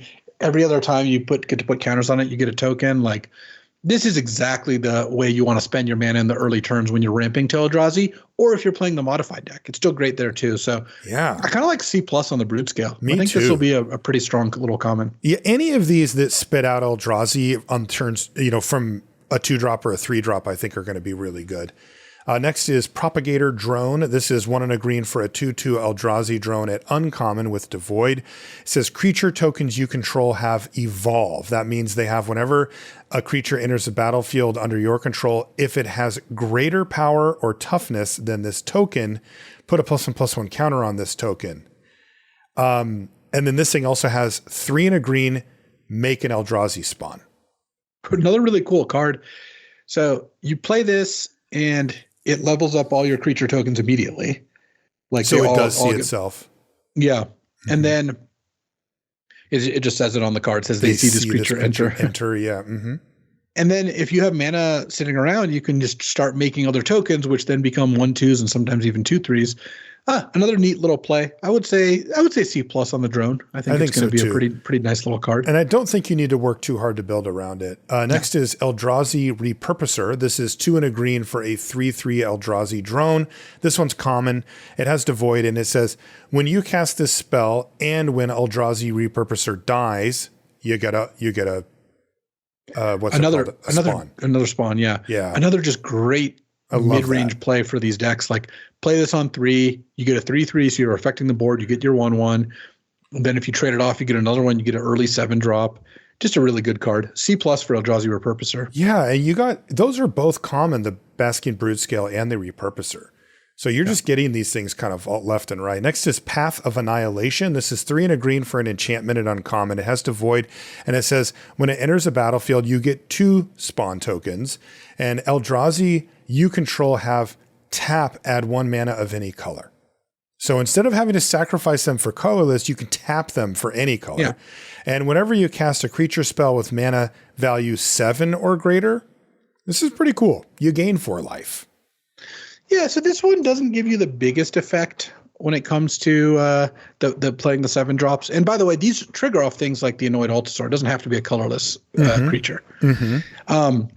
But casting this is kind of like one of those ramp spells that puts 2 lands into play, where you're just like, you play this, you make 2 tokens, next turn you're on 7 mana right there. Yep. And gaining 4 life takes away a lot of the drawback of casting these expensive spells. So I wouldn't put this into every deck, but I certainly do want it in an Eldrazi deck. This is a very elegant design. They could have just pulled out the hammer and just been like, you draw 2 cards and you whatever. This one is really cool, because this lets you live on that razor's edge of casting these really expensive things and actually being able to survive.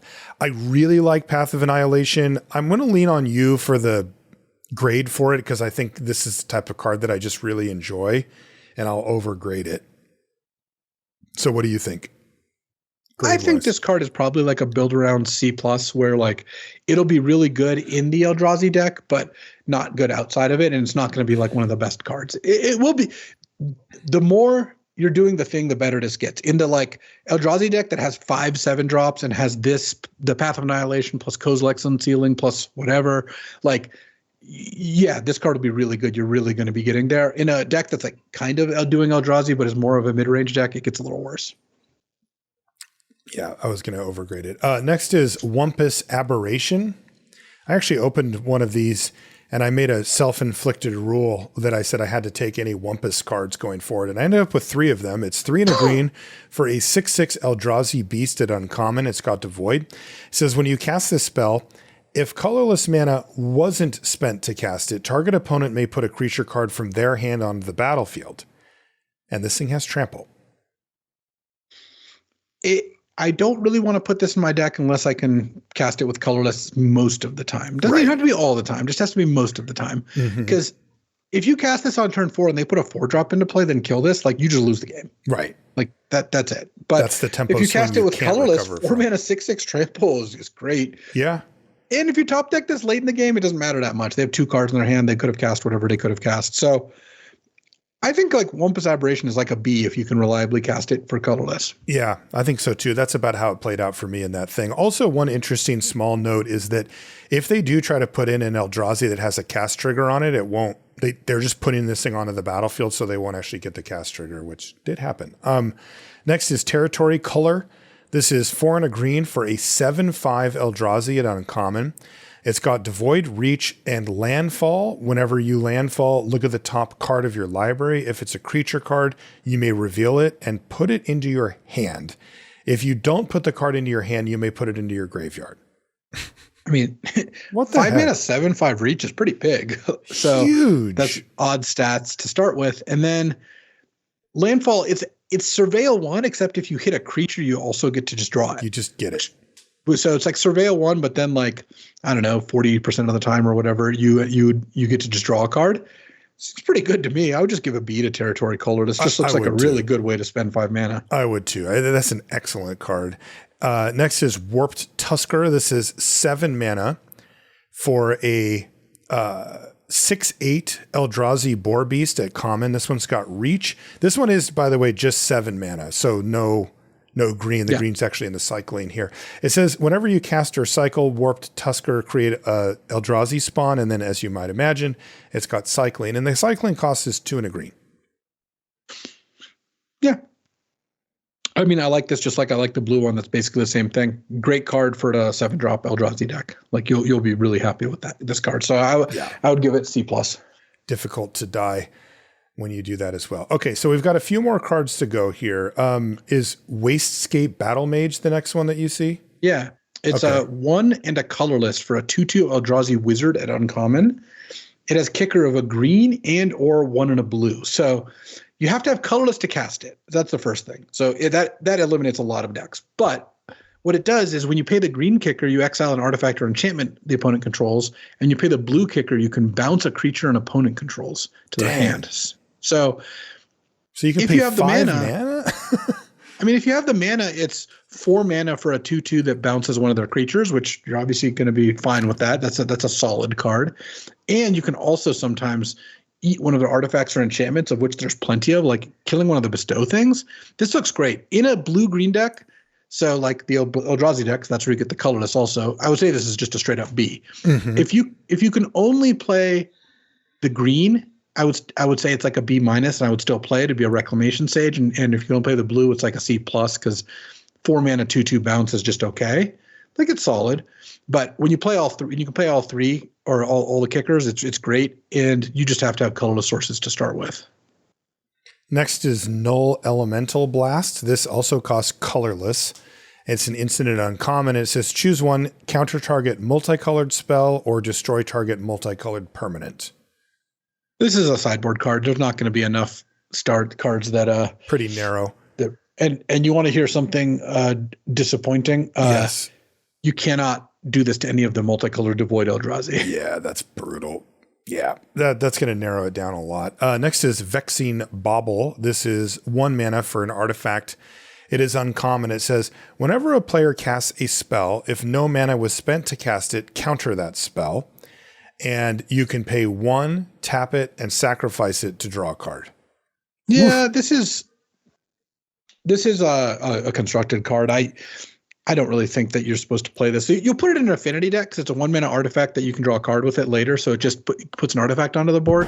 So it's kind of a builder on C in that sense, but you're not really going to be using it very often. Like the ability of it doesn't come up often. I guess it'll stop a Cascade card or something. Would you put this in Cube? Oh, I think I'm going to try this card in Cube, yeah. Idol of False Gods is next. It's if you want to know a little more, me and BK did a Cube set review. So oh, you did? Where can people find it? You can check it out on my YouTube channel. It was fun though. We talked about all the cards we thought could make it into Cube, which was a lot. Yeah. So you went over this set to see what cards you thought would make it into Cube from here, right? Yeah. Okay. Yeah. We basically made a list of the cards from this set that were plausible, and then talked about all those. And Vexing Bauble made the list. All right. It did. Idol of False Gods is next. It's 2 mana. For a kindred artifact, whatever that is, Eldrazi. It is uncommon. That's what replaced Tribal. Oh, okay. So it's called Kindred now. You can pay 1 and a colorless, tap it to create a spawn. you can say whenever another Eldrazi, it says, whenever another Eldrazi you control dies, put a +1/+1 counter on Idol of the False Gods. And as long as Idol of False Gods has 8 or more +1/+1 counters on it, it's a 0/0 creature in addition to its other types and has Annihilator 2. That's pretty cool. Yeah.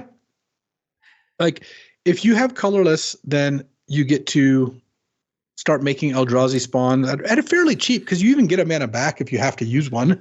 So you can use one to get the counter and only pay 1 actual mana. Is that right? Like, if you have one, you can sacrifice it for the colorless part of the cost. It'll pick up a counter, pay 1 mana, tap it, and get another one back. Yeah, and then getting it to an 8/8 Annihilator 2 doesn't sound crazy. Also, it doesn't lose the other text when it becomes an 8/8. So because so you're going to tap it to make a 0/1 instead of attack with your 8/8 Annihilator 2? More that you could make it into a 9/9 or a 10/10 at some point. Mm-hmm. But yeah, this looks good. This looks like a build around B for the Eldrazi decks. This card's awesome. Yeah. The hard part, of course, is you do have to be able to produce the first colorless mana to get the ball rolling. Next is It That Heralds the End. This is 1 and a colorless for an Eldrazi drone. It's a 2/2 uncommon. And it says colorless spells you cast with mana value 7 or greater cost 1 less to cast, and other colorless creatures you control get +1/+1. That doesn't actually seem that good to me. I think it's pretty good. Like, okay, if you're doing the thing, this makes your 7s into 6s, which is pretty nice. Like, just a turn ramp, and all your Eldrazi spawn are 1/2s. Yeah, that's the part I'm not that. Are 1/2s good? Maybe it's better than I think. I mean, basically, again, this is the harder you're Eldraziing, the better this becomes. And I think in like a dedicated Eldrazi deck, this is like a B. So I would say it's a build around B. Okay, build around B for It That Heralds the End for the dedicated Eldrazi deck, which I'm going to be often. Next is an artifact called Solar Transformer. It's uncommon. It costs 2 mana, and it enters the battlefield tapped. When it enters the battlefield, you get 3 energy, and you can tap it to add a colorless, or you can tap it and pay an energy to add a mana of any color. That's pretty cool. Yeah. 2 mana mana rock? It's a 2 mana mana rock that comes with 3 energy. And I would play this in any deck because you get to use it for any color 3 times, and then all of a sudden it just becomes a colorless source. Like, this looks like a B to me. Like, I think every deck is going to be pretty happy to play it, except like a low curve aggro deck that's not looking to ramp at all. But your average mid-range deck should just put this card in it. I think Solar Transformer is awesome. It's an energy and Eldrazi enabler. Yeah, definitely. Yeah, because we're used to these cards costing 3, but 2 is a big difference. Next is Glaring Fleshraker. This is 2 and a colorless for an Eldrazi drone. It's a 2/2 uncommon. And whenever you cast a colorless spell, you get an Eldrazi spawn. And whenever another colorless creature enters the battlefield under your control, this thing does 1 damage to each opponent. Can I not like this one? I mean, I think this one's also pretty good. If you get 1 Eldrazi spawn out of it, it's kind of decent. Like, 3 mana for a 2/2 plus a spawn plus a ping is pretty good. Like, if you played this on 3, then turn 4, you just played one of like 4 mana Eldrazi. Yeah. That's pretty good. I think I'm filtering it through the fact that it costs colorless to cast, which is like the hardest thing to make. It is true that curving out with this won't be as easy because, like, you either have to like draw one of the colorless lands, which there's a lot of, or like an Eldrazi spawn maker first. And the later you play this, the less it'll do. Right. That's what I was thinking. I think this is like a build around C, but in a dedicated Eldrazi deck, like you're going to play this card. Yeah. I mean, if you ask me if I want this on the battlefield, yes. I'm just a little concerned about getting there, but I agree. Build around C for Glaring Fleshraker. Next is Junk Diver. This is 3 mana for a 1/1 artifact creature bird and uncommon. It's got flying, and when it dies, return another target artifact card from your graveyard to your hand. If you are playing with tons of artifacts in your deck, this is a pretty nice little way to get value. I think it's pretty narrow. I would say it's like a build around C+. It puts a card into play that's an artifact that dies and gets another one artifact. Like, affinity decks will like it. It's a good thing to wear all the various living weapon equipments. Yeah. I think that's, C+ with a little build around. Next is Worn Power Stone. This is 3 mana for an artifact. It's uncommon. It enters the battlefield tapped, and it taps to add 2 colorless mana. I like this. Me Three too. mana is a pretty big game. Yeah. Like getting to cast this on turn 3 and then turn 4 of 6 mana, turn 5 of 7. Like this is what the Eldrazi decks are really going to pop off with. Definitely. This is a type of card that's fallen out of favor in Cube, but here in normal land, this card is really powerful. Again, Eldrazi focused mainly. I would give it a B in the Eldrazi deck, though. I mean, this thing is the 3 of choice. Next is Eldrazi Ravager. This is 5 and a colorless for a 6/6 Eldrazi at uncommon. It has Annihilator 1 whenever it attacks. Defending player sacrifices a permanent. And it says you can sacrifice 2 Eldrazi to return Eldrazi Ravager from your graveyard to your hand. And this is pretty cool. It's got cycling for 2. Yeah, this one's pretty cool. Like, you get to cycle it early and then sack 2 Eldrazi spawn to get it back. You can just cast this and then trade it off. With Annihilator 1, like, you just get to, like, trade it for 2 permanents a lot of the time. And then it just keeps coming back. So if you're good at generating Eldrazi spawn, this is an awesome finisher. Definitely. I would say this is also a builder on B. Like, I really like – the Eldrazi look really good in the set to me. I think so, too. And they're also my favorite and very exciting. Next one might be tough. This is Breaker of Creation. This is 6 and 2 colorless mana for an 8/4 Eldrazi at uncommon. And it says when you cast this spell, you gain 1 life for each colorless permanent you control. This has hexproof from each color, which, why does it say each color? Anyway, and then it says Annihilator 2. I mean, the real question is it's 8 mana with double colorless. So you just have to be all in on the spawns and all that, right? But then you can get it down. Right? So, like if you're all in? Spawn, yeah, every spawn you sacrifice won't gain life for that. Right. But, I mean, lands are colorless. So, this is gaining you a ton of life. Whoa, I didn't even think about that. Yeah, so... But how are you getting the double color? You just have to be the full-on Eldrazi deck. Yeah, I mean, but then you're good, right? Need a spawn or 2 to cast an 8-mana spell anyway. Yeah. I mean, I think this card is like a builder on B+. Like, for that deck, 8 mana, you play this, you gain like 6 to 8 life, and then it's got hexproof from each color so they're not killing it. It only has 4 toughness, but what's going to happen is you're going to attack, they're going to sack 2 permanents, then they're going to trade a creature for it. And you're going to get a 3-for-1 and you gained a bunch of life. And if you can loop this back to your hand or, you know, play a removal spell or something, then you just get a huge blowout. Like if this ever attacks twice, you just win. So I think Breaker of Creation, I would just give it a B still, but there's a lot of cards that were like, wow, if you're Eldrazi, this card's great. And it's like, there's a lot of those cards. It seems like it might be pretty good to be Eldrazi. Yeah, I think the only thing going against it is that a lot of people think Eldrazi are cool because otherwise, like nobody else can even touch Breaker of Creation. Like there's only the Eldrazi players that can play it. All right, we've got some lands to cover here. First one is Cephalid Colosseum. This is a land uncommon. You can tap it to add blue, but it does 1 damage to you, but it has Threshold. You can pay blue, tap it, and sacrifice it to have target player draw 3 cards, then discard 3 cards, but you can only activate it if you've got 7 or more cards in your graveyard. We're just not interested in this, right? I don't think so. I just think you're not going to get Threshold very often, and when you do, it is good. Like, in the, like, if you've drawn 3 cards deck, it's pretty nice, and that deck has a lot of looting, so I could see it making it in. But I would say the average deck shouldn't play it. So it's like a build around C. Is that true for Barbarian Ring, which is a land uncommon that taps to add red, but pings you if you do that? And then the Threshold is red, tap, sacrifice it. It does 2 damage to any target, but again, you got to have 7 cards or more in your graveyard to activate it. Yeah. This one's a little bit more enticing because it's an effect that's always going to do something good. But I think Barbarian Ring is still also like a build around C where like you just have to be really good at filling your graveyard before you play this. Yeah, it's so hard. And then there's a cycle of landscapes. I'll read the first one. It's called Contaminated Landscape. It's a land. It's common. It taps to add colorless. You can tap it and sacrifice it to search your library for, in this case, a basic plains, island, or swamp and put it onto the battlefield tapped, and then shuffle. And then it has cycling for those same 3 colors. So you cycle it for, and it's all of them though, for red, blue, and black. And there's one for, well, there's 10 of these, or yeah, there's 10 one for of every these. 3 color combination. Exactly. And I think these are great. They're obviously seeded here to make the colorless stuff work. Right. So, you know, it uses up a lot of slots, but I mean, these are come into play tapped 3-color lands, like not all at the same time, like you have to choose. So, it's a little weaker than having a bunch of tapped 2-color lands in terms of doing the 5-color thing. Because, if in like, for example, in OTJ, if you have 3 deserts in play, you have access to 6 different colors of mana. If you play 3 of these, you'll have 3 total because you just have to pick. But it's still very good. I think these are going to be solid if you're in the any 2 of the colors. Great if you're all 3, and mostly going to be really good for the Eldrazi players. The fact that they also just come into play untapped and tapped for colorless is just really nice.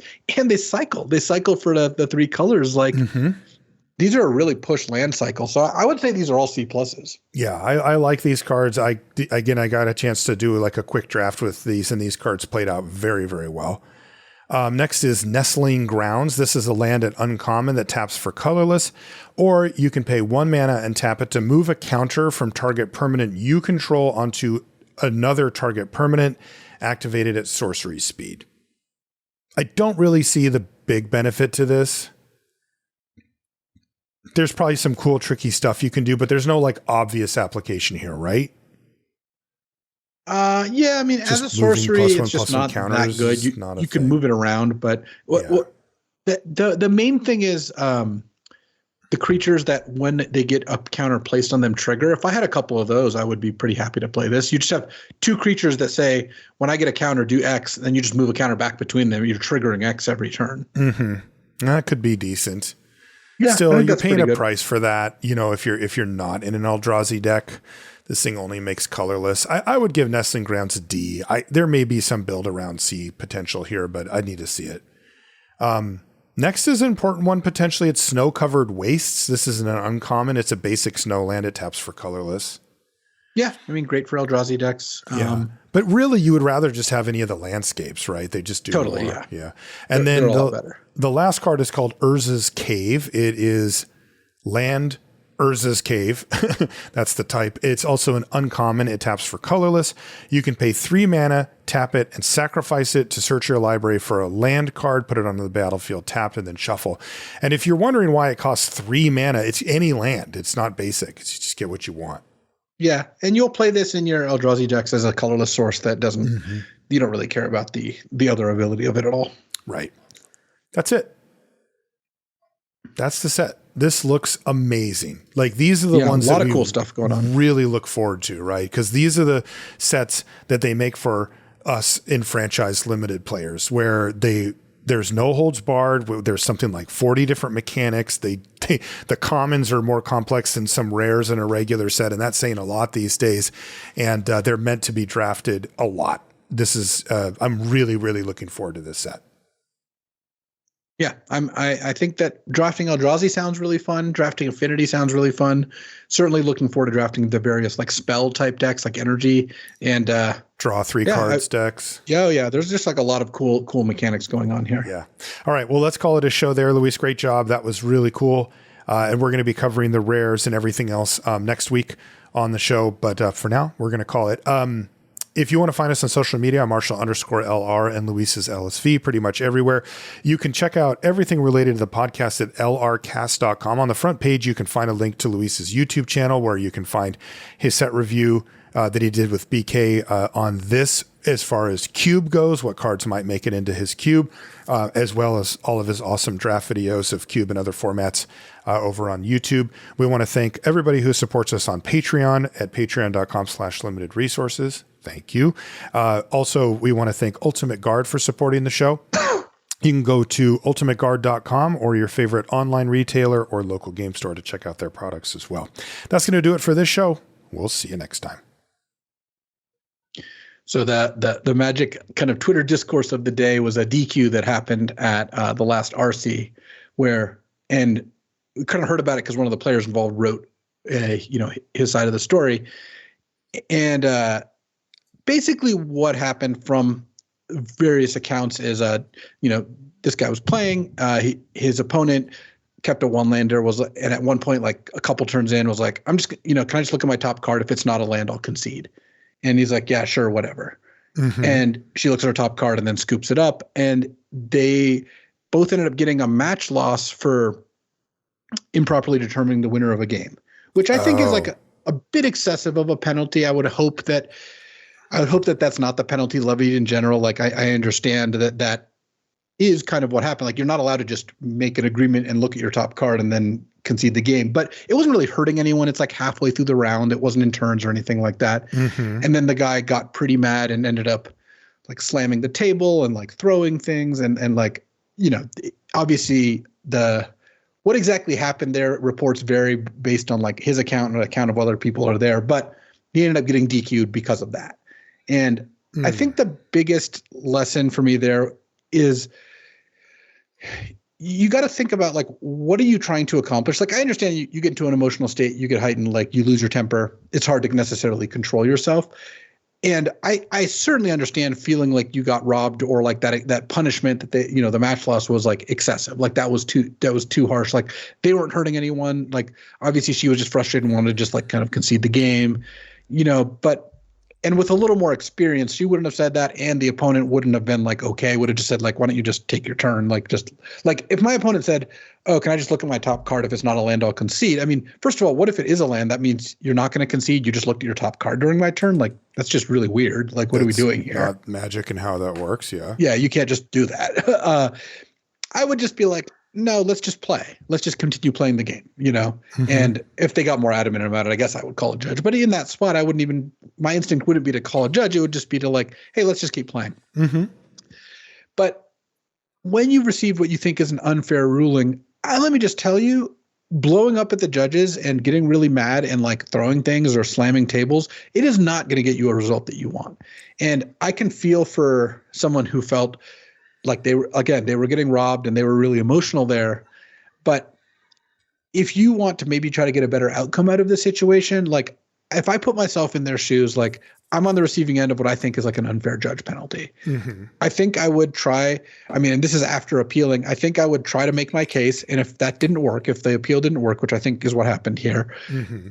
I guess I wouldn't lose my temper there. I don't think I'd throw a tantrum there. I could see trying pretty hard on like Twitter to like, or contacting the judges and being like, hey, I feel like this was a really wrong outcome. Like what's going on here? Like why was this the outcome? But some people have used the analogy of like the judges are like police or whatever. Even more so there, like if a police officer gives you a ticket, you don't like it. The response to that should not be throwing a temper tantrum. That will not, even if they're completely in the wrong. Like you have more recourse past the point. In fact, in Magic, you have less recourse because afterwards they can't really do anything to solve it. Even if the judges agree, oh, that penalty was wrong. Like they can't put you back in the tournament at 6-4 or whatever, right. 6-3, whatever the record was.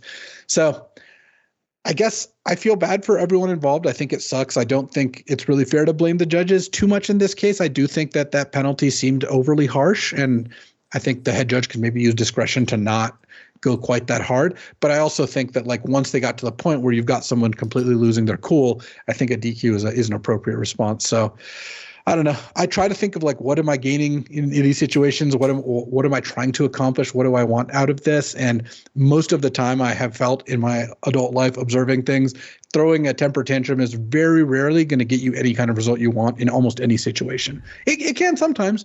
If you throw a temper tantrum at a customer service person, sometimes they'll, give you the thing you're asking for to get you out of their face. And like, as unfortunate as it is, that can work. Most of the time though, I think you catch more flies with honey, right? You don't like if there's something happened to your flight and you're at the gate talking to a ticket agent, like they actually have a pretty good amount of power in this situation. They can like look at all these different flights. They can get you on flights. They can even get you on like standby. Sometimes you even get an upgrade if there's only a first class seat left, though that's a little less likely. What I can tell you though is someone who's traveled a lot, people who throw a tantrum at those people do not get what they want. They in fact get less than the people who are just like, understanding that the person who you're talking to did not cause this issue for you. Right. And I guess the best advice I can give is act in a way that'll get you the best outcome possible. And sometimes there's no good outcome for you. And if you want to throw a fit, I guess you have your right to do that, but you might find additional consequences in the situation, or you might just think people will judge you for it because that's just not really how adults should behave. I don't know. There's just not that many times where that's an appropriate answer. So it sucks. The wrong judge call is a pretty brutal way for your tournament to end. And it's happened to many people because judges are humans and, not everyone gets everything right. But yelling and screaming is really not going to get you what you want. So I hope you find a better solution, I guess.